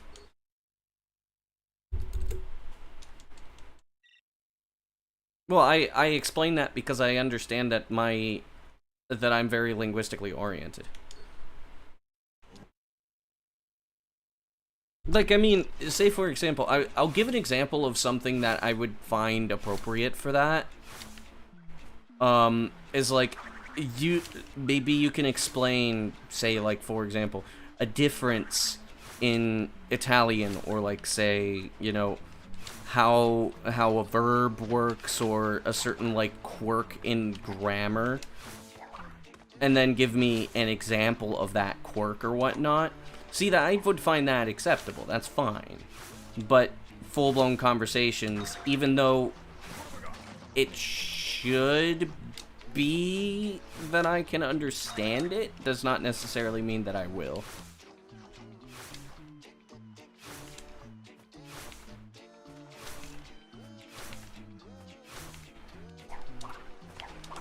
That also does not mean that I will not learn some of these in the future. Arabic, probably not, because, I mean, how many types of Arabic? It's not a question of, are you gonna learn Arabic? It's like, what Arabic?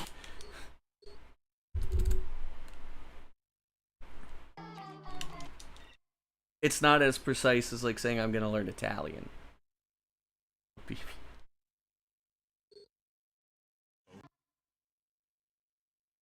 See, I understand that, but that's about it.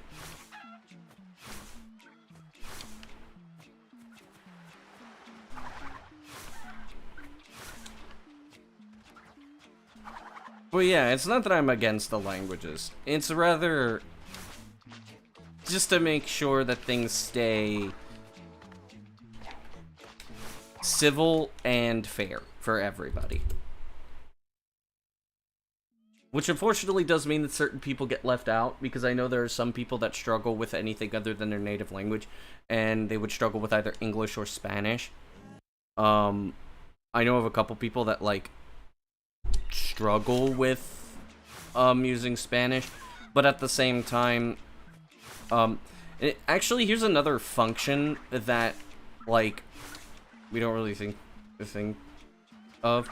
Yeah.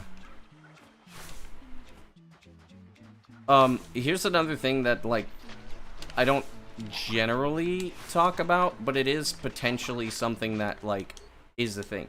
So, like, let's say, for example, you know, like, like, before, we were having, like, a bunch of conversation in Spanish, like, an hour ago or something like that, where everything was in Spanish.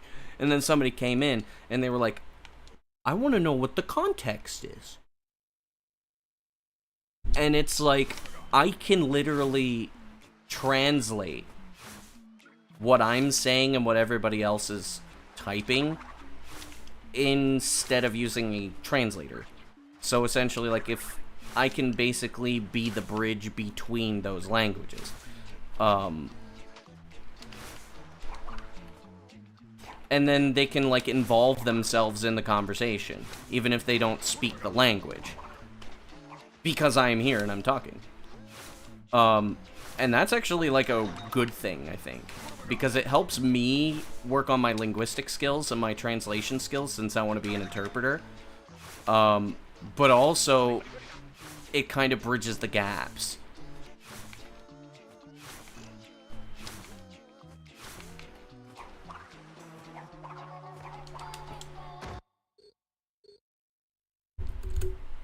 Yeah, and I'm not surprised that the Portuguese learn Spanish in school.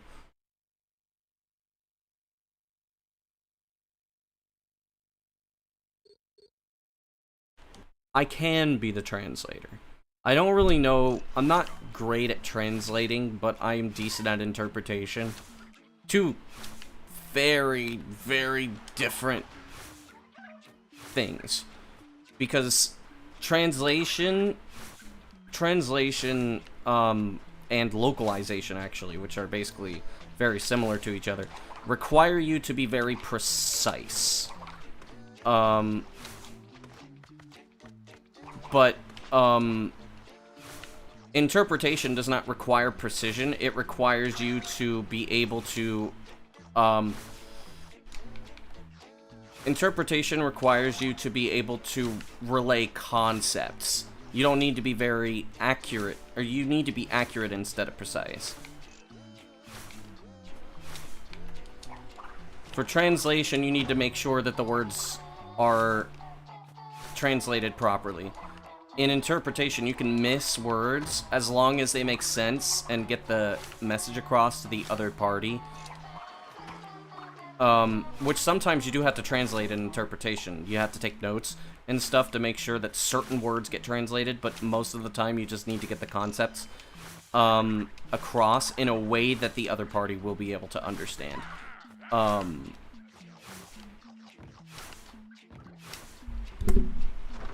Let me see here. Let me try to think of an example between Spanish and English.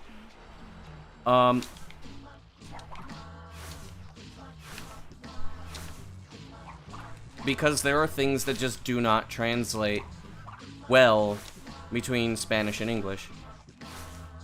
And I'm trying to think of something.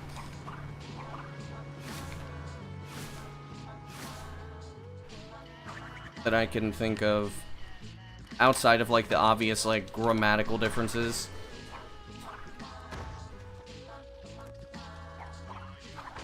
I can't think of anything off the top of my head, but there are certain things that like you could just completely omit in English versus Spanish and vice versa.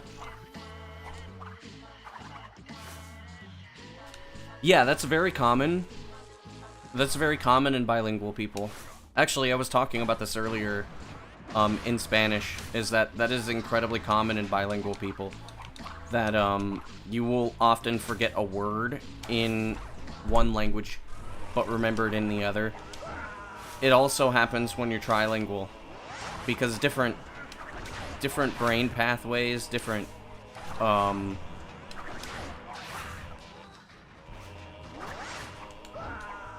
thought processes. Fuck! I got caught.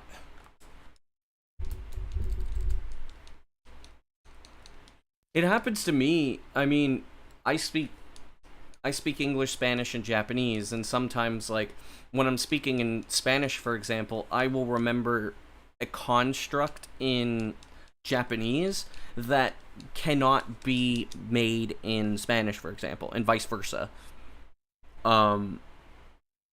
Some things are easier in other languages, and some things just come more naturally depending on like your environment and all this other stuff.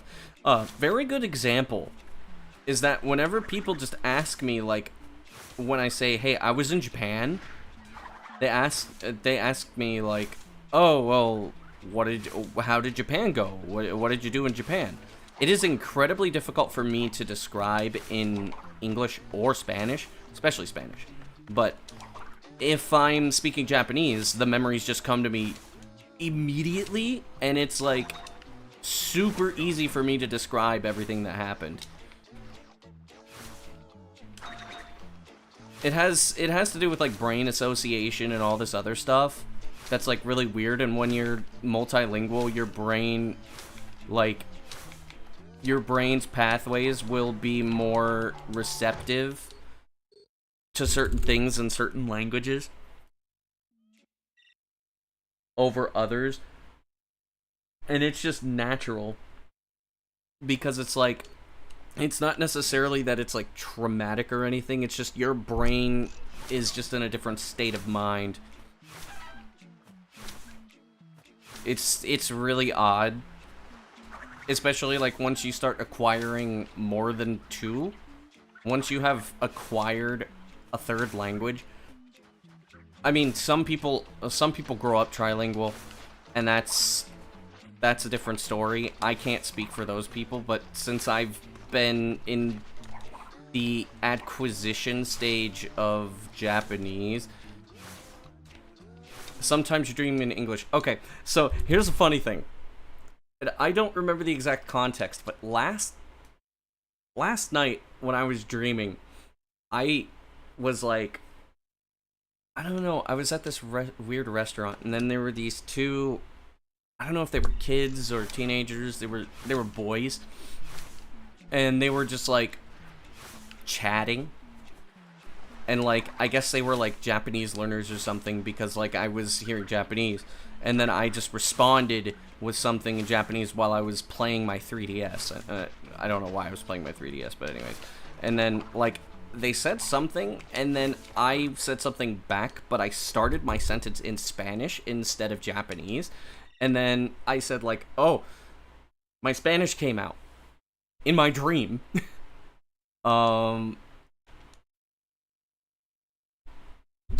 Which, in Japanese, that's, oh, spango dashita.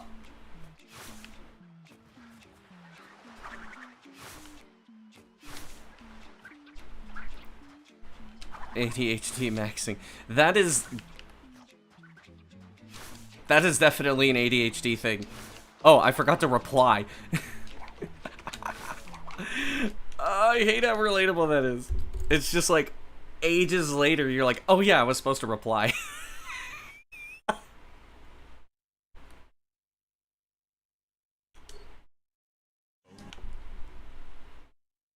I do that. I hate that I do that, but I do that. That's such a fucking ADHD thing. I know because I have ADHD.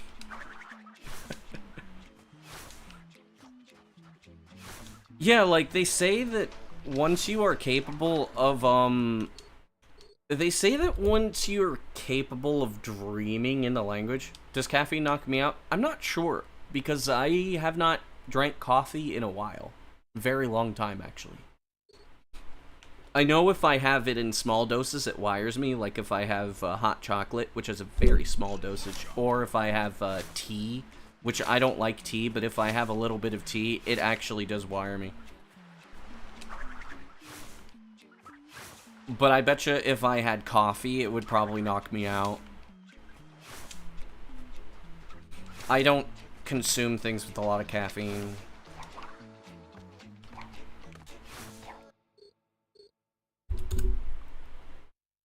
Yeah, so they say that if you could dream in the language, you probably have either acquired it or you have some, or you have, like, are in the stages of acquisition, and I do dream in Spanish and Japanese, and I also dream in English. I mean, it also does make sense that I would dream in Japanese because I was living in Japan for 3 months. Like, it makes sense that, like, being surrounded by the language for an extended period of time, I was going to eventually have dreams. I did have minorly, I did have dreams in Japanese before I went to Japan, but it became decently common afterwards. And, another, I guess this is, like, an interesting tidbit, is that, there is, another person at my university that is in the same programs as me. She is also in both the Spanish and Japanese programs, and our fluency levels are approximately equal, so, like, we actually tend to switch between all 3 languages. Not mid-sentence, but we'll, like, say a sentence in one language, and then sometimes we'll just switch to the other, depending on what the other one does. Which is very interesting. I remember, yesterday after class, since we were in our Japanese class, afterwards, she asked me how my Spanish exam went in Spanish, and we were speaking in Spanish, and then we said goodbye to our professor in Japanese immediately, which is "otsukaresama desu," and then we went back to speaking Spanish. The professor was dumbfounded. She was like, whoa, what the fuck? I could tell because she paused for a bit, and she's like, oh, otsukare.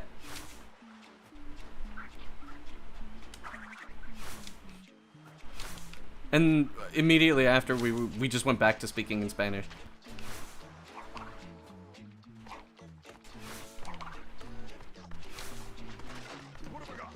we're about the same level of fluency in both English and Spanish. Do Japanese have idioms? Yes, they do. Yes, they do. One of my favorite Japanese idioms, which is one I learned ages ago, is something called nekojita, which roughly translates to cat tongue. But what it means is you are bad with spicy food.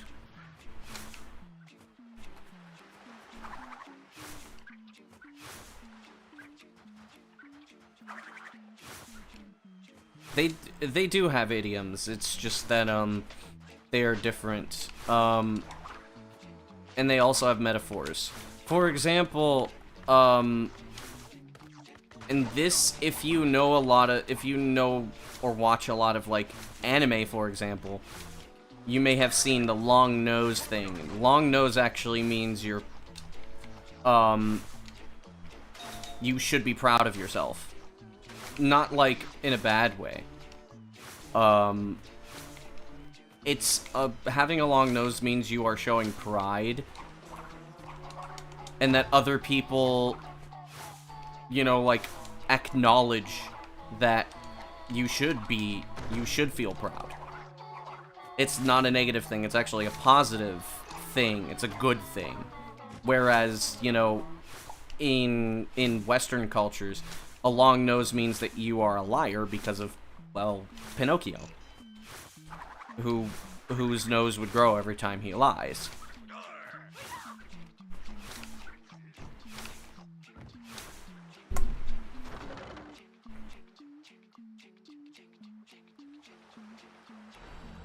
I learned the long nose, or not the long nose thing, I learned the cat tongue thing from,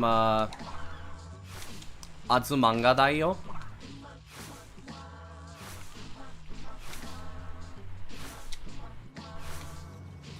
And if nobody knows the reference, and it is the scene, the very, very, very famous and very memed on scene, where the fucking floating cat comes in and says, "Hello, everyone! How are you? Fine, thank you." And in that scene, he does actually say that she asks if he has a cat tongue, and then he says, "Of course I have a cat tongue." And then denies that he's not a cat. Immediately after.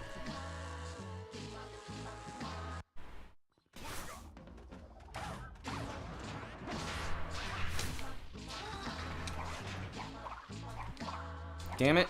Fucking...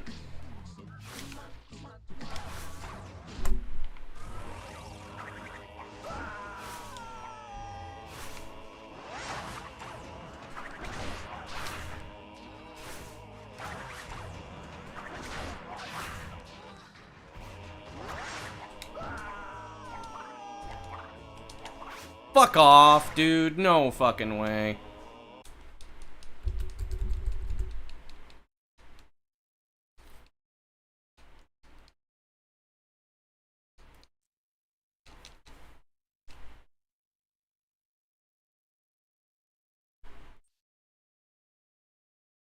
Yeah, I'm not at the stage where I can remember idioms in Japanese. I can remember idioms in Spanish, but not Japanese.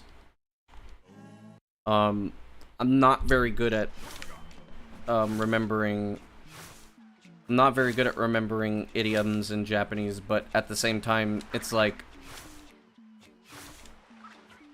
considering my level, it makes sense, because at the level I'm at in Spanish, I'm starting to reach the level of fluency where, like, I can start understanding idioms, but only at a very basic level. Because at the next level, or the next stage of fluency, I will be able to at least understand a decent amount of idiomatic expressions upon, like, sight read. But in Japanese, I am basically at the point where I am still absorbing grammar and being able to talk about more complex topics. In Spanish, I could talk about very complex topics. And basically talk about anything like every day, as long as I know the word for it, I can basically talk about it and describe it. And if I don't know the word, I can usually describe it enough to where people can tell me what the word is.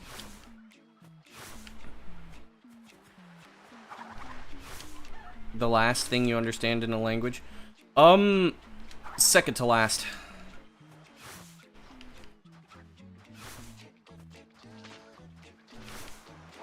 The last things that you really, start understanding in a language are, generally incredibly abstract concepts. Like, being able to fully talk about philosophy, for example, or incredibly advanced topics. Like, things that are very hard to talk about. That is generally, like, something that only native people can really, really, like, conceptualize.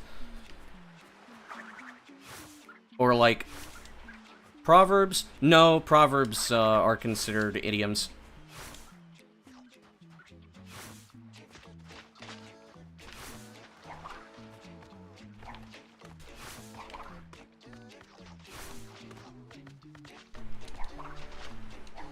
Like, incredibly advanced abstract concepts, like, let's say, for example, without knowing, like, all of the words for it, you could basically describe to somebody, like, string theory. Without knowing the words, you could very deeply express those things without having equivalents in the vocabulary. And basically all the way down to the fundamentals of it, you are capable of describing it and discussing it. Essentially like that, or like very, very, very, very, very hard philosophical things like, say, Descartes. You would be able to, without knowing the vocabulary, being able to very accurately describe what he was thinking, what he was writing, and also the ideas behind it, which there are hidden things within his writings to go against the church, essentially, that you would not easily be able to pick up even as a native speaker.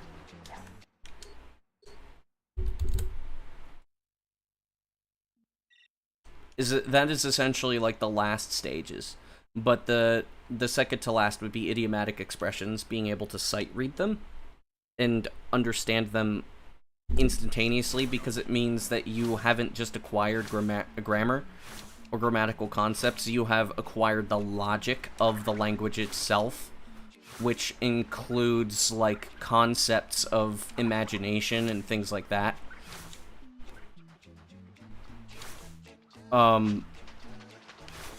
Like, I mean, it basically, with the vocabulary, I could explain most of this to you in Spanish, but I would be using pretty much like 90% of the basis of what I would know about that topic from English, because I know a lot about these concepts. Not obviously not as an expert. I'm not going to say that like everything I'm saying is 100% true. These are all just like within my own understanding of these concepts, because these concepts are very, very, very difficult, but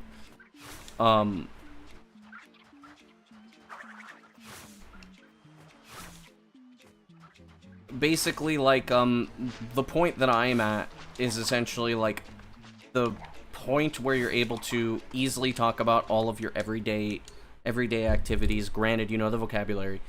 Being able to essentially solve problems, like, one of the B2 examples I remember I was given, was, there's this couple that were arguing about something, and you're supposed to make up what they are arguing about, and then also create the dialogue to which you would solve that problem, essentially being marriage counseling. That is a B2 level thing, or talking about some minor things about philosophy, or like abstract concepts. in a means that a native speaker can understand. The B2 level is like, the B1 level is the formation of like a native speaker that is untrained can at least somewhat understand what you're saying.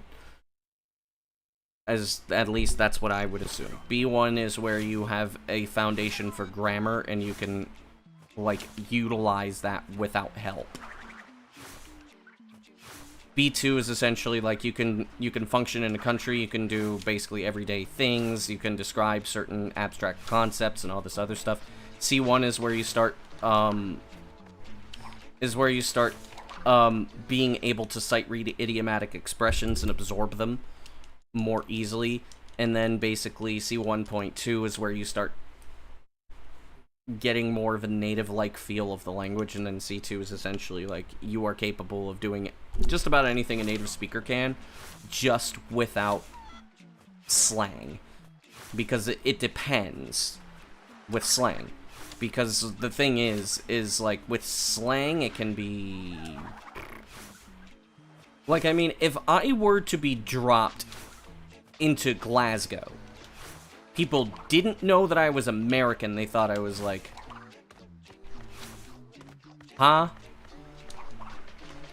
Fuck?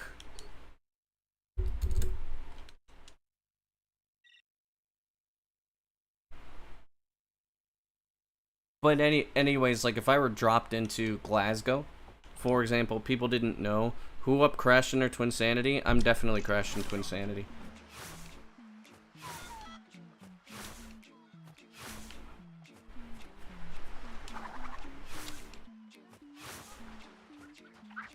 So Rico, when's the new any percent history video? G-Pro sub 1030, which he didn't even sub 1040 in your video. You could get a lot of views from it.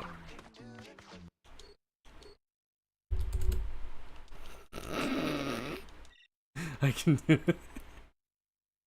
I'm yanking your chain.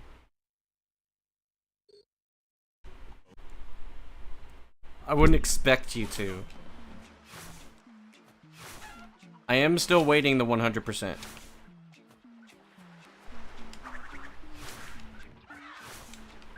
Interesting. I am awaiting the 100% one. Hopefully I actually sub 104 before you get that video out.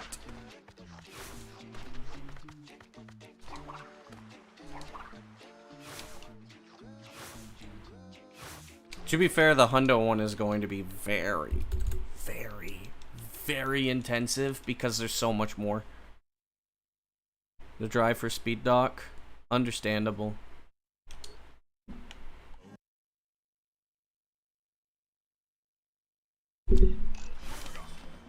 So I would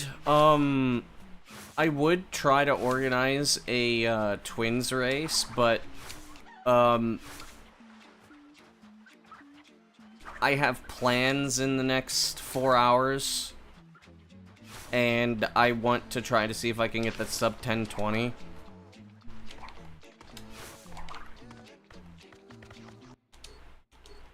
I mean, I don't know if you saw, but I did get this.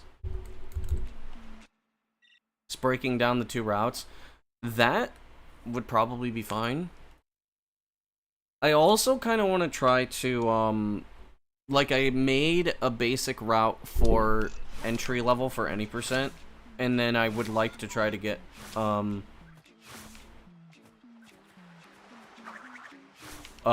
like, old dimension skip back, since old dimension skip was fairly easy to perform.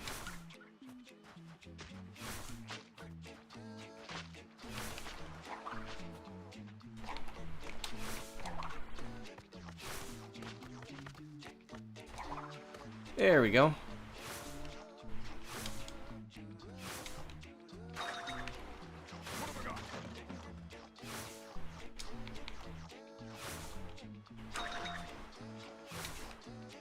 There's just minor optimizations with a handful of strats where any percent change dramatically several times over. Yeah, that's true.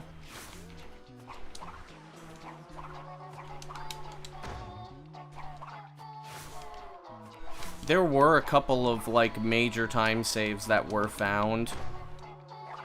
Like the introduction of Zombie in Hub 1, which saved 20 seconds. I guess it's not like a major time save, but... shit. Rerouting a couple of things, but the, Cursed Warp basically, like, really was the more interesting part. Damn it.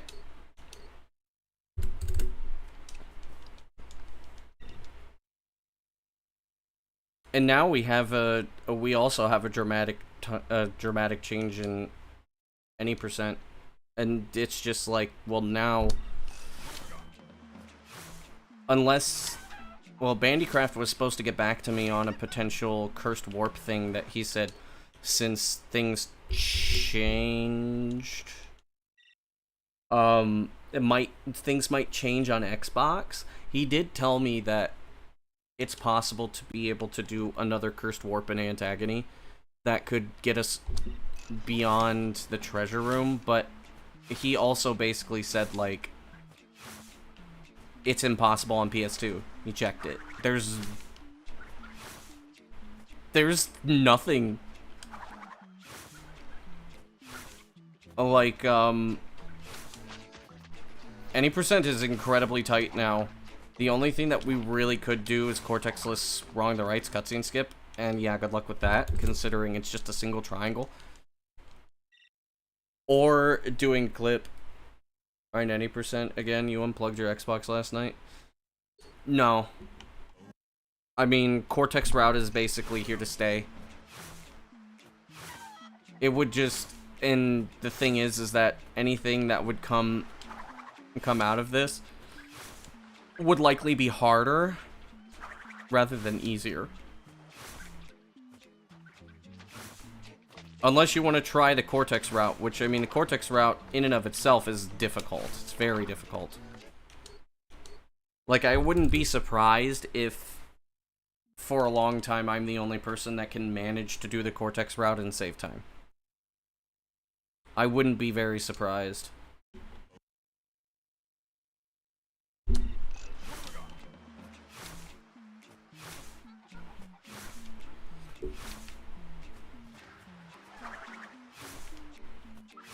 I would say that this route is probably harder than any percent no dimension skip, but since it's so short, it's more viable.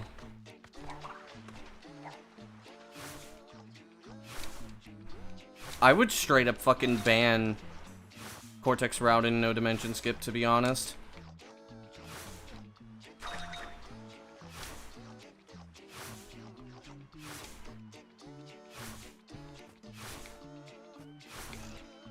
Considering it's like a legacy category, it just does not seem right to have Antagony change in it.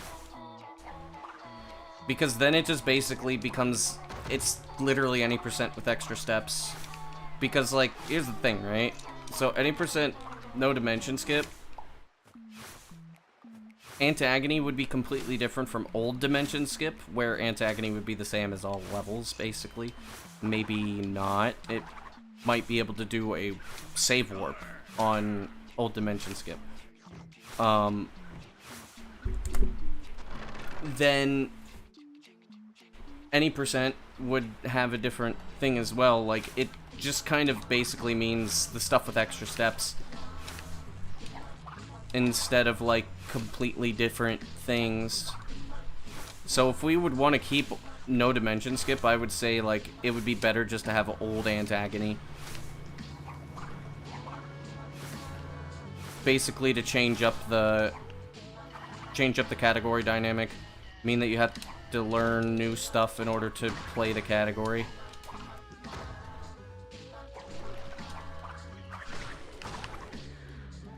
This is pretty fast, by the way. This hub 2 is pretty fast.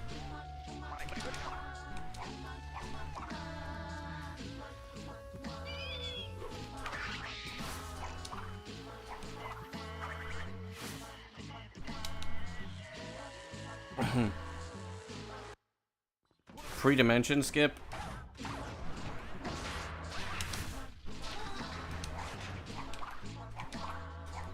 We probably should, to be honest.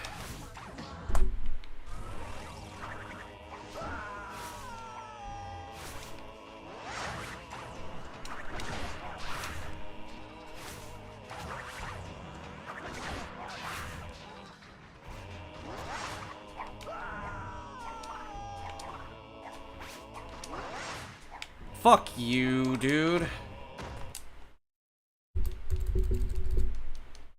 It doesn't want me to get into antagony. We should make it pre-dimension skip, yeah.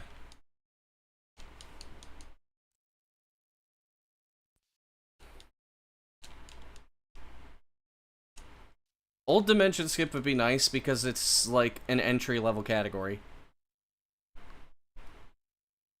Like, everybody and their mother was able to complete that category. Like, the only really hard thing in that category was doing Uka skip. That was the only difficult thing, was doing Uka skip.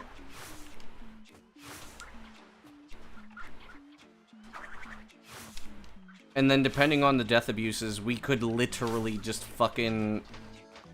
just game over warp. We could just fucking game over warp, like, whatever. Or save warp.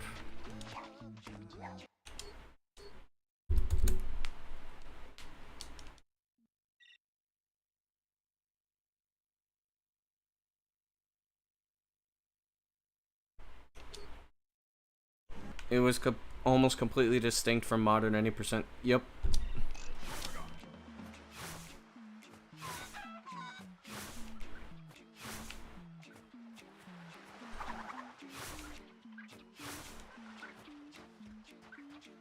I would argue, though, that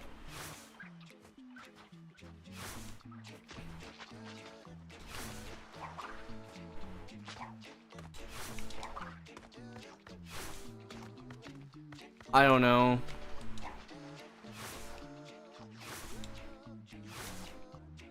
I would say that if we can prove that Hub 3 would be faster for PS2, early Hub 3 would be faster over early Hub 4, then we should split the routes. But until then...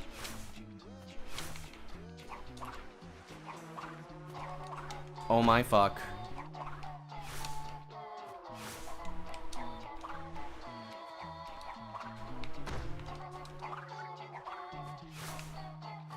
I don't have time to ban it.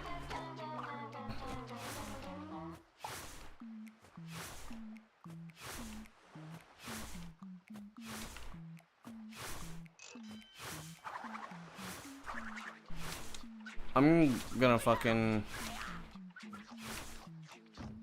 Maybe I have enough time. I might have enough time when I do the Cursed Splash.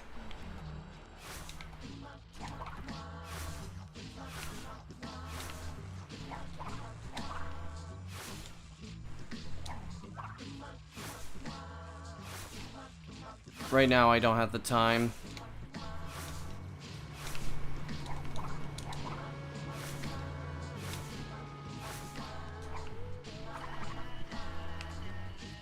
Aw.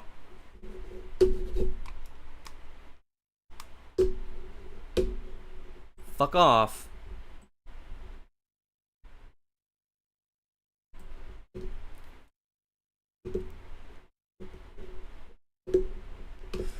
Hang on.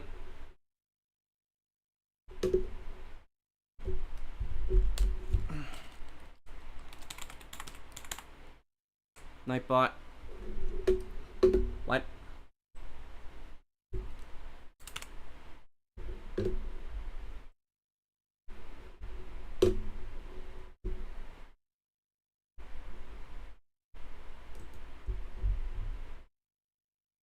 Spam protection.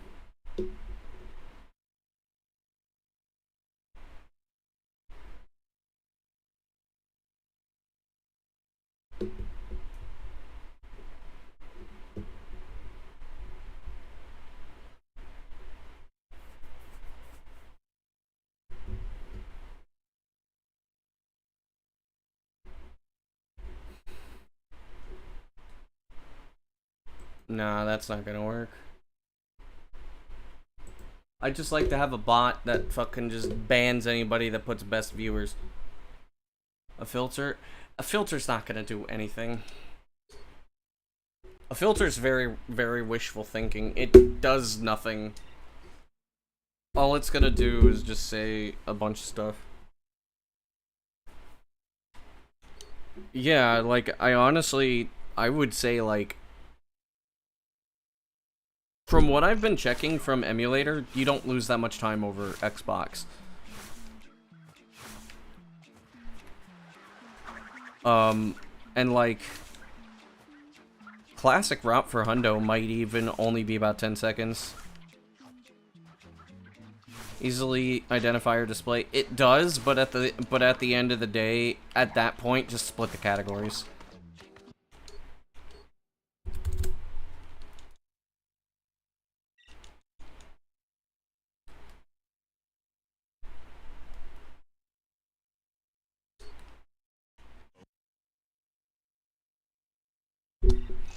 Because the intent is that, but I would say that as it stands, considering there's no big differences, I wouldn't. I mean, I'm neutral, but I'm against the split for depending on the reasons, and also because of like, how do I say this? It's like, well, right now it would mess up with the history a little bit. It would mess the history up just a bit. That doesn't necessarily mean anything per se. We would have to do some different things. But I just don't think that it would necessarily warrant it, because PS2 can also do the split. Or, I mean, PS2 could do the route and save time. That's actually one of the biggest reasons why I would say it doesn't deserve a split, because you could still do it on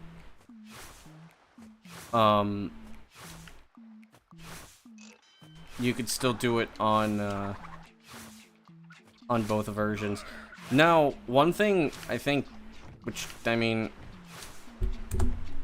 I guess would be stupid in some ways, I think a good way that we could just kind of like stop it is just by saying we don't include the credits in the timing.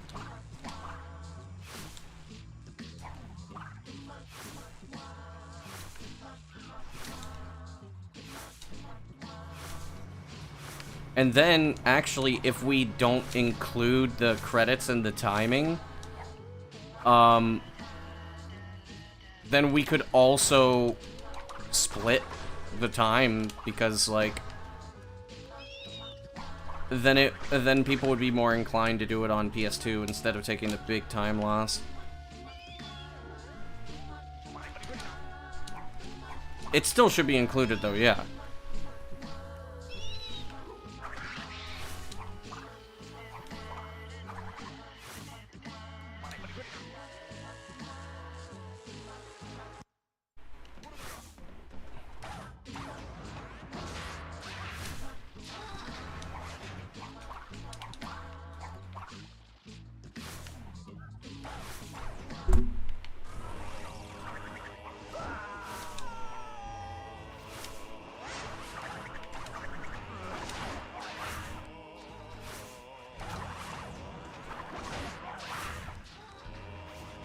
Yeah, I know what you meant.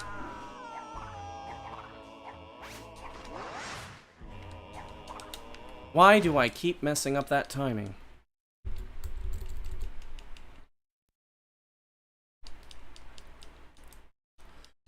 But I mean, the one thing that, and this is one of my biggest criticisms of people in Crash Twinsanity, is that people don't want to have discussions. I think eventually we should have that proper discussion and see, like, where we are on that.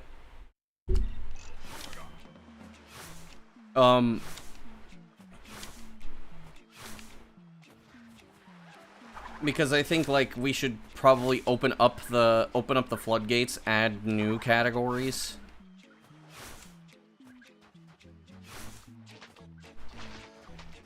And then rename, say, like, no dimension skip, because, I mean, that honestly should be...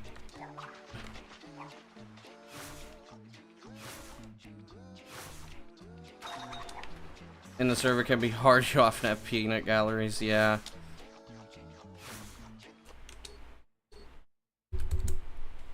I don't know, maybe we should just fucking just make like a big stream ring or something, just like have a bunch of people come around and then just be like, okay, listen, we are discussing this. And then damn it. Didn't mean to do that. Because and then doing polls is also a terrible idea.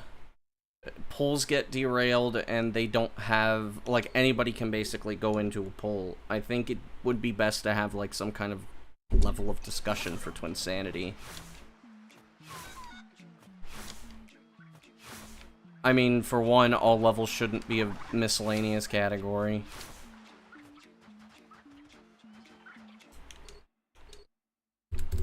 Because, I mean, a lot of people just kind of come in and then they're like, oh wait, you have other records? You have 4, but I only see 2.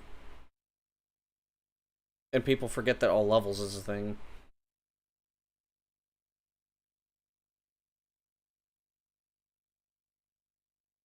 There's that. I don't necessarily think that any of the current categories should be missed. I don't know about no dimension skip. Reason why is because the reason it existed in the first place, or the reasons it existed in the first place, and also, like, nobody wants to run that category. Because it's a difficult as shit category. And most people try to get the record in it just for the thing. Same as no-go. Nah, because people actually like running both of those categories. Did I beat the record again? No, I did not. These are par splits.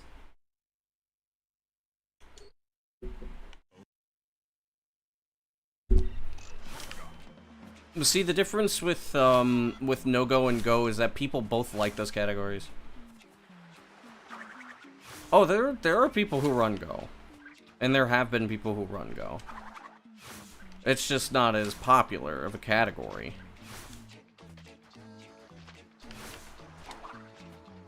No dimension skip. And no dimension skip is not often. Go is game over abuse. No dimension skip is not a it's not a thing that people necessarily do, like, not often. People don't run the category at all. There's maybe like one person per year, if that. Maybe 2 if we're lucky. This year, I don't think anybody's done runs of no dimension skip. There was one person that said he was interested in it. I have not seen any runs of it.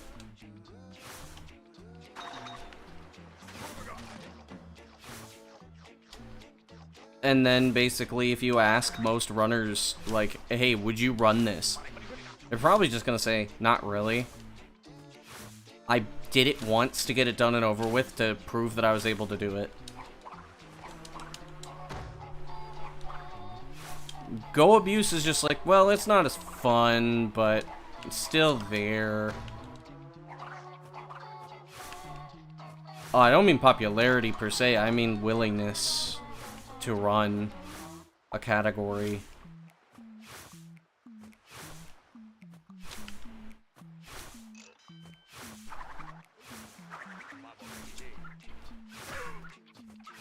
Because, like, I mean, even if go abuse doesn't really get runners, people would just be like, oh, yeah, I could run it.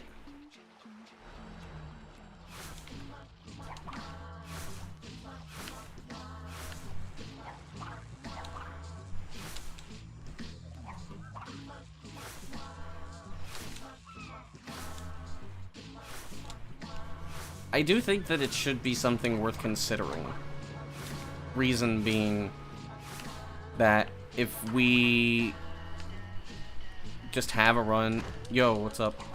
If we just have a run that just nobody cares about.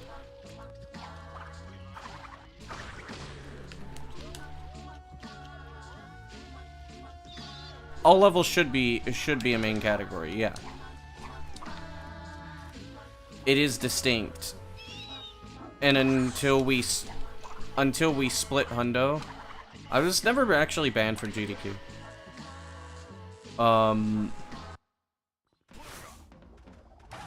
At least until Hundo gets split, all levels is very distinct from the other categories.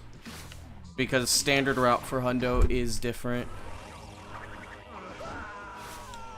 Okay, so let me explain to you the thing about the GDQ thing, right? I was banned from that menu. Not from GDQ or from even, like, submitting. The reason why I never submitted was mostly because I kind of, like, had a vendetta against them for what happened to me, because they kind of overblew the situation, which it somewhat is understandable, but like the thing is like they did overblow the situation and like completely blew it out of proportion to the point where it affected me and my mental health and the perception of me with other people. They had a pretty big part in that. Now I don't care as much, but the thing is like, I was never officially banned from GDQ or from submitting, actually. If anything, I may have been temp banned, but that was never talked about. I was literally said, you are banned from this venue. And that was it. Like, anything else was just like, either hearsay. Yeah, it permanently tainted my view of the people that ran it at the time. Nowadays, don't know. But back then, yeah.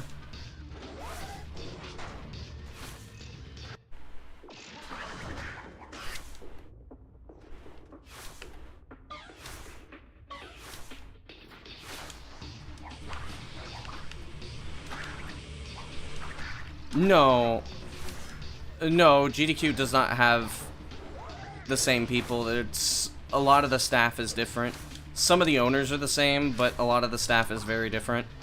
I actually, like, because I was interested in going last year, you know, before it was said and done that I would go to Japan, and I even, like, emailed them, and I'm like, hey, look, you know, I did this thing back in the day, blah, blah, blah.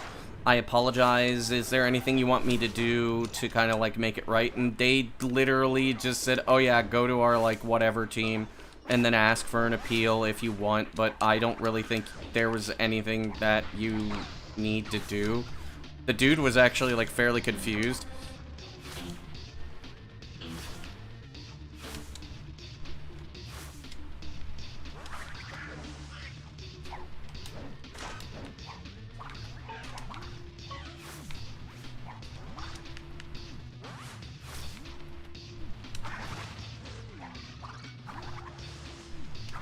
Yeah, there probably isn't a node anymore.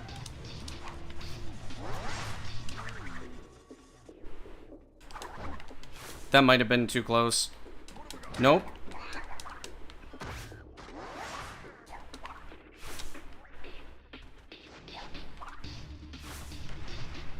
Yeah, I'd rather not name him either. I mean, I don't really care talking about it anymore. Because it's like, you know, it was like 10 years ago, right? Almost. I'm a very different person.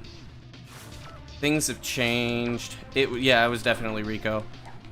100%.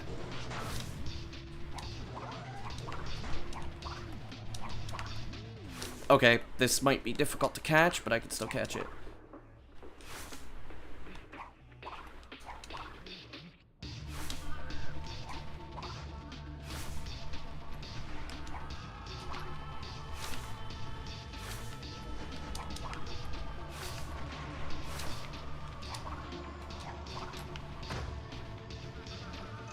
This is gonna be tight, but I can make it.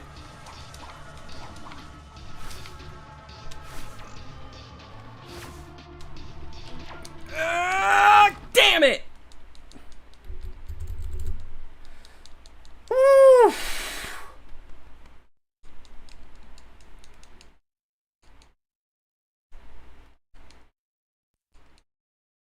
I still get comments every now and again about it.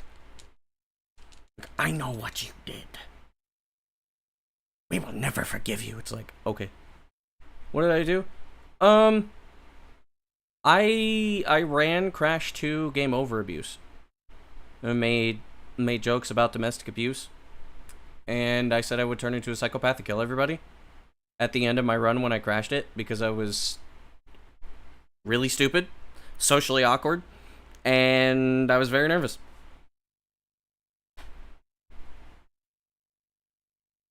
Everybody kind of thought that either I was a troll or that I was like severely mentally ill or all this other stuff. No, I was just a socially awkward 20-year-old in a community where that was socially acceptable at the time. And yes, if you ask any speedrunner that was around at the time, those kinds of jokes were actually very socially acceptable. Nobody likes to talk about it, but no, it was true that that stuff was acceptable in speedrunning at the time. Nowadays, it's not socially acceptable. But a lot of people made jokes like that, much darker than anything I did. It's just the only reason why I got most of the flack for it was because I was in front of 100,000 people and said it like an idiot. Like I was not in front of 100,000 people. I said it like I was in private.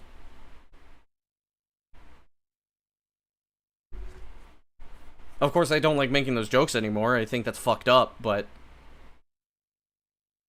You know, back then, 20 is like... at least to me now, it's been 9 years. I was still a kid in my own mind.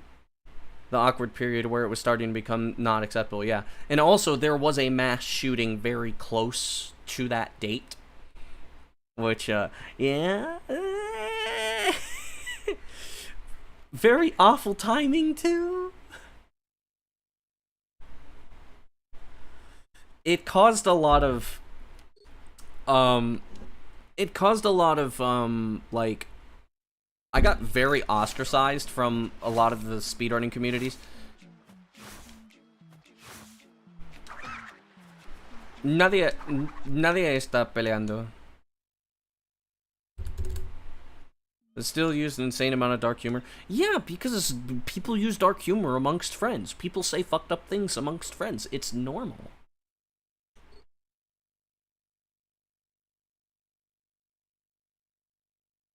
It's okay in the moment. People who think that I haven't changed at all in 9 years are asinine. Exactly. It's very different. Like, and the thing is like, and I'm not really scared of talking about it. Actually, in fact, I did an interview with a guy called TLBG about it last week, and he's making a video on the history of GDQ, and then I just offered, like, hey, look, you know, I was part of, like, that crowd. I wouldn't mind talking about it. And, you know, it helps me, you know, come to terms with it, too, because, like... And another thing is, as well, right, is that, like... Another thing, too, is that, I'm trying to think here. Another thing, too...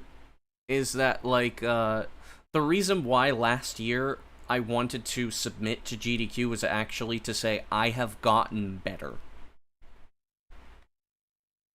Because I have gotten better, and I wanted to prove to myself, not to other people, but to myself, that I am capable of going back up in front of 100,000 people and not embarrassing myself, not embarrassing them, and just doing a good job for the community, instead of basically, like, where I didn't even affect the community, but, like, something that I basically messed up with. Which I know now I am better. I have changed a lot.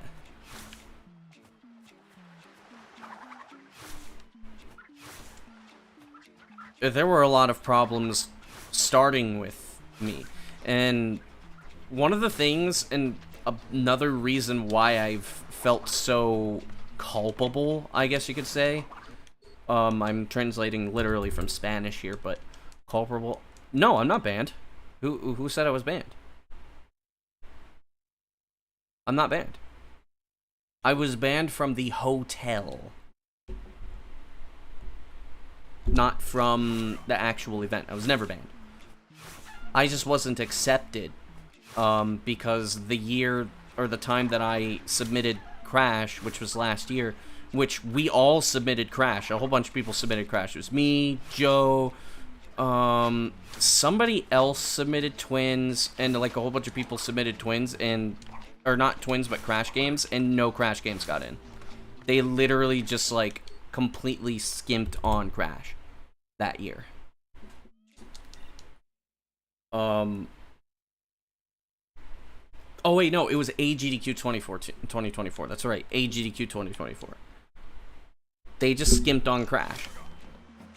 And Twins has never been out of GDQ. There were lots of problems starting with me, and I've felt culpable, or like in a way responsible for a lot of the shift in how GDQ conducted themselves, because after me, they started becoming very, very ban happy. They started threatening people like Private Cinnamon Bun over Twitter, saying like, you better behave yourself or something, over Twitter. And then basically banned Private Cinnamon Bun twice, one thing for something that they didn't do, the MAGA hat stuff, and then another thing for like the PC flipping a power strip, which was messed up. That was the year after, so I think that was AGDQ 2016 or SGDQ 2016, and they just had this thing where they would like threaten bans or ban people, or threaten them, or threaten to ban them if they even so much as stepped out of line. That was directly after what happened to me.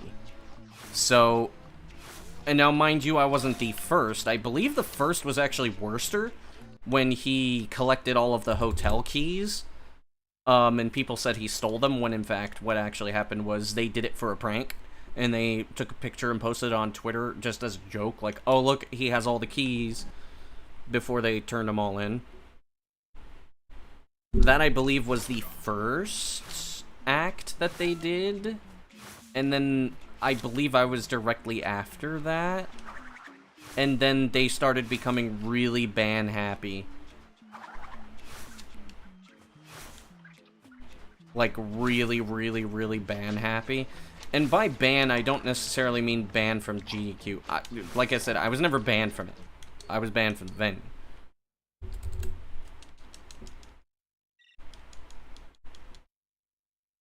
People who have false claims put on them without proof. Yeah, there was also that.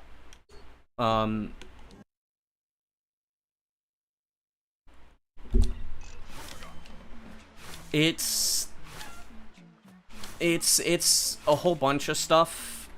Nowadays I don't really hear much about GDQ. 2020 to 2022 was definitely pretty bad, as well. But bear in mind the time period of 2020, which, if no one was in like the gaming, knew anything about the gaming community circles back in those days, like 2020 specifically, summer of 2020, that was when the hashtag #MeToo movement happened in gaming. And what I mean by gaming is not like just speedrunning, I mean the entire gaming circle. Fighting games, speedrunning, gaming YouTubers, esports. It was basically all of that.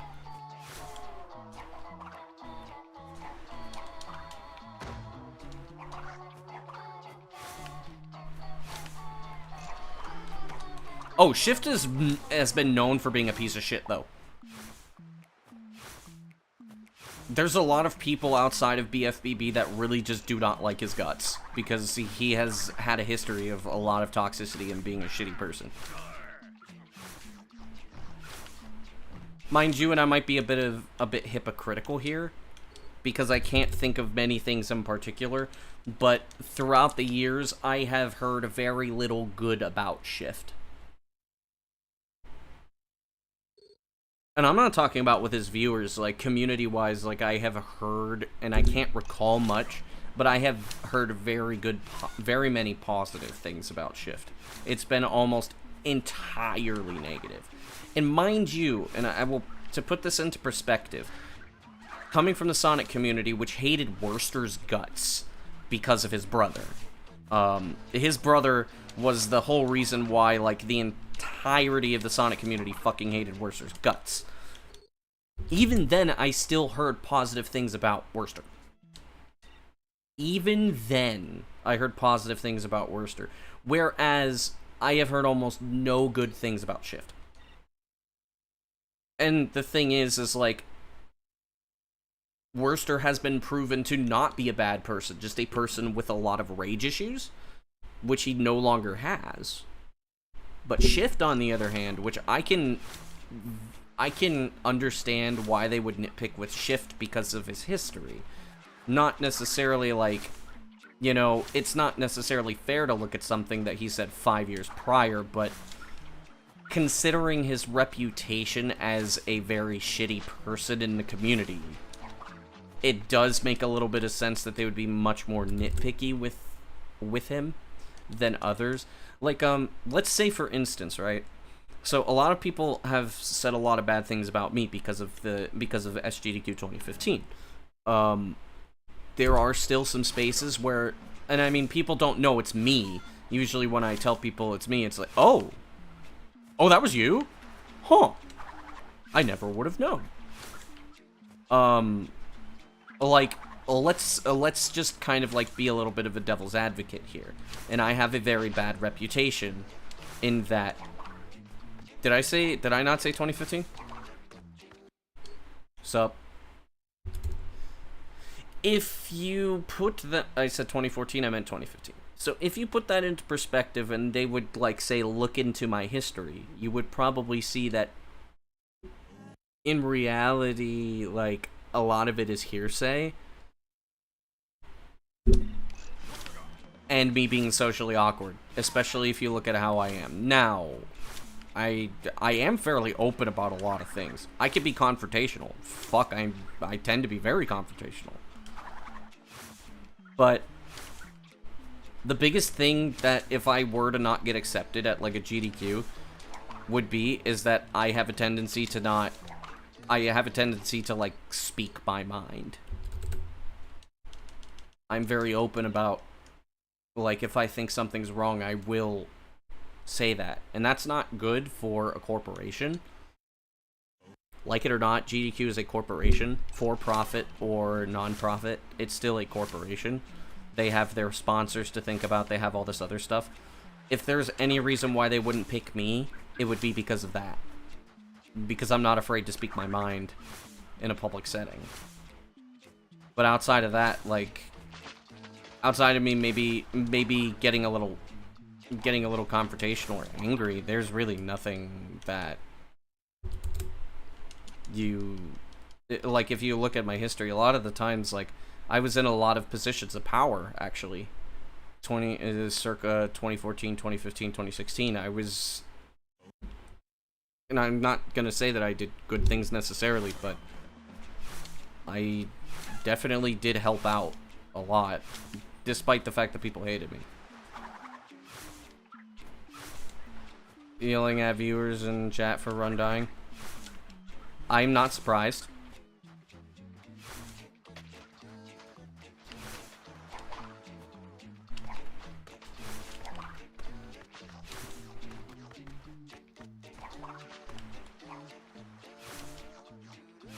That should not be the norm.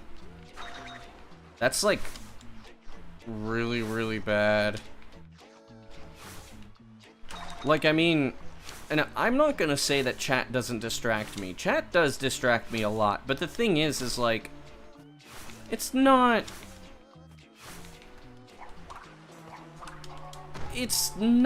like I'm upset when chat gets gets distracting.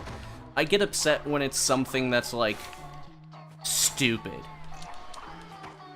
I guess I could just say that if it's, like, you know, like right now, if I am being semi-distracted by this conversation, sure. I mean, it's just the nature of the beast. I'm streaming, I'm reading chat, I'm engaged in the conversation a lot more than I am the actual game. But I'm not going to just outright say, fuck you guys, shut the fuck up, you guys are the reason. No. That's not, to me, that's not right, because it's like, you guys are just chatting. It just, when it's like, say, like, I get distracted because of arguing, or getting distracted because, like, somebody's trying to shove their opinions up other people's asses, or someone's being a jerk. I don't know how I made it. I don't know how I made it. I don't know how I made it.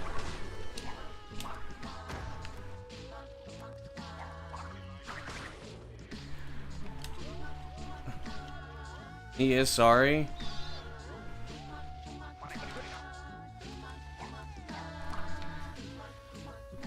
I don't know.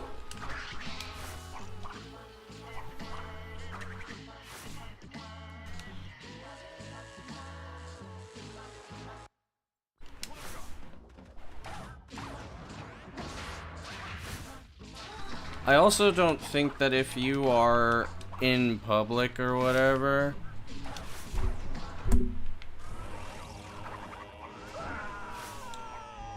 how have I been enjoying our weather? I mean, Ohio hasn't been that bad, really. Hang on, I gotta concentrate.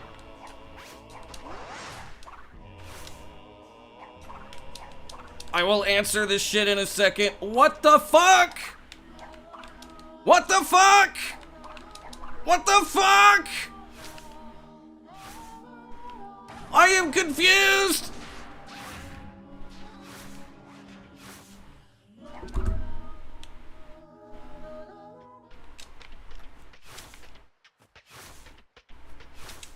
Oh yeah, that's also a thing, like, people shouldn't make videos dedicated to hating others.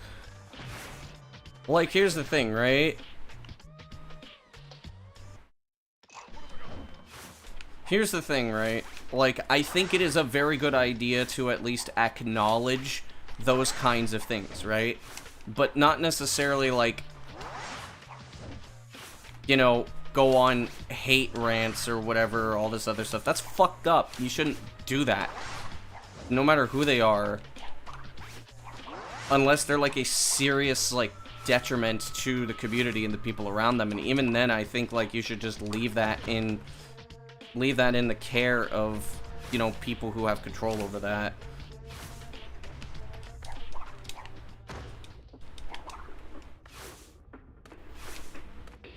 And yes, some of it can actually ruin somebody's reputation or even life.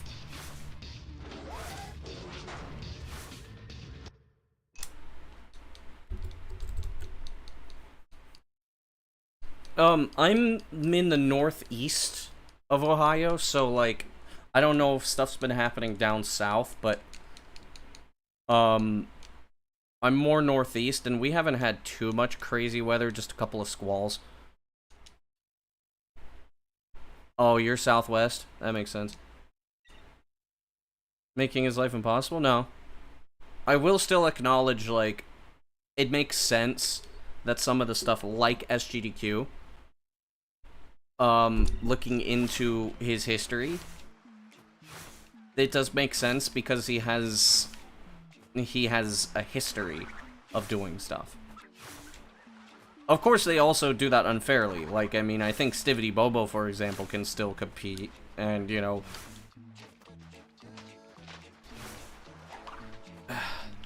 I don't want to say, okay, yeah, no, Stivity Bobo committed rape, so, I mean, you know,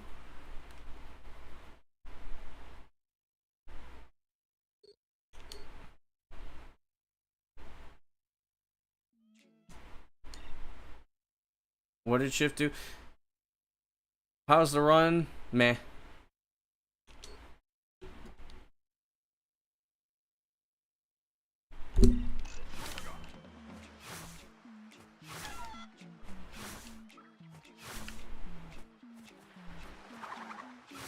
Who did what? Stivity Bobo. How do you not know this?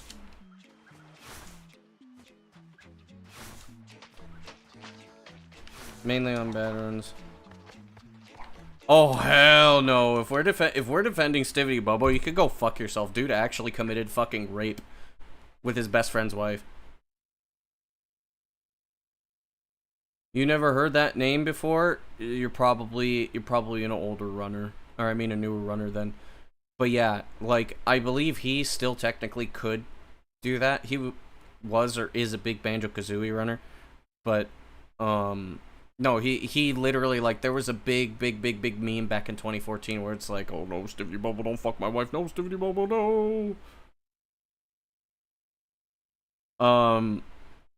There was that, and then in 2020 during the hashtag #MeToo movement, we found out because his previous best friend's wife actually came out and said, like, listen, they got me drunk, and they basically they had me to the point where I couldn't consent, and me being completely celibate, not still being a virgin, they literally took her and they gang raped her.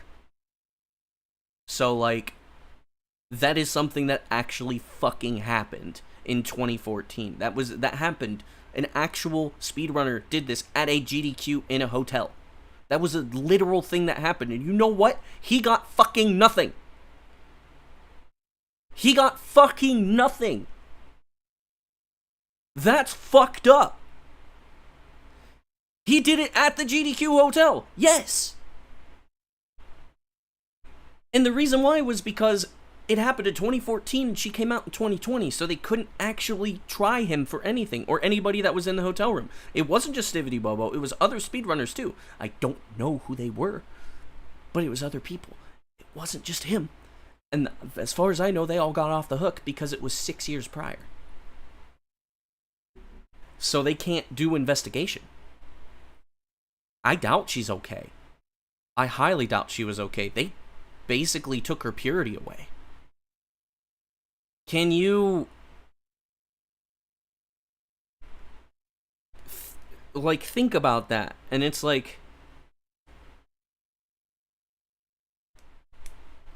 no, I don't think that they cared because it's not affecting them.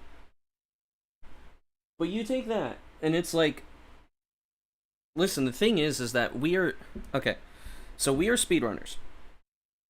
We are in a very niche hobby. Speedrunning attracts a lot of people with, like, mental illnesses and social inadequacies, social ineptitudes, all this other stuff, including, you know, ADHD, autism, all this other kind of stuff. The thing is that as this is a thing, we also do have to take into account that it can attract people who are ill-intended or malintended. And the thing is that some of those people, instead of being part of the normal part of society, they can, you know, they might not follow the same levels of logic as normal society, which means that essentially we do have to keep in mind who could possibly be a bad person. I mean, it's the same thing with the rest of society, but the thing is like, it does kind of all come together where it's like, we do need to understand that these things can happen if the wrong people are given opportunities. This can happen, and it has been happening. Maybe not as much anymore as it did back then, but this is also a thing of, like, if somebody has a really bad reputation, we can't just necessarily brush it all off as well. I'm not saying that Shift could commit anything like that. I'm not going to say that. But at the same time, it's like something to always keep in mind and keep a good note of, because you don't know that all that stuff. Oh, my reputation's not ruined anymore.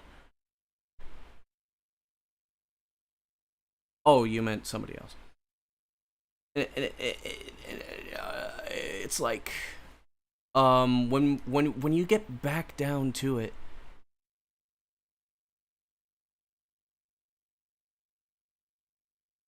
from defending him, and everyone is saying, "Oh, I knew she lied. Sorry, your reputation is ruined." Wait. Yeah. So, I mean, and then there's also the opposite, and let's look at Worcester's case, which Worcester was under fire for the hashtag MeToo movement. And the thing is he couldn't say anything. The thing is that his ex-fiance actually wanted to destroy his reputation by filtering DMs and all this other stuff to basically, like, ruin his reputation.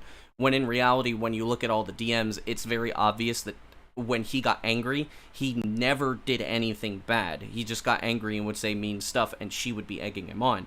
And so it's basically like a dual kind of thing where it's like, when you look at some of the things that happen in gaming and speedrunning and fighting game stuff and all this other stuff, you have to be careful because of the fact that you don't know who your heroes are. You don't know who they are. You don't know what they're capable of. You don't know what they're thinking because they're in front of the public eye. You can maybe see actions and behaviors through the cracks, but the thing is like, you have to be careful. Because some people will use those things to like, basically take advantage. It's the same as, like, any other real space, but in speedrunning, I've seen that it's incredibly prominent that some people just aren't right in the head. And sometimes that not right in the head, which some people, maybe they're not right in the head, but they're you know, well-meaning. They don't want to harm anybody. But then you also have the opposite, where it's like, there are people who do not care if they are harming other people. You can look at it. You can look at any speedrunning chat, and you can see that there's at least some people that you might think of as like, I don't know about this person. And there are some where it's just like, oh, this dude's just awkward as fuck. It's hard to find the in between, but it's like, it's true. I knew somebody who 2017, right? 2017. I knew somebody called Rana Bandana who maybe not necessarily committed like, sexually molested a minor at a GDQ hotel, by the way. Person was 17, absolutely obsessed with the person. I don't think he did it because I think he's smarter than that, but it's like, holy shit. Why does this happen in speedrunning specifically? Because speedrunning is a thing that attracts people who are like outcasts sometimes. And a lot of people with ADHD, autism, social ineptitudes. Fighting games also have it pretty bad, yeah. Because a lot of people gravitate towards these things, and the thing is that these spaces, at least they used to be very accepting of just about everybody, so you feel like you're a part of that family. Whereas in real life, you didn't really have that. You finally have something to kind of like grab onto, be like, hey, I feel like I'm a part of this. Which I'm no exception to this. I have ADHD. I used to be incredibly depressive. I couldn't make friends. I was hyper socially awkward. And yeah, cheating isn't as prominent as it's made out to be. I'm no exception to this, and that's why I understand this very well, that it's like, it's a hobby that attracts people like this. And that's not a bad thing, and I'm not saying that, like, if you have ADHD, if you're autistic, if you like have trouble socializing, if you're a social outcast, you don't understand social rules, you like all this stuff, it's not a bad thing to have those things, but there are a lot of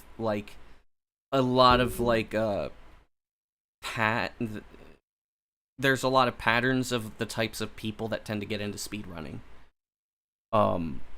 And that's not a bad thing. It's not necessarily a good thing either. It's a neutral thing. It's just like, well, from my observations, I'm speaking specifically from my observations. There also has been, and I don't talk about this while I'm doing runs because it's like, somebody can misinterpret this. There's a lot of gay people that get into speedrunning too, which maybe it's just because I've run Sonic, Crash, and Spyro, and those are 3 games that have a tendency to attract furries.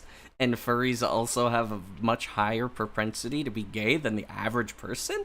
But it's a thing that I have noticed, and a lot of, like, my close friends have turned out to be gay, like Mr. Butt. And I mean, I've attended this motherfucker's wedding. So, I mean, like, it's just like, it's odd that that is also, like, a weird, it's just a thing that happens. I don't know if it's, like, a social thing or, like, a subconscious thing. I don't understand it myself. But there is, like, a thing where I believe that speedrunning and fighting games, too, tend to attract people with ADHD and autism.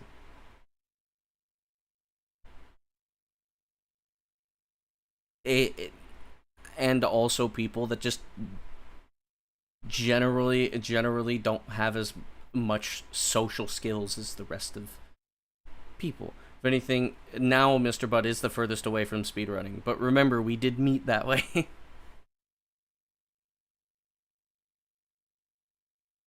It's an interesting thing to think about and talk about, but if I talk about it in, like, a VOD or something, which is why I'm not running right now, and I do feel like I should talk about this, because it's like, Nori culture tends to reject neurodivergent LGBTQ+. Maybe, but not necessarily. Yes and no.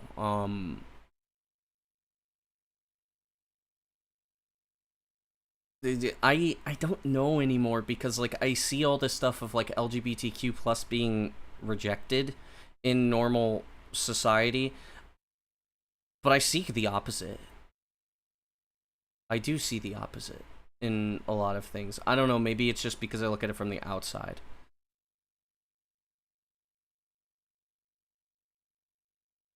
Yeah, the lines are a bit more blurred these days.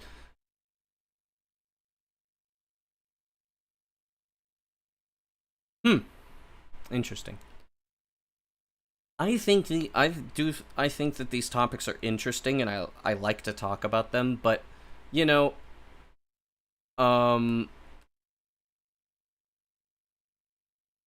if it's in a VOD, somebody is going to, like, say, "Oh, he talked about gay people, he must be homophobic." Oh, he talked about the LGBTQ, he must be homophobic. Or it's like, oh, he must be like a diehard supporter of the LGBTQ because he mentioned it.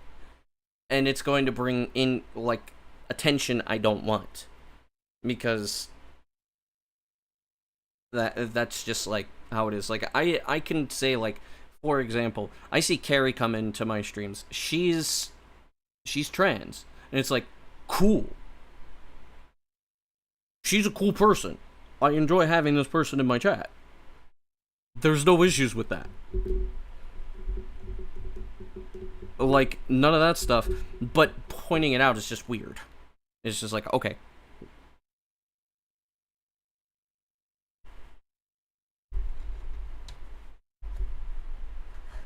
To me, it's just, well, I mean, if everybody's got something going on. Not woke according to the list. How have the runs been? Okay, so I did PB. Distro. I PB'd yesterday. I'm just kind of talking. Exactly. That's exactly what I'm saying. If you're just cool. Okay. Cortex is mad fruity, true.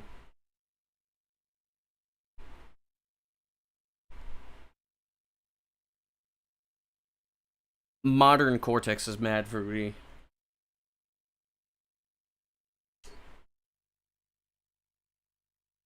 You just read the chat log? Sorry for the awkward timing.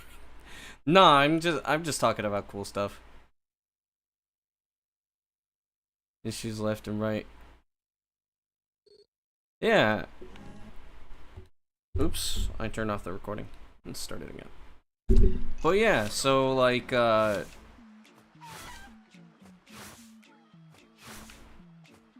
I've always just kind of been of the mindset where it's like, and I try to impose this upon myself too, is that as long as you're not bothering anybody in any way, you're just like, you know, it's just, you treat it as a fact of life. and that's it. Is just like, okay, well, I'm just this, so it's fine.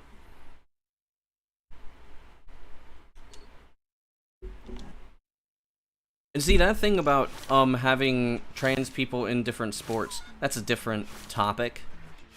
I don't know with that, but I don't like the precedent that I don't like the precedent that somebody that could be biologically superior to other people just gets an unfair advantage. But see, at that point, I would kind of look at it as the same as, like, steroids. It's just like, maybe you should just kind of, like, separate it.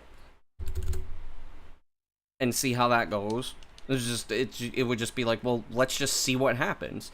You know, because then there's no stigma towards it. You could just, like, basically have people to compete, and maybe it just fucking pops off. What if it pops off? You get more money. Neat.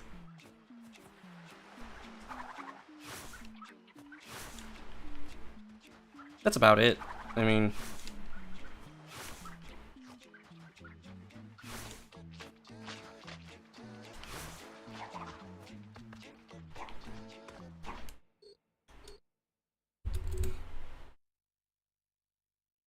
I'm not... But to be fair, that is another thing that, like, that is a societal problem we have to figure out. I think, like, we should do that, but I mean...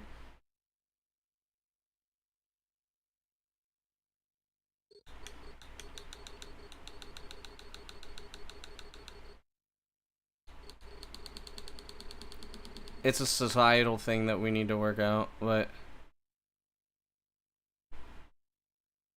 But yeah, we should probably stop talking about this before this ends in a chat fight.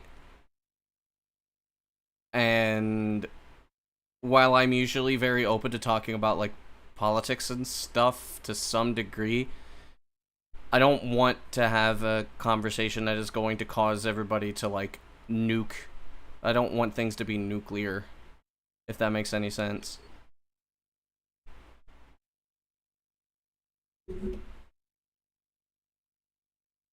Difficult opinions should not be discussed. I'll say what I think, but again, in this case, these are opinions of things that none of us really know about. And if we have different opinions, we should at least, like, respect the other ideas.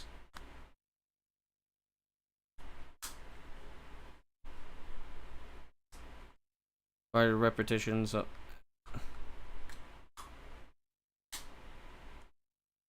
Just wanted to say that.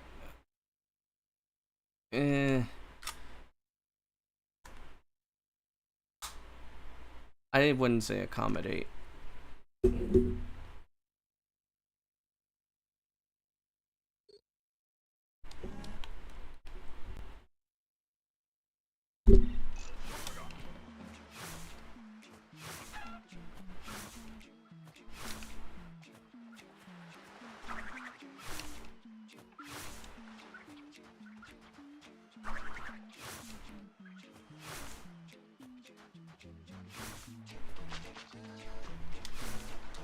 Well, see, that is also the point of saying, like, it does work both ways. The thing is I don't want my chat to basically go nuclear. It works both ways. In the sense that, yes, I have my own opinions on it. You have your opinions, and everybody else has their opinions. But when it gets to the point of being a hot debate of, like, people basically going on and basically hating each other, saying, you don't understand this, you don't understand that, you do this, that, this, that, this, that, this, that, this, that, nobody's gonna listen to each other. Because both sides don't listen to each other.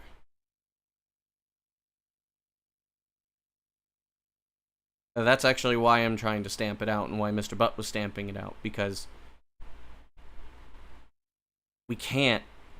It's going to turn into something where we're not going to look at the other's point of view, and we're just going to argue.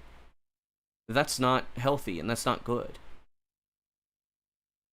Now, if we were in a state where we would listen to each other, it would be fine. But I can tell that there's a little bit of, like, vitriol with that. I can see that. And yes, people do live in echo chambers. But from my point of view, it's basically like looking at it like, if we can't do that,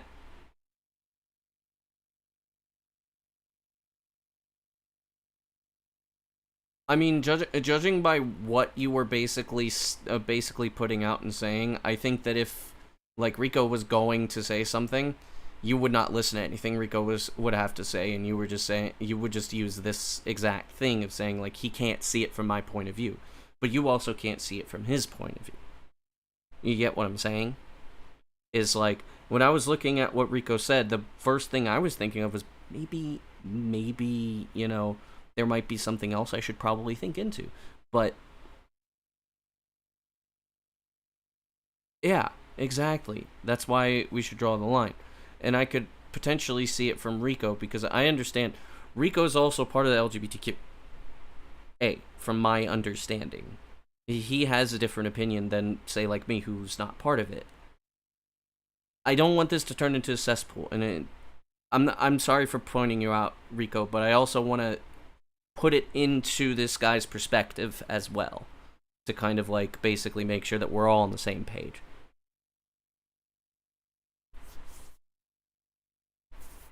Who will lose their mental first, exactly?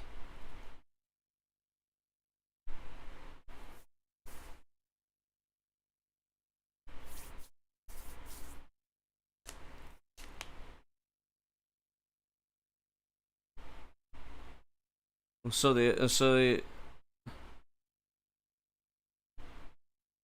whole thing is like, and the reason why I'm not doing runs is because if I have any of this in a VOD, one, it could come back to bite me in the ass. I mean, it's on whatever, but it's on YouTube. I'm not going to, like, take that out, but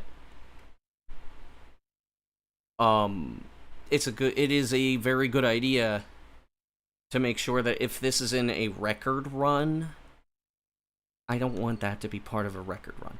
The GDQ talk, I'm okay with, because the thing is that is objective fact, that, like, it is something that happened.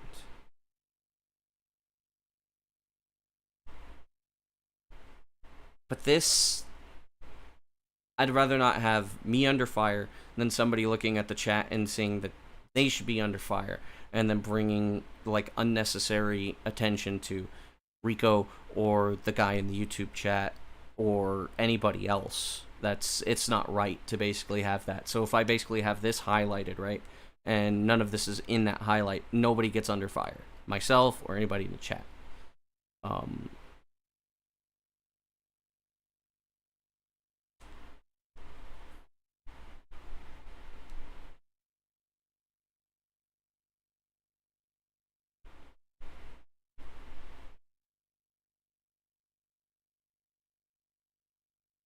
We should definitely just stop at this point, because, like I said, it's starting to develop into that. Not saying that anybody's necessarily wrong, but I don't want anybody to start hating other people for the wrong reasons or even for the right reasons. I don't think that it's appropriate for anybody at the moment. This is your first stream? Yeah, I know. It got a little... Talk about ice cream, true.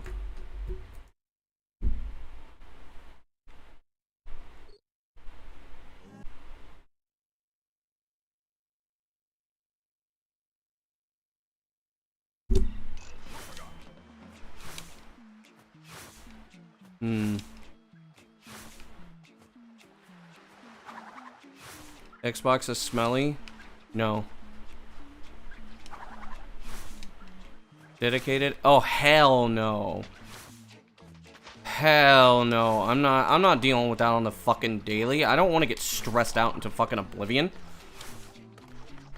Hell fucking no. I mean, I have thought, like, I did say about this,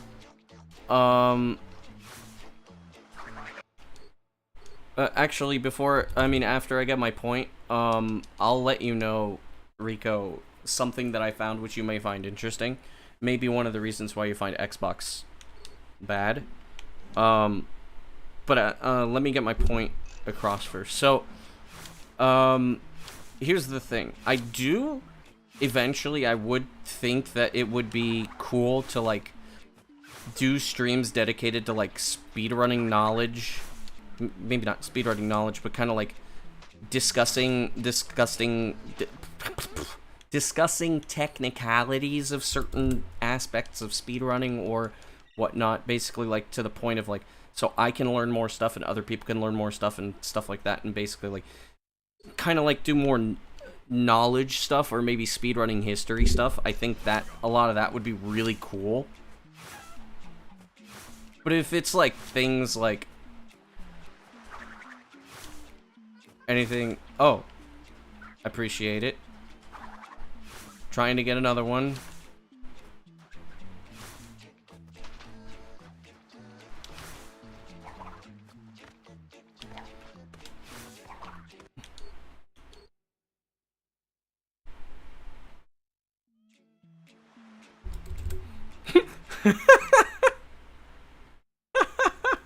How long is 100%? Depends. My PB is a 1 hour, 4 minutes and like 20 seconds.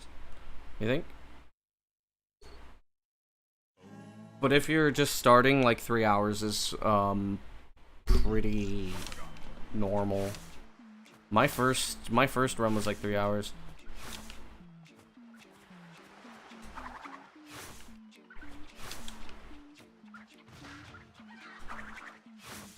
Time to 1 in any percent before I start running hundo again?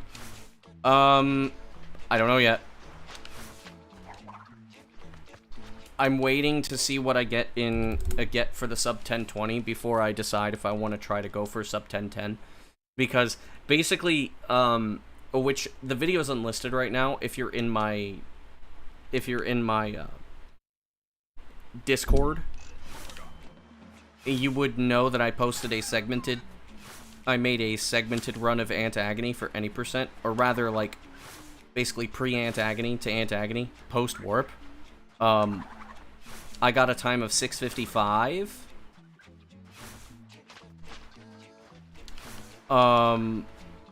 Which is 10 seconds faster than what I have in my PB. Yes, you are in my Discord.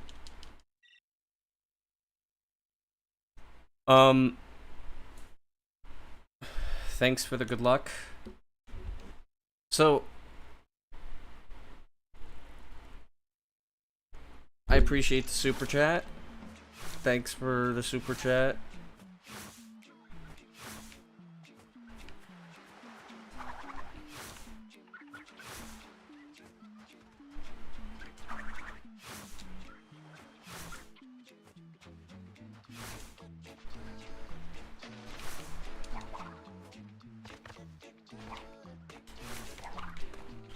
Damn it.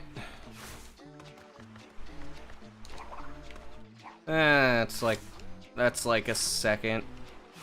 Fine. So, so basically it depends on what my next PB is or what kind of Ant-Agony I get. So, like, let's say, for example, I get like a 10-15. If I just get like a really good run and it's a 10-15.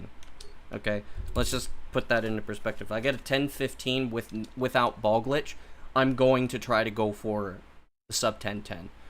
If I get a high 10-17 and I'm just like, you know, okay, that run was pretty good, I'll probably move to hundo.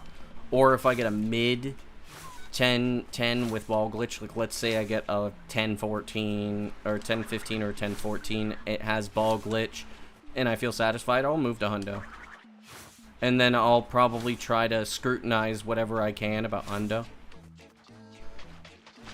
Back to what I was gonna say to Rico. So I found something out that you may find interesting. That is an actual difference between Xbox and PS2. While I was messing around with Antagony. On Xbox, you can actually activate the Wrong the Rights cutscene from behind the door. But on PS2, you can't. Which, I don't know if you remember, but I had this theory that, like... that the triggers were larger. Is it possible to get, like... Yes, it is possible to sub 1010. It is possible to sub 1010.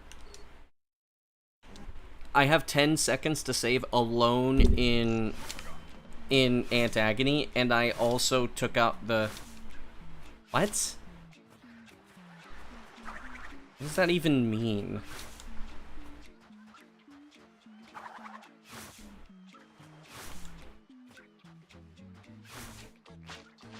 I took out the, my old, best segs for Hub 1 because they had, Giganut. It had Giganut, and I didn't want to have Giganut in that. I didn't want to have Giganut in my sum of bests, especially since we have a new route, and I wanted it to better reflect what is possible. Which is why it's a 124.80 and not a 122.20 something. So essentially, like, based off of all of my times on my sum of best, if I were to get a really good Antagony, you know, I get everything in Antagony, everything's like clean, I have 4 seconds of leeway to get the sub 1010. If I feel that it is worth going for, I will go for the sub 1010. But also, since we have segmented, we have confirmation on a segmented Antagony, which would basically be like me at my best, or close to me at my best. We basically know for a fact whether or not it is feasible for me to actually get those times.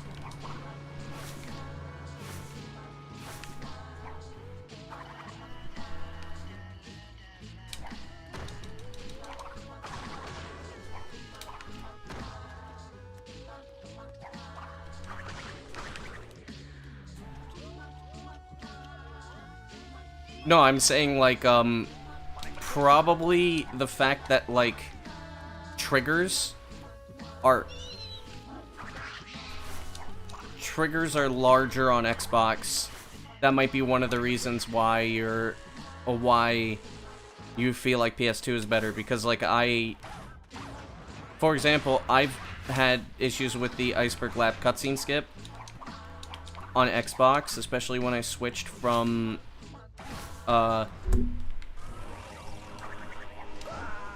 especially when I, like, switched to Xbox, I had more trouble with it.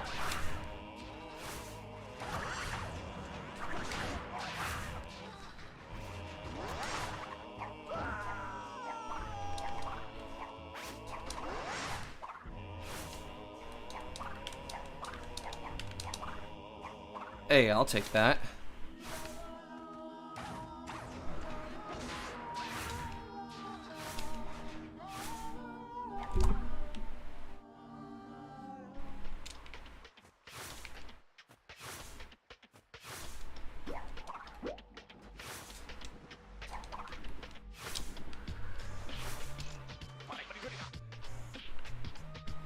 They'll lift you outside.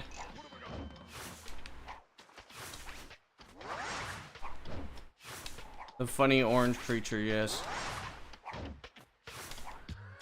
I got blocked a little bit, so I need to walk a little bit.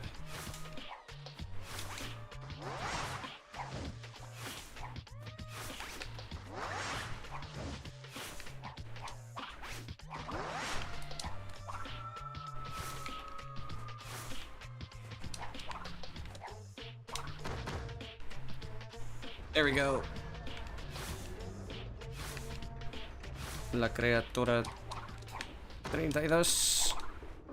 There we go.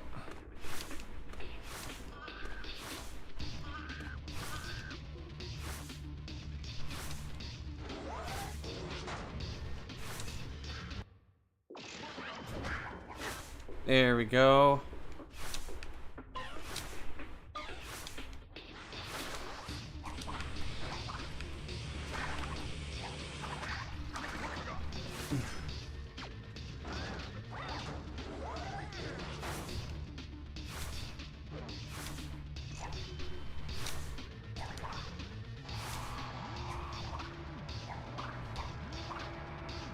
How much time do I think is left to find an any percent?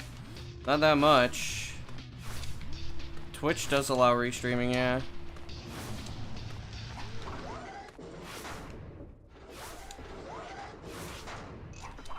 At what point do they become a problem? Depends. Right now, they're not that much of a problem because there's a lot of leeway. If there were not a lot of leeway, fuck me, dude!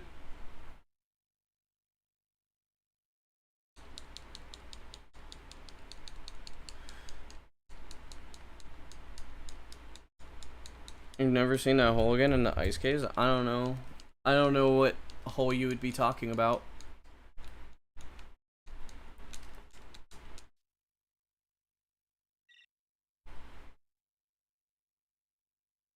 So basically that kind of run is acceptable. Because there's a lot of like... Because there's a lot of leeway that I have with, there's a lot of leeway that I have with, subbing 1020.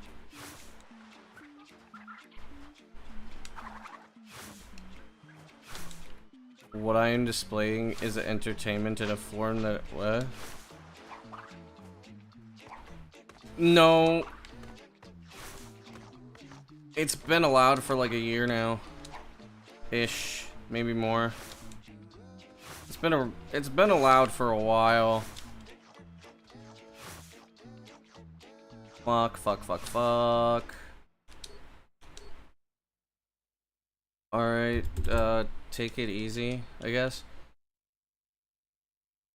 Allowed to see it currently. I don't know exactly what you mean, but you're welcome.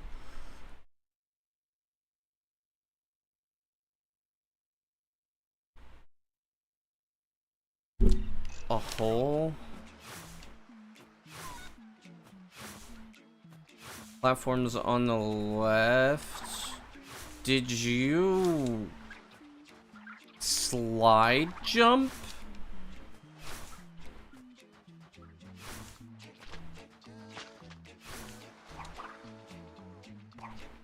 Because if you do a controllable slide jump,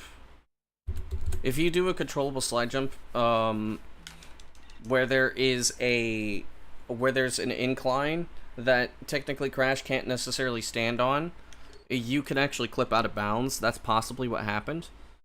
Where, no, there was never a hole, but you accidentally, you may have accidentally did a controllable slide jump clip. That's the only thing I could think of, because there are no holes in Ice Climb. There are no direct holes without doing body slam clips and stuff. At least to our knowledge. I can double check. I could double check in the collision. In the map display, but that's about it. I'm pretty sure there's nothing. But we never checked there specifically because there's no reason to.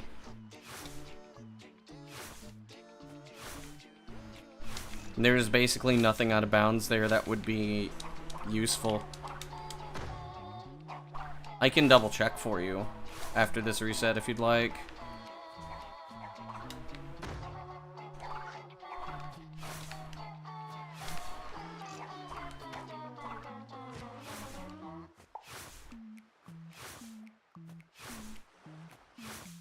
Damn, I've been streaming for 6 hours.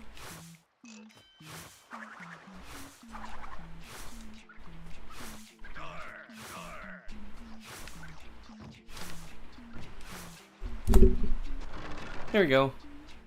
126 isn't great, but it's fine. Yeah, just because I'm in the red does not necessarily mean that the run is dead. Because there is time to save.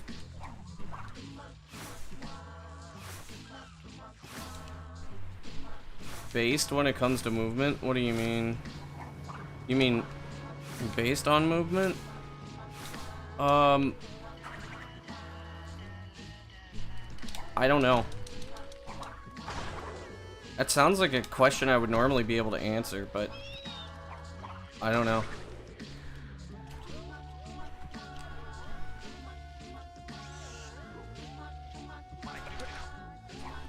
I still don't understand what you're trying to say, but I appreciate it nonetheless. You're welcome. It's done the animation he does on movement. I don't know the answer to that question.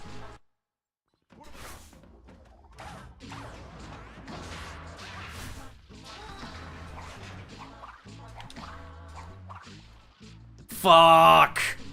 That was so fucking stupid. Holy shit.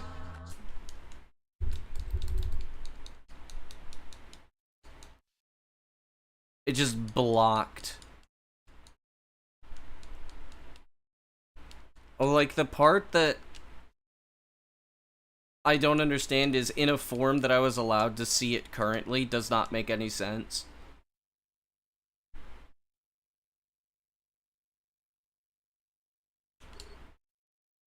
So the reason that happened was because when I jumped, the game dropped my speed. I had no means of actually getting the speed to get to where I needed to go.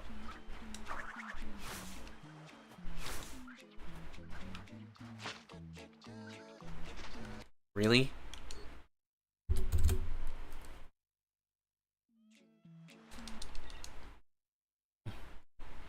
I have like an hour and a half left before I need to like I need to wrap up and go. I may do more runs tonight after, and depending on if I PB. I don't know if I'll PB.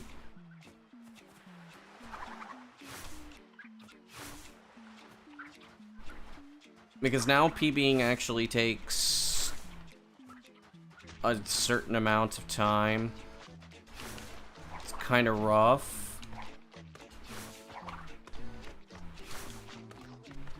Nut problems. Yep. Exactly. I gotta get the balls checked again.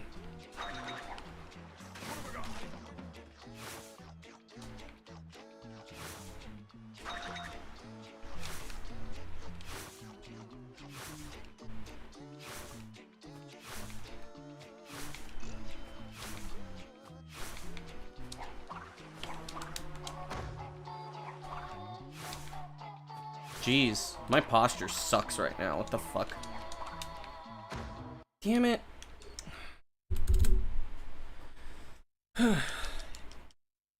My back has gotten a decent bit stronger since I've been doing a lot of like longer streams. Since I can't lean back, otherwise you can't really hear me. So I basically just have to sit up straight for like the entire time I'm streaming. It's decent exercise for my back.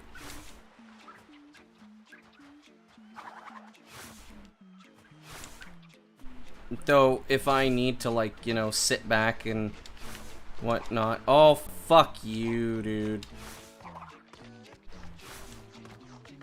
Nobody cares about your fucking cheap viewer bullshit. Suck my asshole, dude.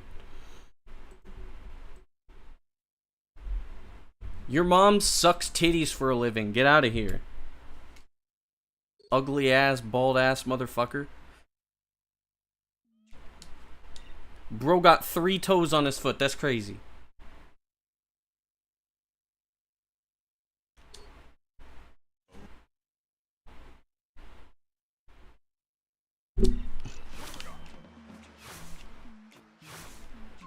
No, they don't even try. And the fact that they get through on my, they get through because, like, here's the thing, right? They get email.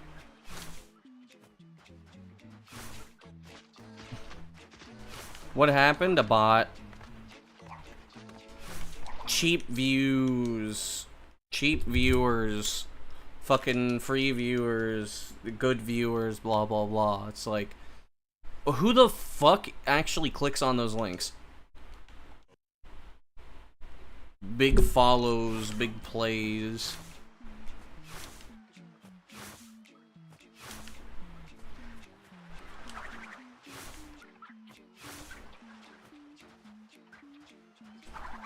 One-year verified emails. I'm wondering if I should do that. That's actually a good, that's actually a good idea. They still get through sometimes? Bruh. Why am I using... Oh, you're talking about the bots themselves.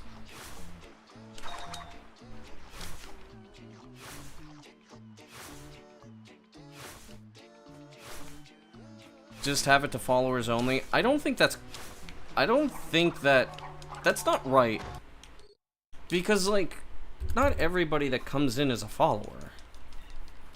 Because, like, you know, if you come in, like, I'm not gonna lie. If I go into a stream and it says followers only, it basically, I usually turn the stream off. I leave the stream immediately. Because it's like, I'm not going to follow you to interact with you. Fuck off. If I don't know who you are, I want to interact with you to kind of figure out, like, maybe I like the streamer or maybe I don't like the streamer. I usually, like, figure that out through interacting with the streamer, unless I don't feel like interacting with the streamer. Then that's different. But then I probably won't follow anyways, because it's like, why would I want to? Honestly, if I have 100 viewers per stream, let's just put this out here, I still wouldn't put followers only. That's fucked up. Because it's like, how are you supposed to know if you like me if you don't interact with me? And how am I supposed to know if I want your follow if I don't interact with you? Like, if you're an annoying person that just follows, like, if I really don't like you, you break the rules. It's like, well, you followed me for fucking nothing. Like, I think it needs to be a mutual thing of, like, you know, you come in, you talk, you're like, hey, this guy's kind of cool. I'll follow him.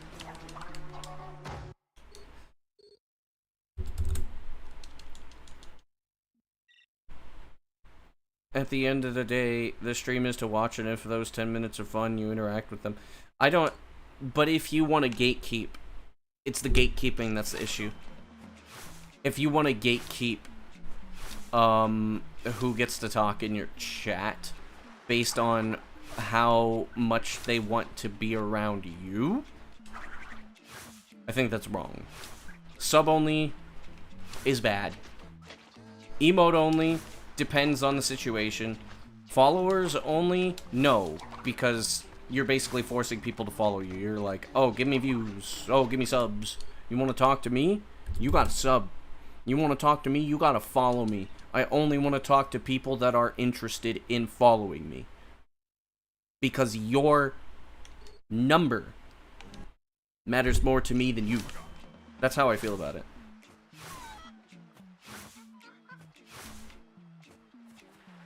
I mean, I do like the numbers. I do like seeing that I have like 2,300 followers on Twitch and however many I have on YouTube. Of course, it's kind of nice, but it's like, I don't feel that anybody should have an obligation to do so just because I want to prevent bots.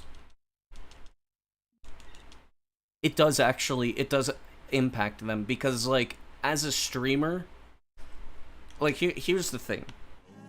A lot of people that do those things do those with the viewpoint of a streamer. From a streamer's point of view, it makes a lot of sense.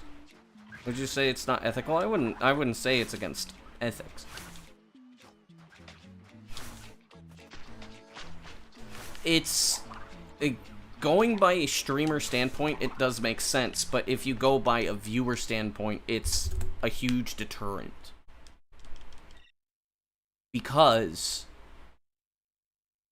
from a viewer's point of view, it's like, oh, I already have to put in some effort just to talk to you. Am I not good enough to talk to you? Or it's like, oh, well, you want this, you want that. It's just like, oh, it says you care about the followers and the numbers.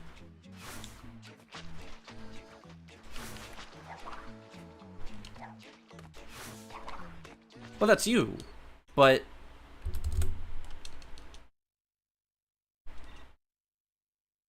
morals? I wouldn't say it's against morals.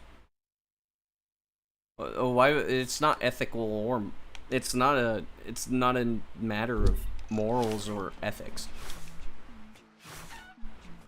It's just, it sets a precedent. You can do it, but it's like, it sets a precedent of somebody already judging you. It is one of those things. Like, I mean, and I do this a lot too, is like, if I see something like that, I mean, if it's email verification, I mean, I'm slightly against that, but at the same time, it's like, it makes sense, it prevents bots. Going further than that, I don't think is right. Not like from an ethical or moral standpoint, it's just that, like, that is a first impression. The first impression. If the first impression requires you to do something, they could set emails to 6 months. They can. They don't want to, though.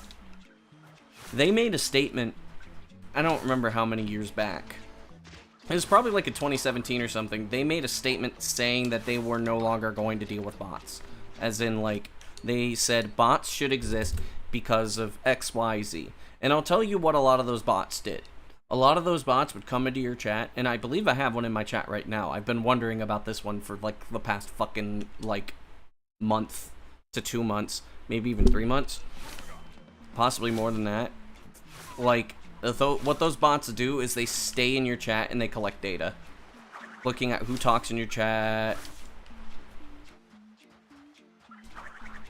Why are you asking these questions that don't make sense?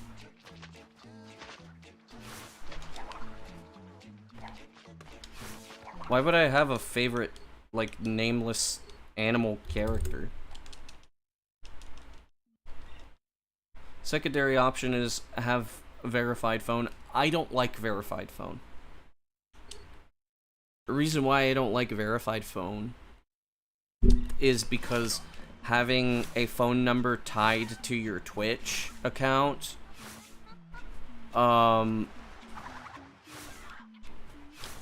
having a phone number verified to your Twitch account basically means that if somebody, you know, spoofs your number, they can take your account. That's a huge breach of security.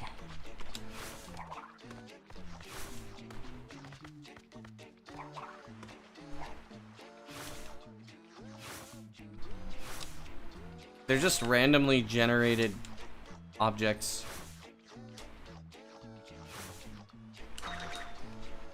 It's a video game.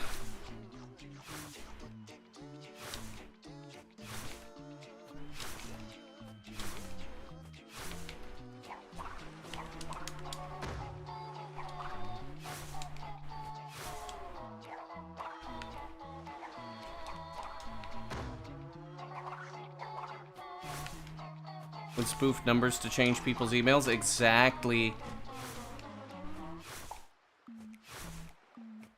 That's all fine and dandy, but it's like, this is a weird question to ask.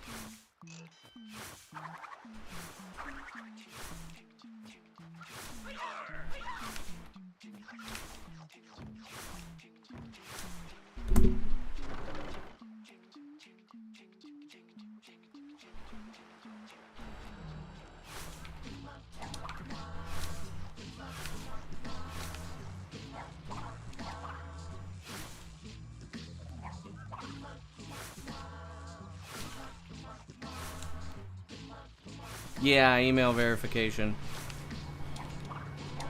Filters most bots out. Phone verification.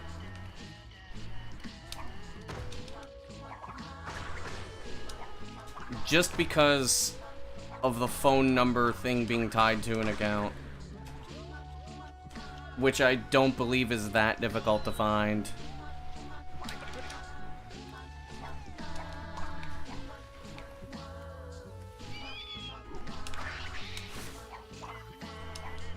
That almost didn't work. Yeah, email verifications with X time. I actually think that that would be a good idea because, like, how the fuck are you even on Twitch talking if you don't have an email, a verified email? Like, what are you doing?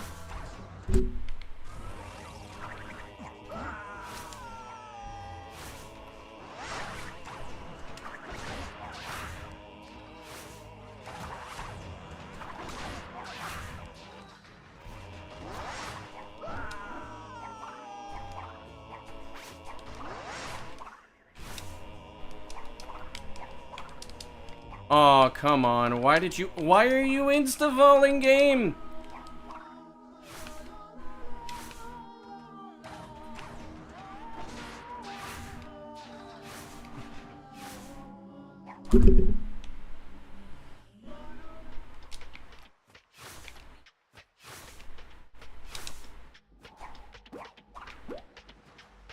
This run's garbage.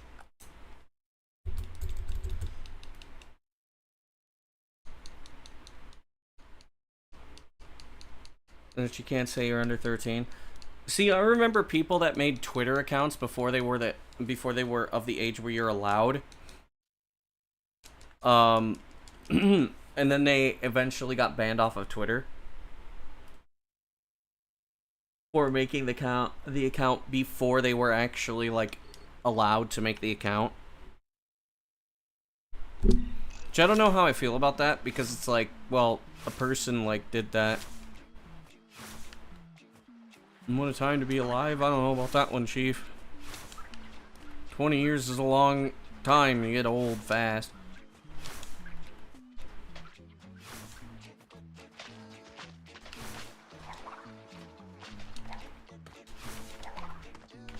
I mean, shit. I've been on the internet since I was like 5 years old using forums and shit. Like, I turned out fine. Huh? Yes.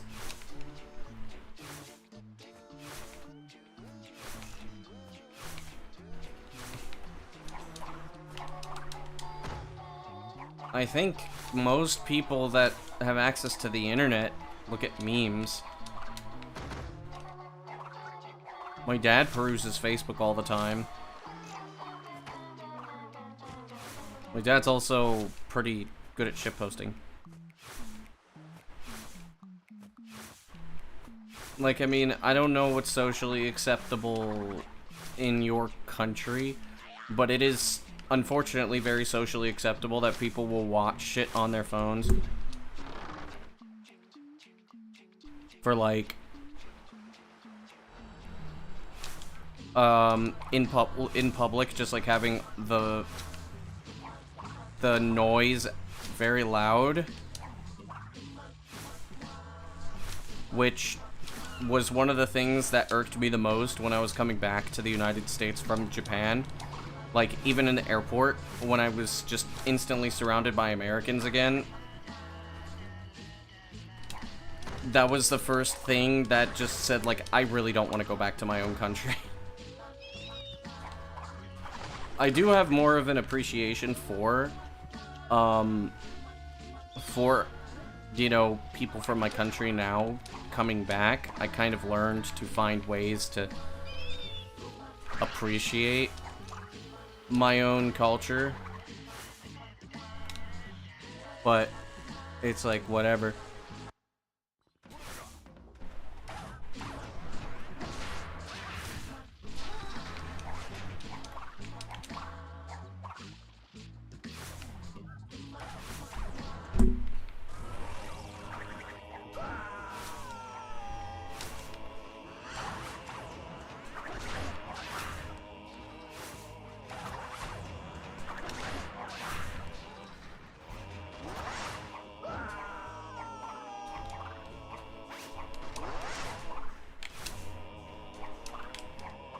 Please, thank you. There we go. See, that's what's supposed to happen.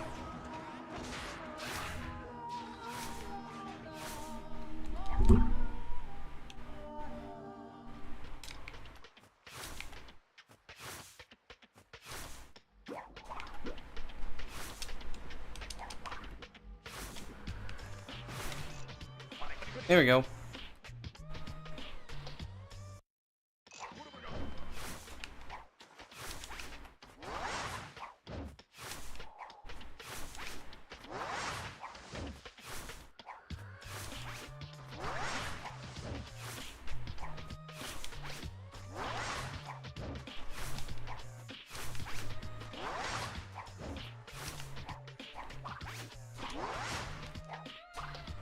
No! Fuck you!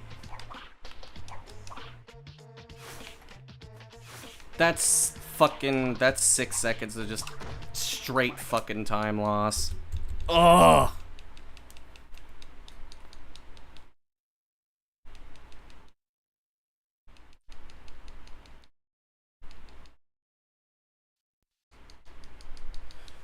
Oh, man.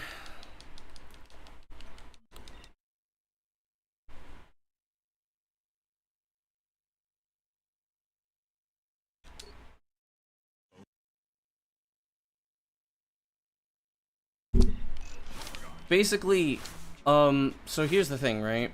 If I get a run that's, like, equal to these par splits, and then I just get an antagony that is similar to what I got in my PB, I sub 1020.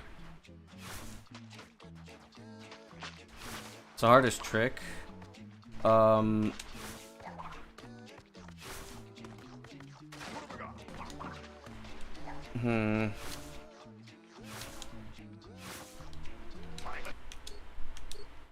I don't know. It all adds up.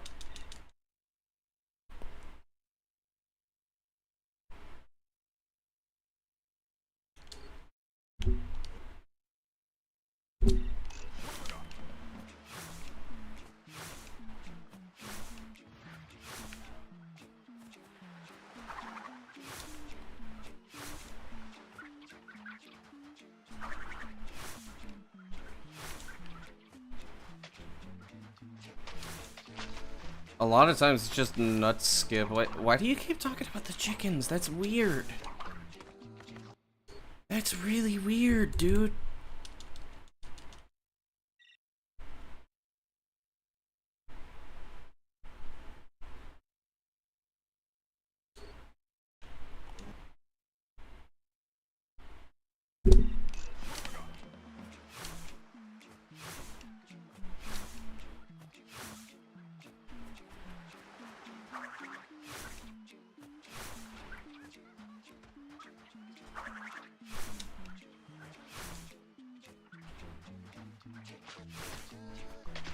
Oh, we'll get started on the fucking trees.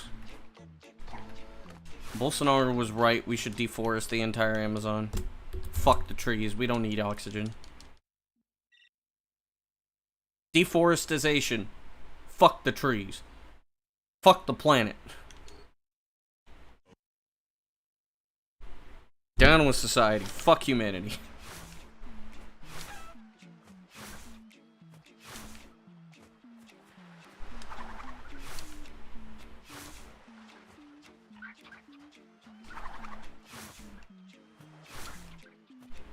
Became the villain of the lore.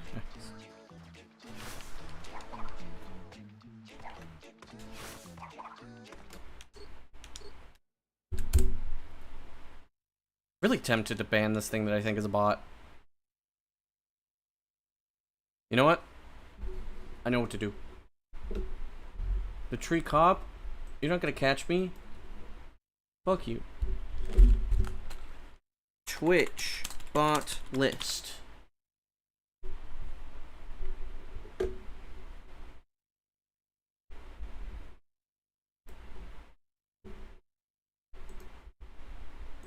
Show all.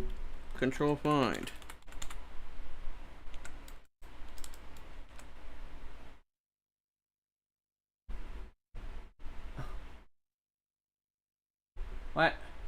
Oh, I can search.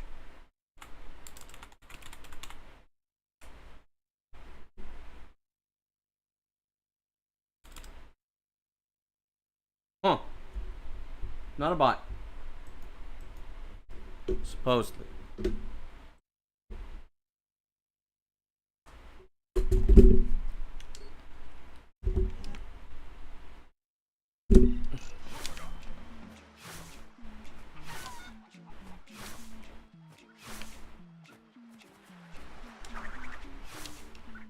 I won't be a viewer.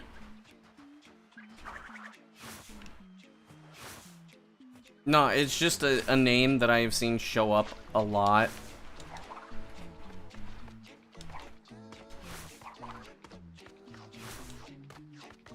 And that name has been in my stream for a lot. Winning this time, Cuff Guy? Oh, I'll win. I'm above the law, fuck you. Fuck. It's on your stream, so you... But you just started? Okay. You'll get bots. I get a lot of bots. It's just one of those automatic ones. They used to always just be bots. Like I remember this Commander Root was like in everybody's chats. Though apparently Commander Root actually has the ability to make people unfollow your stream.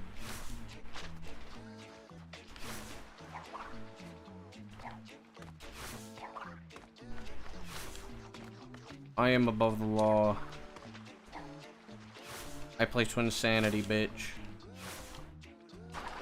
Fuck! Why is it that sometimes Crash just doesn't collect it? A lot of people that you're unfollowed from. On YouTube, it's an issue too. Commander Root has the capability of doing so if you allow it.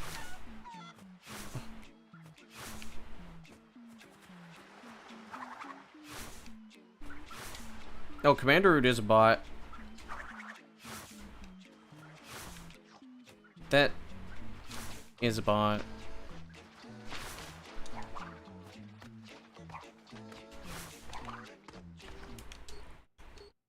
This is my power. Don't just whip your dick out in public.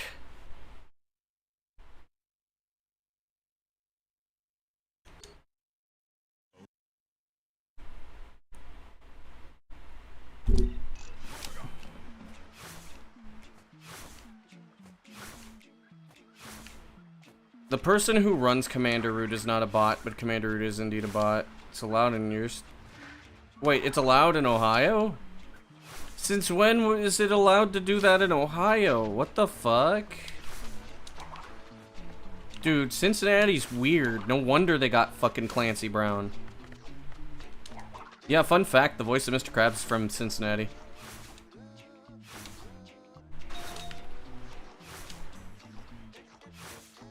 Also the voice of Cortex.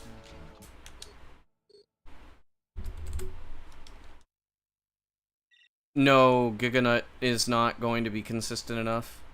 I don't want to up my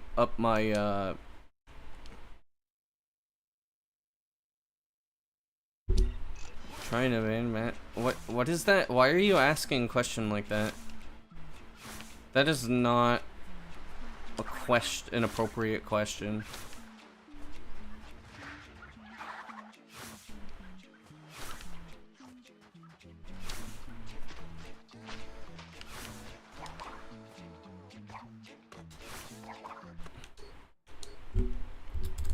Cincinnati is insane, yeah.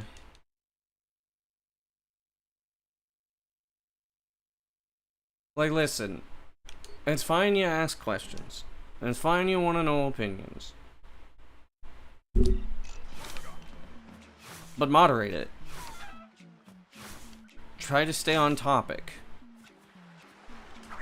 Otherwise, it's just gonna throw people off and it's going to make people think you're weird. Or annoying. Just is what it is. Cleveland's pretty insane, too.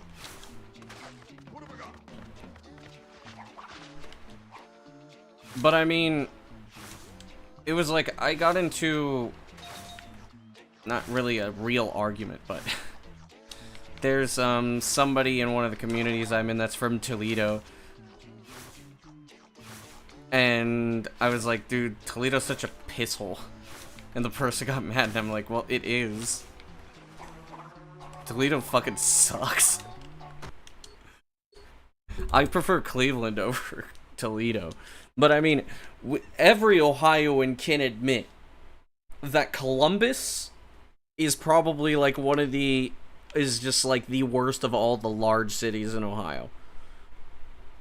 I think all of us can agree that Columbus just fucking sucks dog dick.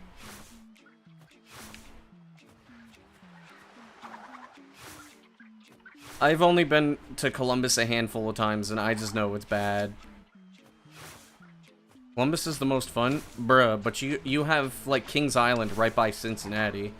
If you live in fucking Cincinnati, like, bitch, go to fucking Mason. Fucking go to Kings Island and have just, like, the most fun out of anybody, because Kings Island's fucking awesome. I haven't been there in 22 years. And I still just have, like, very vivid memories of, like, holy fuck, that's awesome. Cleveland's okay, depending. Like, I mean, obviously, you don't want to go to, like, Euclid. But, like, Cleveland's not bad, the traffic's just annoying. I mean, Cleveland has some nice places. Cleveland has, like, a micro center. They have Round One. They have some, like, really nice food places. They have the House of Blues. They have the Great Lakes Science Center, but apparently it's shit now. And expensive. Cleveland has a lot of stuff going for it, and it just gets memed on. And I'm not saying that it's a good city, fuck no, but it is definitely not one of the worst cities out there. But Columbus is... I don't like Columbus. Every time I've been to Columbus, it was just... You've had people assault you twice in Cincinnati. I've had people try to, like, do car fraud. Try to get me to, like, scratch their vehicle so that way they could sue me for fraud when I was close to Toledo. I was in a company vehicle, so I wouldn't have had to care, but, like, still.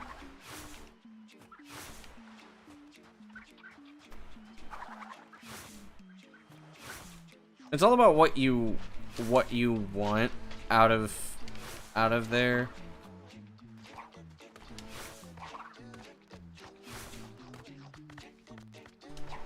Bruh.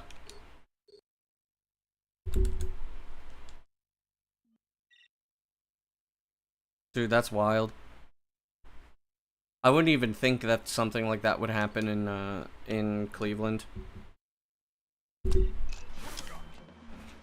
They do say that Cincinnati is, like, the most un-Ohioan city. Like, Southwest is, like, a very different beast compared to the rest of Ohio.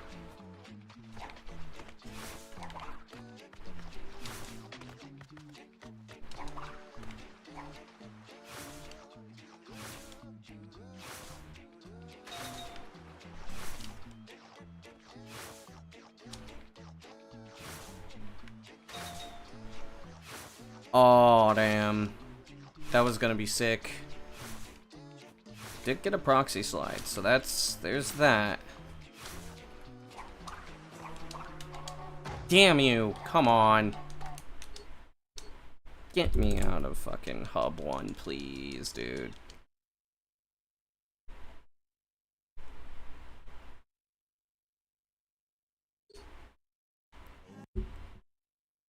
I didn't grow up in the bigger cities. I did live in Akron at one point. Akron's definitely something. But I never felt unsafe in Akron.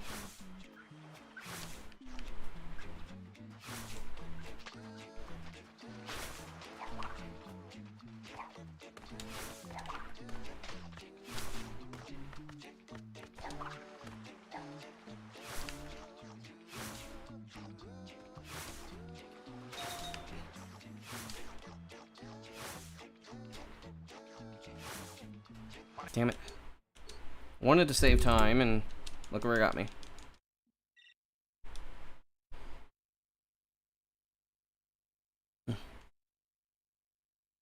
I do want to go to King's Island, at some point, again, because, but the thing is that it's so far away, especially because I don't live somewhere where I could just take a direct route to Cincinnati or Mason, because, like, if I lived in Cleveland, for example, I could get there in, like, what, 3 hours or something like that, but,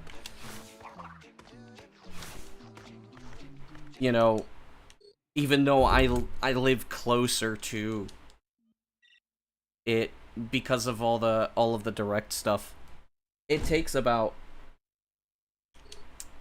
it's more than 3 hours, I'll tell you that much. I don't want to give an estimate because, you know, I'd rather not, like, give anybody, like, an actual idea as to where I live.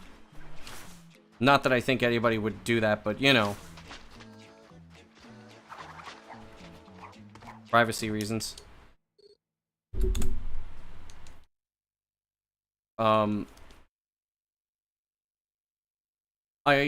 I do think that, like,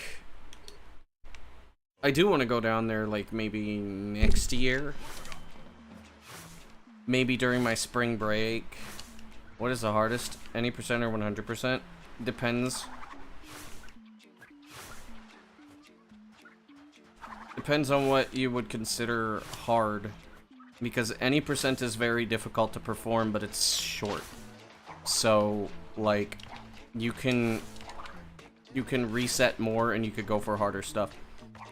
100% is more of a grind because, like, you basically have to make sure that you don't, like, what's it called? You have to make sure that you can perform everything. And there are several tricks that make, because there's an entire section mid-game where you have to go about 10 minutes without dying, and also you have to do slip slide without missing a gem. Okay, why did you turn that way, Crash? What the fuck?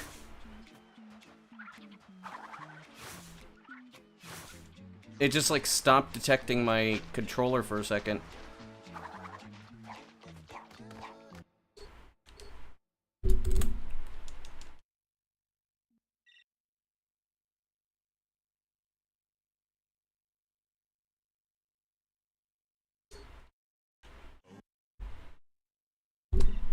I don't know. I think Ohio's not as bad as people say it is. It just gets memed on. Though it is very true that usually when people go to Ohio, they don't move to other states, as if you just get trapped. It's not necessarily untrue. Like, I know several people who have literally tried moving, and they always come back.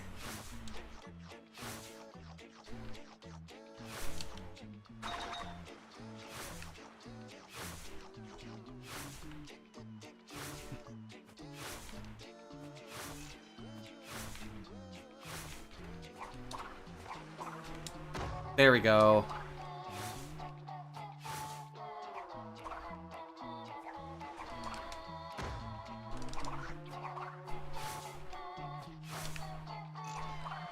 I do like Minnesota, but I don't know, Ohio is just like, when I see other states, I've seen Illinois. Illinois is a dump heap. Indiana kind of sucks.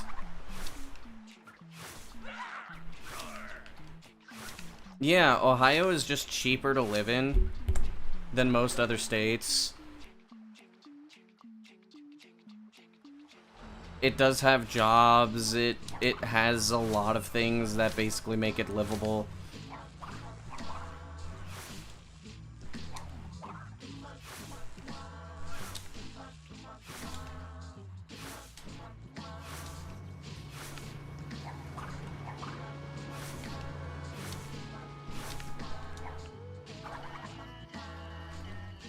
No, you fucker.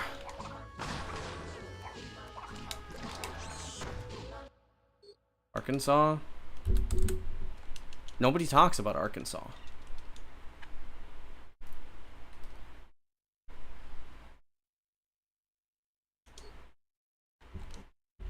Plus, I think Arkansas is more dangerous to live in because of natural disasters.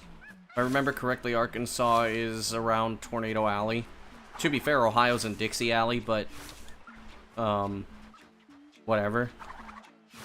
Just don't live by Xenia. Because if you live around the Xenia area, you're... like... I mean... Xenia is known for having one of the most powerful tornadoes in recorded history. One of two, I think.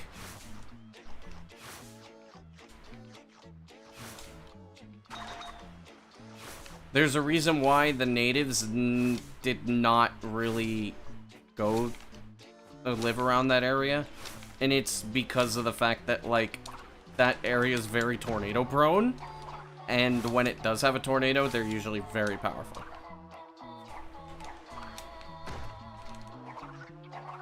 Northeast Ohio does get tornadoes occasionally, but usually not as bad as Northwest Ohio.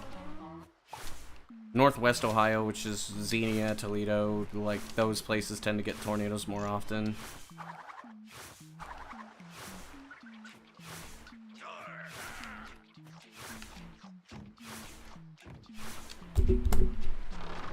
Huh? Okay. Hands are doing fucked up shit.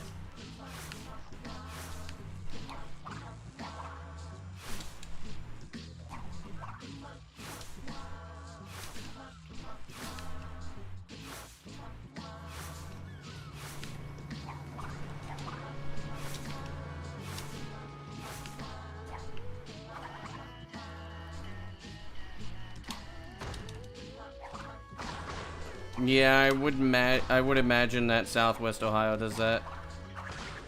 Decided to watch the run on Twitch. Understandable.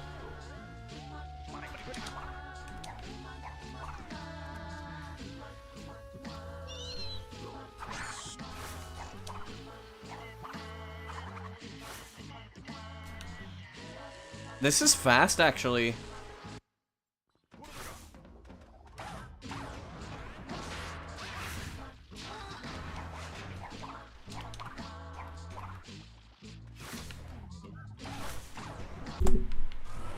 Okay.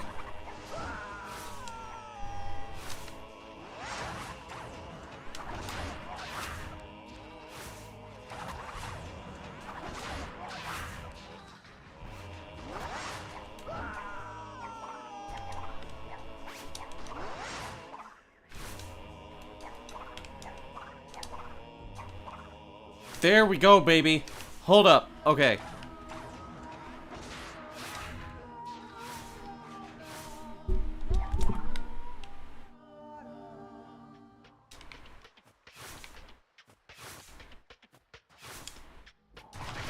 Fuck,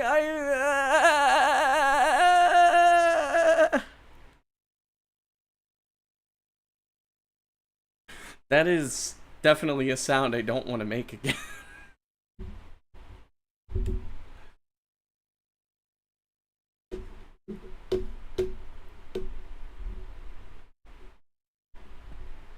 Okay, hang on. That was like...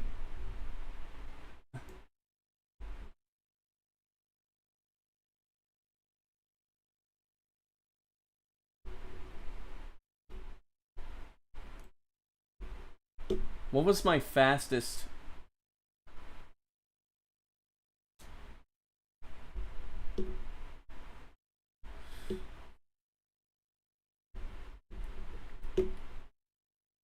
Let me double check to see what my fastest let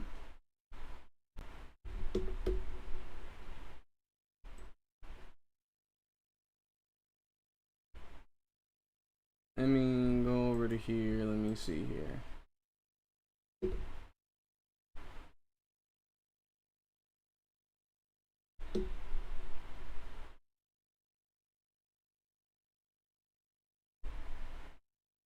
That was my fastest run.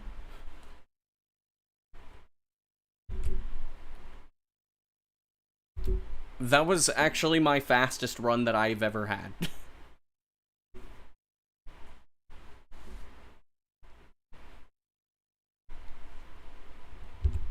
And that includes... That includes the time losses. Like, the time losses that I get, it includes the time losses. That is the fastest run I have ever gotten. I'm not kidding. Like,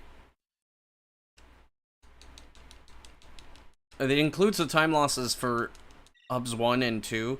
That run was just ridiculously fast.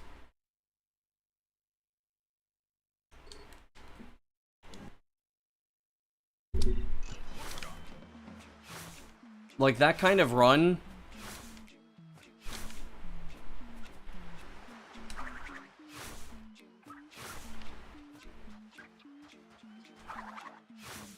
That kind of run, like...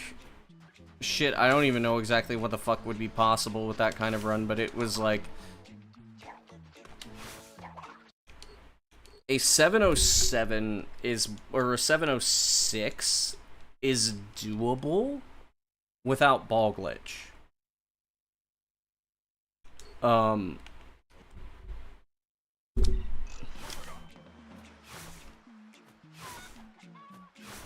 706.5. Basically, I would just have to kind of, do an incredibly good,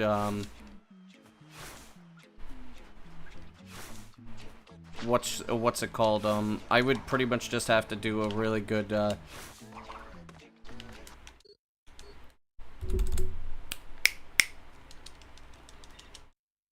like, at that point, it would be a 707, which, I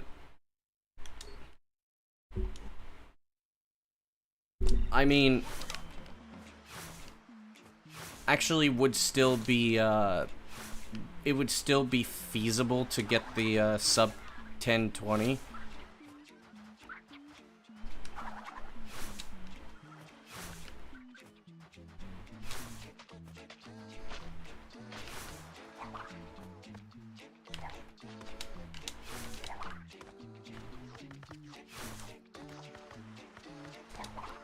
Now, this I would not expect to sub 1020.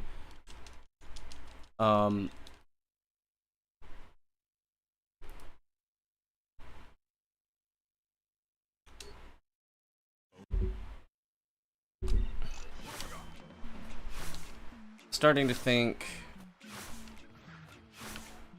like, or I'm trying to think here. Is a ball glitch strat consistent? It is not consistent, but it is feasible.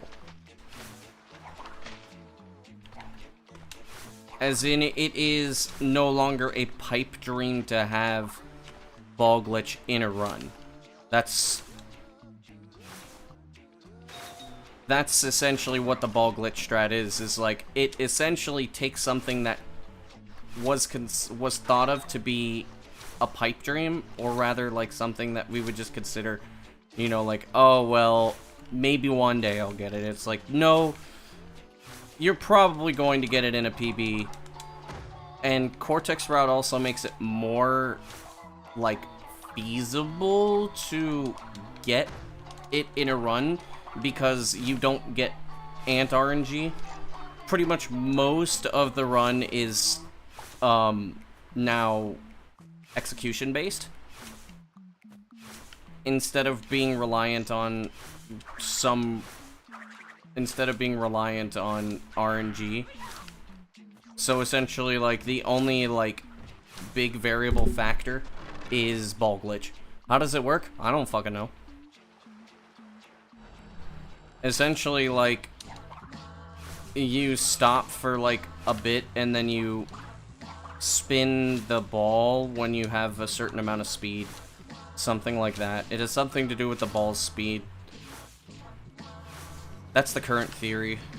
It used to be lag. The idea was lag, but the current theory is the ball's speed. We don't know what... We don't know exactly. But the idea is that if the ball is at a certain speed and going at a specific angle, it will not go into the hole.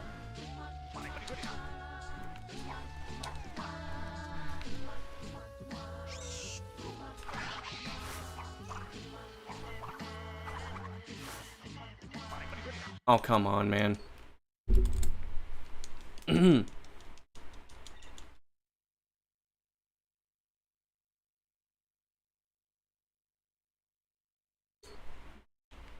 I believe if you watch on Twitch, you get better, or like less delay. Oh, next time or else. What? Why are you threatening exactly?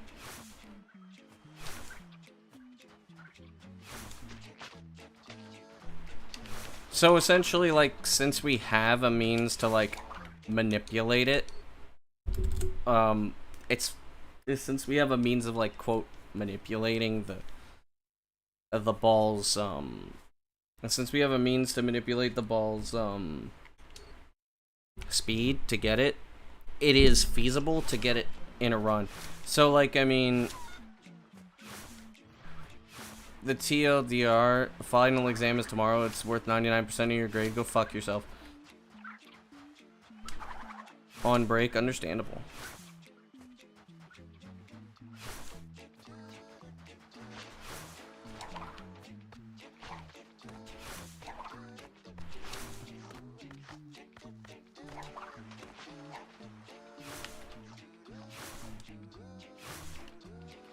Do I play on emulator? I do not. I play on console.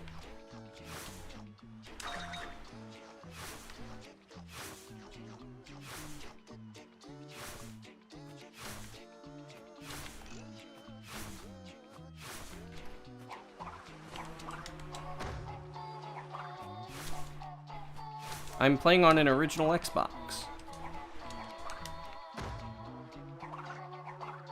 Hey James, thanks for the good luck on the runs.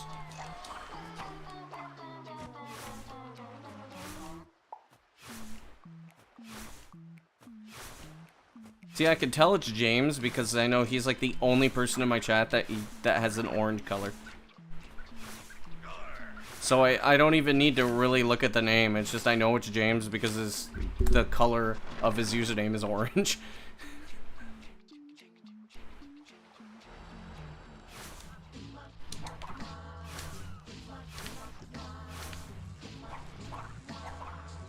This is quite slow.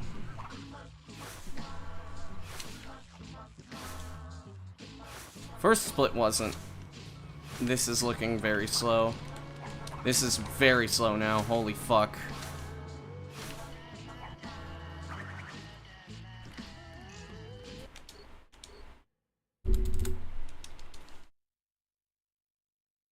We don't allow Xbox emulator for speedruns. How do I stream from an early 2000s console? I have an upscaler.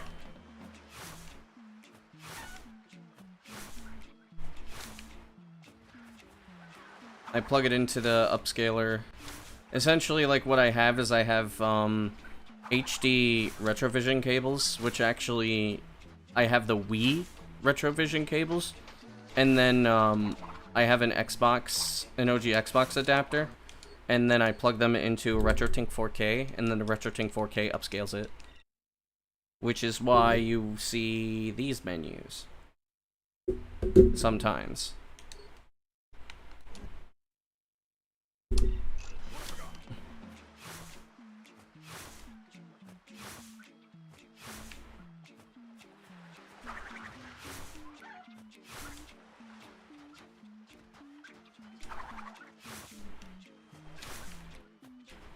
And I also have everything plugged up to an HD capture card. No, it's not a capture card too, no. I have everything plugged into an HD capture card. An external one now.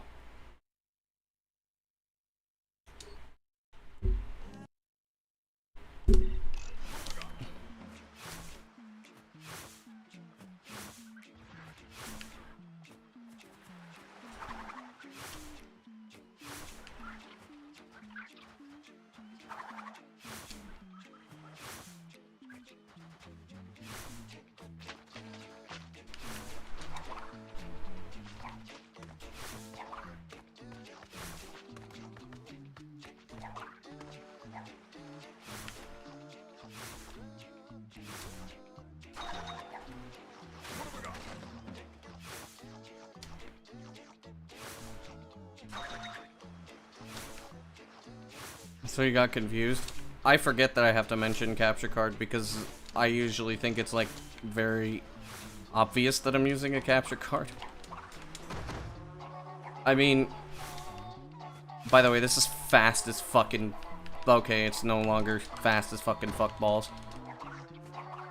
I didn't get a 1020. I got a 1022 though.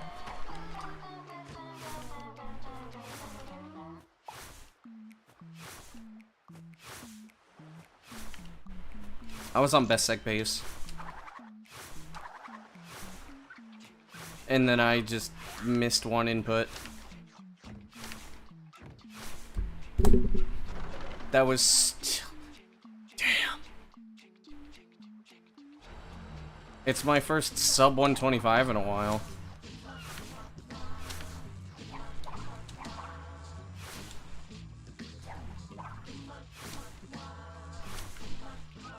I have par splits for sub 1020. So I can easily know my pace. Damn it. This is my PB.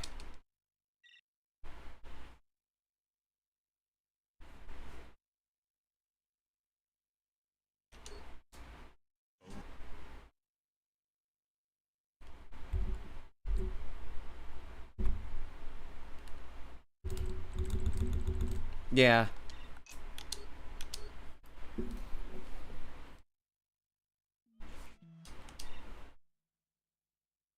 Yeah, my PB is a 1022.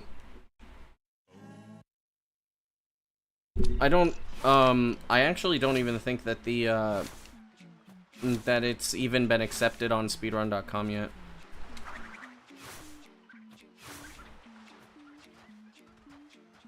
I might DMP. How can I re-chat and still play? Very well. Oh yeah, I get distracted. Of course I get distracted. I know when to look away and when, like, I really need to concentrate.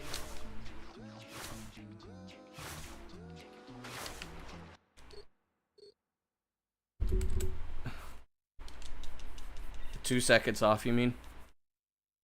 Of course I get distracted, but it's like I said way earlier in the stream, is like... I'm willingly distracting myself interacting with chat. Or rather, like, the thing is like... The distraction helps me from going insane and getting frustrated. And the thing is like, I know when I can look away, and when like, I need to really concentrate.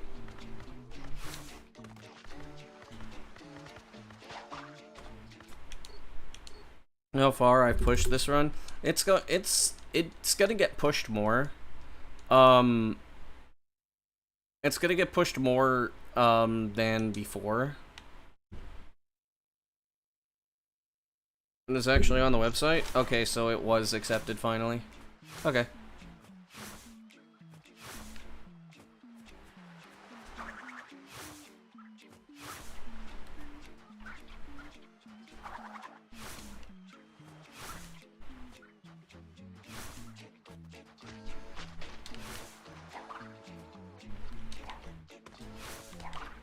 Well, see, I look at it like this, and forgive me if I sound a little bit conceited with what I'm about to say.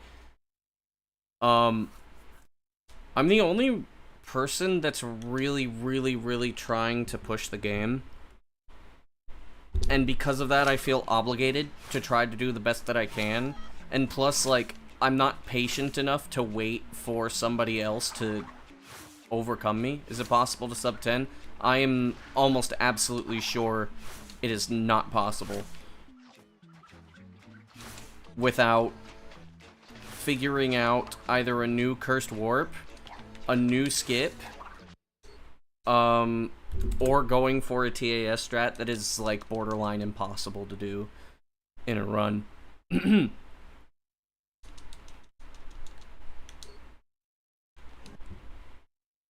Now, a TAS could definitely sub 10. With all the math that we did, so it would be luck. No, it wouldn't be luck. Oh, you mean like?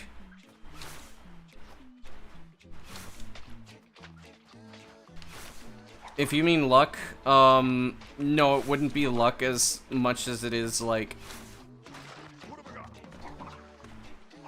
borderline impossible strat. Yeah, I would be down to luck. It's like, let me put it to you like this. So you have to basically do a double clip and make sure Cortex does not die, which I have not been capable of doing. Other people have been able to pull it off after, you know, hundreds of attempts and, like, after hundreds of attempts and, save state, reloading their states and stuff. But it's, like, less than 1%. And I don't even know if you can do it on Xbox. It should be possible, but it might not be possible on Xbox. It is entirely possible that you just can't do it on Xbox. It's possible. It's not probable. It's not, like, probable, but it is possible. Of course I heard about the Sunshine Ace. It's pretty crazy.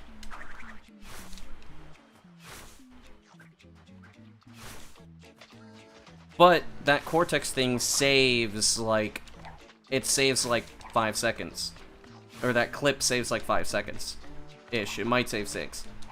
There's also another TAS strat that you could go for, but it would not make, the sub possible. Which is, Cortex-less wrong the rights cutscene skip. That is most likely not happening. Because the logistics of making that happen, fucked. So, basically to explain the logistics of that. So it's it's a single triangle. Okay? A lot of times when we go on to Phantom Ledges, they're basically like, it's a single vertex that is basically like on the edge of a bunch of geometric lines for, you know, that kind of stuff. So basically, for the Xbox ledge that I do, it is a vertex. Not a line, it is a vertex that is, like, possible to land on. So there's that. The tree ledge is a very tilted geometric line. But on Xbox, you can land on it consistently. So this is a slightly tilted vertical line on both parts of the triangle. Slightly tilted vertical line. So essentially, you need to be on the exact correct floating point, with the exact correct amount of speed, with the exact correct facing angle, to where the game will consider you for a frame to land on it.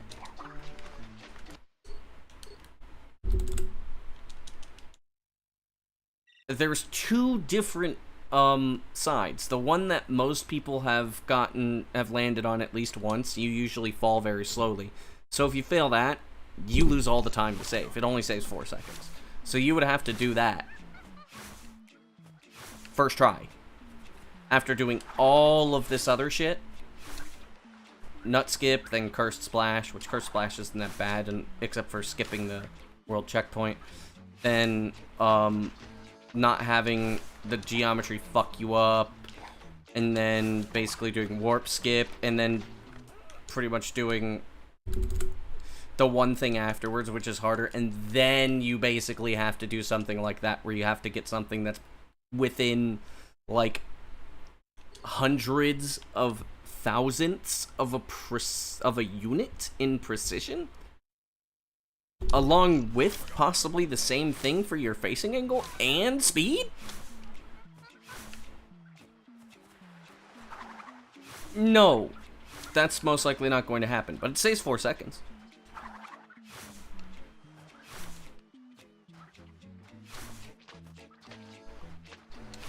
And then there's also the clip, which is more likely to happen, If you could perform both of those in a single run, which, first of all, if I hear about that, I would probably like to verify if you're on emulator or not. And if you're on emulator, I would instantly say this run is most likely cheated, because the the probability of you getting both of those and everything else in the run is astronomically low.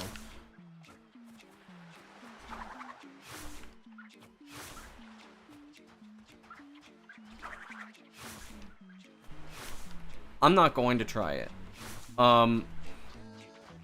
Now, with that being said, the clip might actually have some potential for, finding a consistent method to, like, do it. It is, like, I would say that that might be possible to find. If somebody, like, labs it out, it might be possible, but we need to have, like, all of the, like, looking angle data and all this other stuff, and see if we can find something that would make it, you know, viable. Then we could save 5 seconds, and it would just barely be possible to sub 10. But that also means that you have to get, like, a really good anti-agony, a really good everything else, like TAS level, so like a 657, which isn't unfeasible to get, but very, very difficult. And then you would have to go for at least Super Nut and also the Hub 2 strat.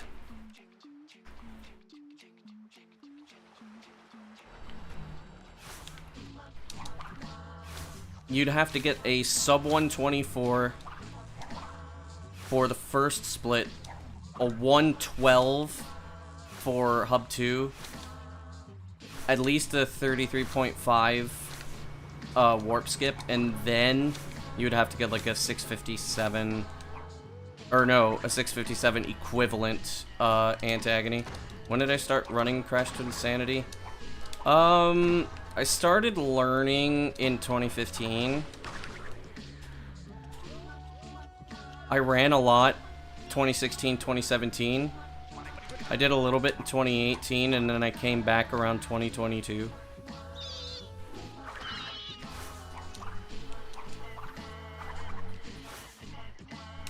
I do wish that there were somebody as good as me at the game, but not necessarily to give me a challenge.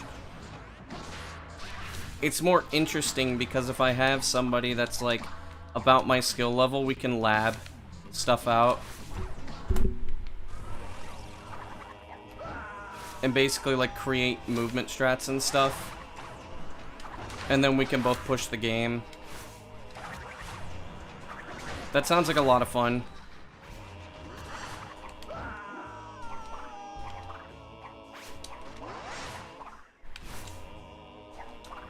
Because I am not actually very interested in having first place. I'm just gonna say this right now. I am not I am not necessarily interested in just having first place. If I were just interested in first place, I wouldn't still be running. And some people might think, well, you're just trying to defend your first place. No.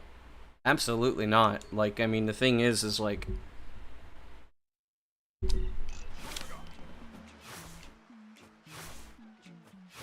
what is the best year for Crash Twinsanity speedrunning? This year. We have found so many tricks and things that basically make all of the runs not just easier and more optimized, but more interesting too. We have so much more knowledge that makes the game more viable for runs, and we have switched to Xbox, which Xbox is much easier to do most of your, like, some Xbox ledges, making some things easier, making loading faster. Like, 2024 and 2023 were basically, like, the best years for Twinsanity speedrunning. We have so much more knowledge, we have so much more, like, of basically everything that's available. The only thing is there's nobody running the game. And part of the reason is because of the fact that I'm, like, dominating everything. I can't say that that's not a factor. Like, a lot of people are deterred from running a game when they know they just can't win.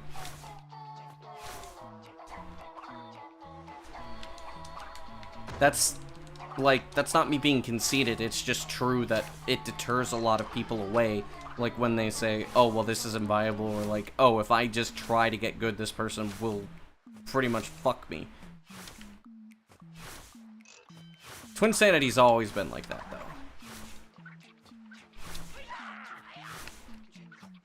Who do I wish? I'd like to see Yere come back, and Smartkin.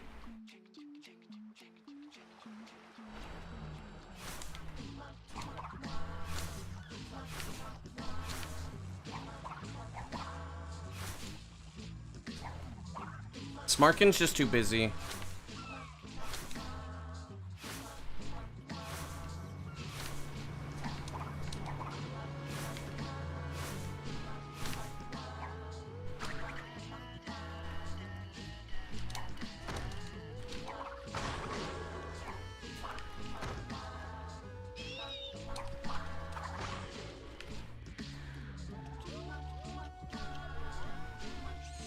I'm not sure if Yere would actually, like, give me a run for my money for any percent.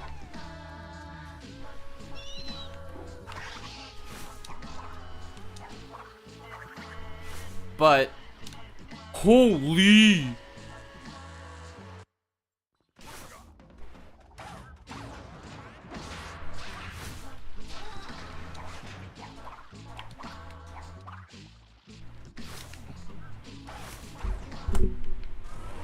That was fast.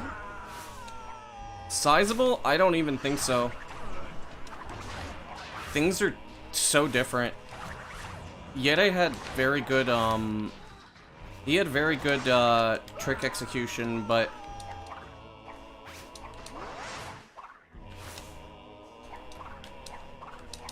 his, movement was not as good as the kind of, like, up to the standard that, say, like, I have to put myself over. Smartkin had better movement. But Yere had a really good trick execution.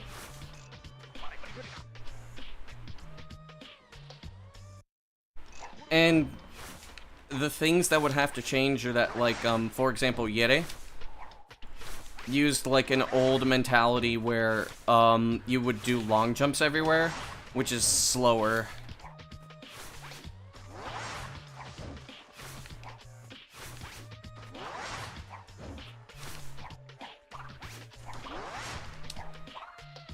There we go. Maybe he needed to play more? No, not necessarily. Holy fuck. Okay.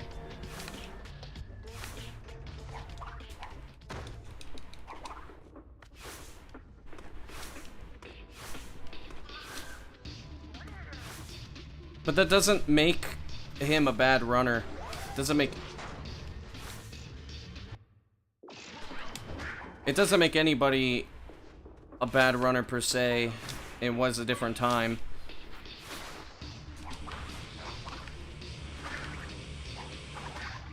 But I mean, basically, like, those are kind of like... You can't just kind of take away facts.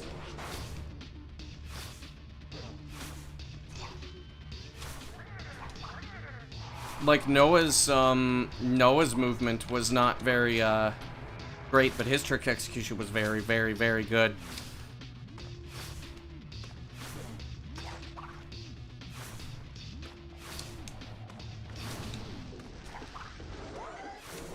Fuck.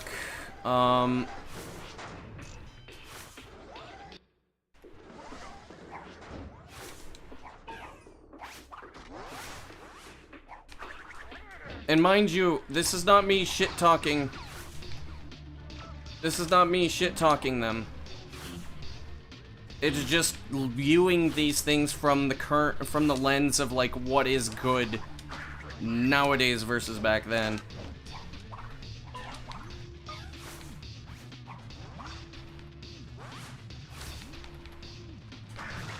We have different standards nowadays.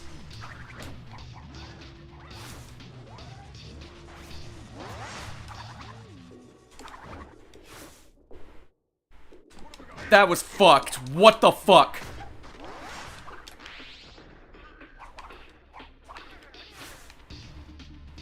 That was so cracked. What the fuck?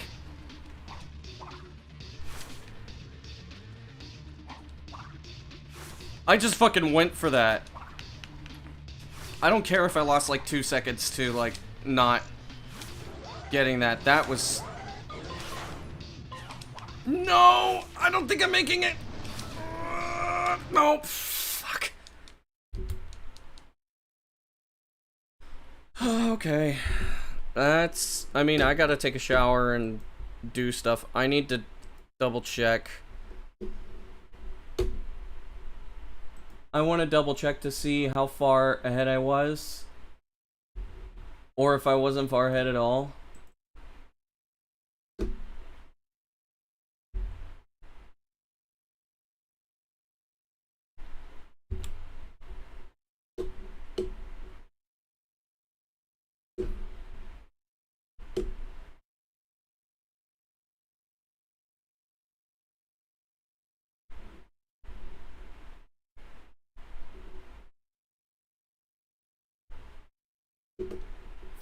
$5:54.19.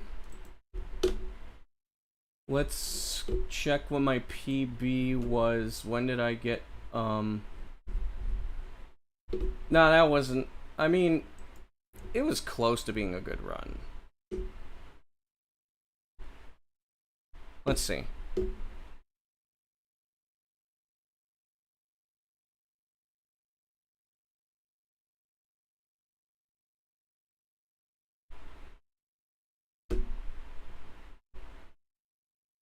What did I say? Did I say 5:54?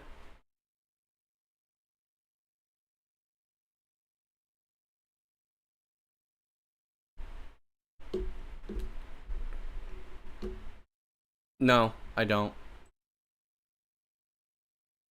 Did I say 5:54?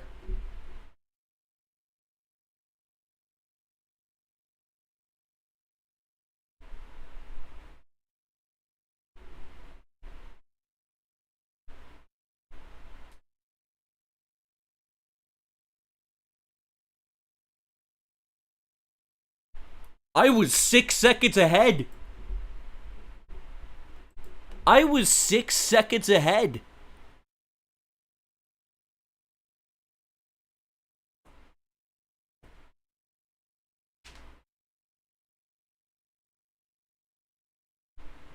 I was 6 seconds ahead of PB.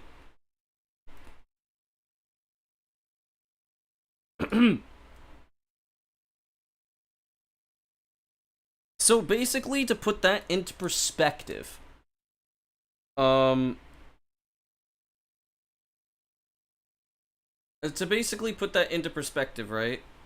No, I'm not lying. I spawned in at 6 flat, almost 601, and in that run in particular, I spawned in at a low 654. So I was almost 7 seconds ahead. Basically, if even if I didn't get ball glitch, I would have probably subbed 1020. Unfortunately, I don't have enough time to do another run right now. But I might come back tonight after I eat, because I'm not finished. Especially not after that run where I was like... Especially not after that run where I was like almost 7 seconds ahead. I'm gonna triple check this real quick. I want to triple check this. I want to check the exact fucking time that I spawned in. Hang on.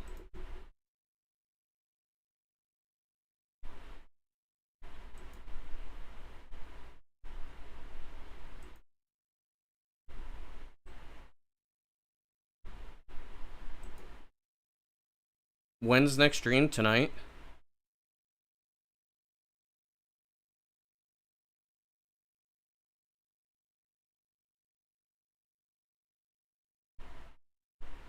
I know, I know.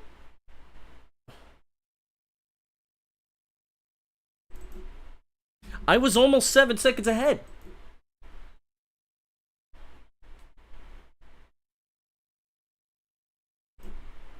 Six seconds jumping on that pedestal. How much time did I lose?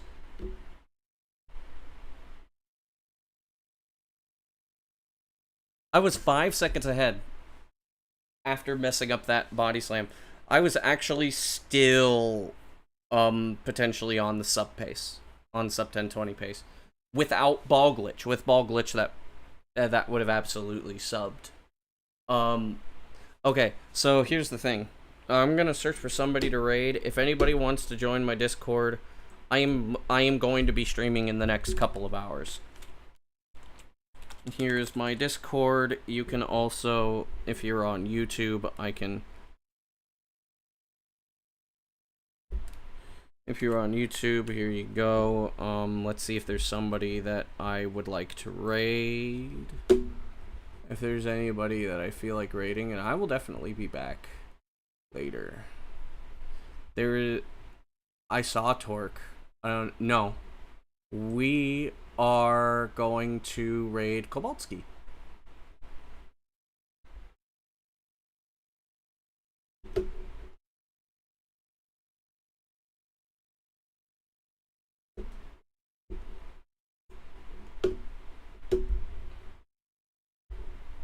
For those who are on YouTube, here is the guy's username.